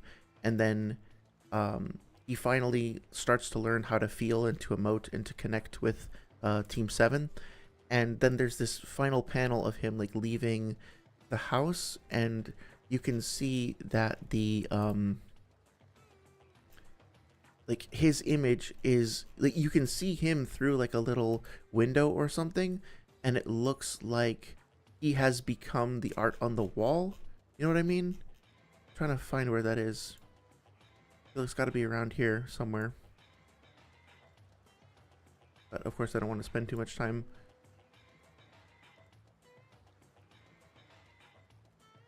I would generally be curious to see like how neurodivergent folks, maybe you have a perspective on this. I don't want to apply that label to you if you don't accept it, but how they feel about the depiction of Sai. Like, you folks who are on the spectrum feel like Sai is a good representation of those things. Yeah, this in excuse me, in 310, right? Just scroll through here.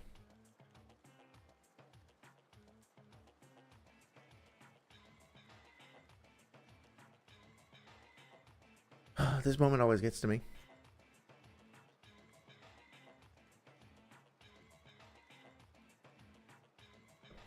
I'll just leave that there. You know what? You know what? This is where I'm going to end the stream today. We talk a lot about dishonesty and misinformation and inaccuracy and apathy and confusion and hostility and all of that shit. But at the end of the day, this is what keeps me coming back to Naruto. It's moments like these that really inspire me and resonate with me, and I think are the most important part of the story. Fights are fun. I love them. They're great. The abilities are great. The skills are awesome. All that shit is just beautiful and rad and cool and kick-ass and badass. But sometimes you just gotta take a step back from talking about characters like walking up to each other like a villain and beating the dog shit out of each other, and just like remember that that's not the only thing that the story is about. It's about moments like this. It's about character growth and development and connection and self-actualization and finding your place in a community and learning to integrate and learning to, I don't know, find family at times, empathizing, all that shit. To me anyway, perhaps I'm misguided, that's what Naruto is really about, and that's what mostly inspires and motivates me to continue talking about it and make content about that. So that's where we're going to end for today. We made some good progress. I think we can do this in one more video, especially if I prepare a little bit more beforehand. I think next Sunday is probably going to be the last Brutal Honesty video.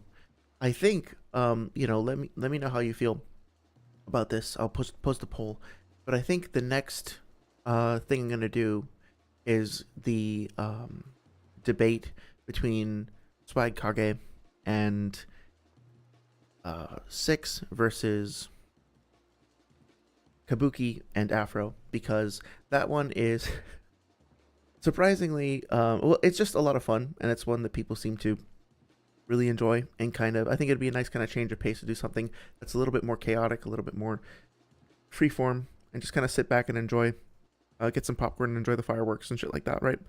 And I'm open to other suggestions. I'd like to talk about one of Daigo Knight's videos at some point.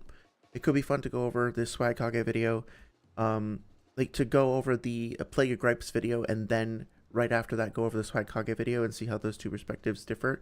And I'm open to other ideas too. But yeah, the goal will be for next Sunday for us to finish the Brutal Honesty video, and then to go on to other things after that. Still open to going back to like the Weeaboo debate or other debates, the Paulo debate, whatever. But time for a Noodles break after we wrap the shit up next Sunday. I'm going to just go through and catch up on comments, and then I'm going to say goodnight. So, Konakun says, I just realized watching something depressing is not a good deal with the state I'm currently in now. Yeah, that can be, it can definitely bring up difficult feelings, so make sure to pace yourself, you know, find something that you resonate with and that feels appropriate, but don't feel like you need to dive into like too dark material if it doesn't feel right. Let's see. Jellyfish Can't Swim in the Night is about artist depression, and it have opened up old scars. Oh yeah, I think we talked about that recently, right? Did you see my mention of Rings by Aesop Rock? I think you might like that song. Let me know what you think. If that happens, I might become like Obito. Well, that's not a path I think anybody wants to see you go down. So look for an outlet, I would say, that you find satisfying and fulfilling, if you can find that, or just give yourself some time. Like I keep saying, like, oh, don't worry, it'll be okay, things will get better. Sometimes it's okay to just like kind of be stuck in a rut and be like, you know what, things actually fucking suck, and this sucks, and everything sucks, and I'm not gonna do anything about it today. I'm just gonna be sad and miserable and shitty, and the world is shitty, and that's gonna be my day today. Sometimes you just have to have those days, right? It's okay. It's not fun. It's not maybe a long-term desirable thing, but it is okay to feel like absolute fucking garbage sometimes. It's a part of life. So I hope you'll be patient with yourself and give yourself the time that you need to kind of get through it. Oh, you have saved it to watch later. Okay, yeah, let me know what you think. No rush, no pressure. Just thought you might enjoy it. Sorry, it says Sai is one of my favorite characters in the franchise. I know people meme him, call him a knockoff Sasuke, but his whole thing was something I felt on a personal level. Yeah, I disliked him the first time through, but more recently I see that there's more nuance to his character, and I've come to really appreciate him. I'm someone who doesn't like being touched. It takes very specific people to make me want a hug or anything. I don't even like shaking hands, but when people take the time to understand me, that is great. Yeah, absolutely. And that's one of those things, like hugging especially. Like, I also only kind of like being hugged by people I'm close to. It's not something I really enjoy with people that I'm not very close to. And just for whatever reason, in family circles, social circles, have been around a lot of people who not only want to hug all the time, but also like consider it a personal offense if you don't hug them. And it puts you in this really weird position where it's like, I'm not offended, like I'm not disgusted by you, I don't think there's anything wrong with you, this is just like not in my personal comfort zone. And now I feel like if I express myself and set my own boundaries, then you're going to take that personally, and that puts more of an emotional burden on me. And just not knowing how to communicate that and to establish like boundaries around like physical comfort was just a source of a lot of discomfort. And I think a lot of people actually go through that, and we just don't talk about it. We all have different barriers, and we all have different things, like levels of comfort. Some people are very, very physical and love touching and hugging and all that stuff. Others really can't stand it. And I feel like there's been more of an understanding and a greater sense of empathy of that over the past 10 years or so, which I'm really glad to see. And I hope that like future generations don't have to deal with it the way that we have. But I do appreciate your appreciation of all of that. And Sai represents that for you, yes. I'm glad that you can connect with that character as well. So Kona-kun says, my favorite moment in Naruto is the village accepting Naruto. That moment makes me cry every time. Yeah, that makes me tear up too. That's a beautiful moment. I think another one of mine is Itachi saying to Sasuke, like, I will always love you, right? Like, that's one of the my favorite moments. If I get depressed, I'll watch Lucky Star again to cure myself. That seems like a good remedy. I don't know if it's exactly up your alley, but I've been watching Ranma One Half on Netflix, and so far it's pretty good. It's also like kind of lighthearted and fun and kind of crazy and off the walls in some regards. It also has some ecchi elements, which I think I remember Lucky Star maybe having. It's been a long time, so I don't really remember for sure. But that might be something that you enjoy. It's definitely been interesting to, or like entertaining to go through rather. At some point I'd love to hear how people in the like trans community or just like gender non-traditional community, I guess, view the series as well, because the main character, if you're not familiar with the story, is a boy who is like, when he gets splashed with cold water, turns into a girl, and when that girl gets splashed with warm water, hot water, whatever, turns back into a male. And so they have this double life where they have two different identities that are really kind of one and the same, but also like certain people only recognize them as a female, certain as male. They have different people who are attracted to them or enemies based on their gender state. And so it's like, I think it's trying to do some interesting commentary on, you know, gender roles and how gender is perceived and how it affects your presentation. But I'm not sure if it's like particularly well executed. and I don't think I'm qualified to really comment too much on that. So I'd be curious to see what the community at large tends to think of it. Lucky Star doesn't have any etchy moments. What are you talking about?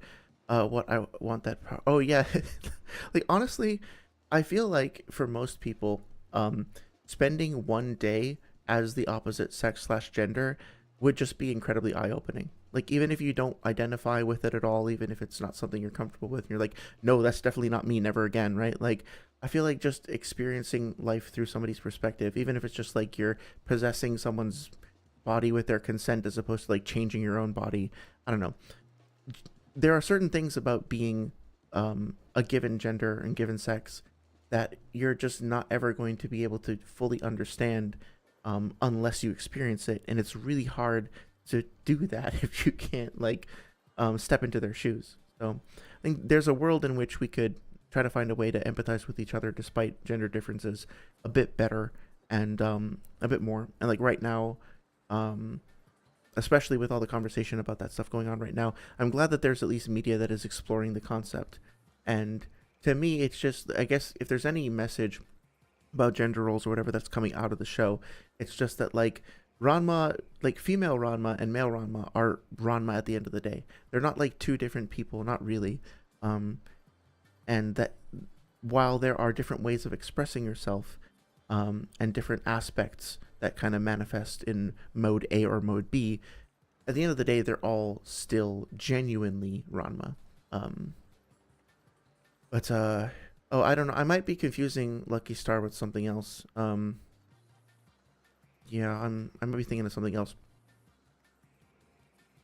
So I think I don't recall. Like I didn't get enough deep into the series to see whether or not it did something about the like the darling please thing in the OP felt to me like it was leaning that a little bit, like it was kind of hinting that there was going to be something like that, but admittedly I didn't like look into it too much at the time, so I might just be like totally bullshitting. So sorry if I misrepresented it at all. Becoming a boy and a girl, something like that also happens in Fata Morgana. Okay, more reason for me to check that out. Yeah, I feel like any media that does a wholesome job of exploring the topic and creates discussion is positive at the end of the day. So, right. Well, that's gonna do it for me. I know this has been another long ass stream, and I've been rambling quite a bit, so I appreciate folks' patience and engagement. And I think we've had a really good discussion. I certainly had a lot of fun, and I appreciated all of you folks engaging with the chat like that. Again, Thursday, more Dark Souls 2. Next Sunday, hopefully finishing up the Brutal Honesty video. And in the meantime, I do have the Discord. If you guys want to chat about anything, let me know. Although I only check it usually every couple of days because it's on my like gaming slash streaming computer. Sorry says I enjoy the rambles. Okay, great. Thank you. I appreciate that. But that being said, have a great rest of your weekend, and I'll see you next time.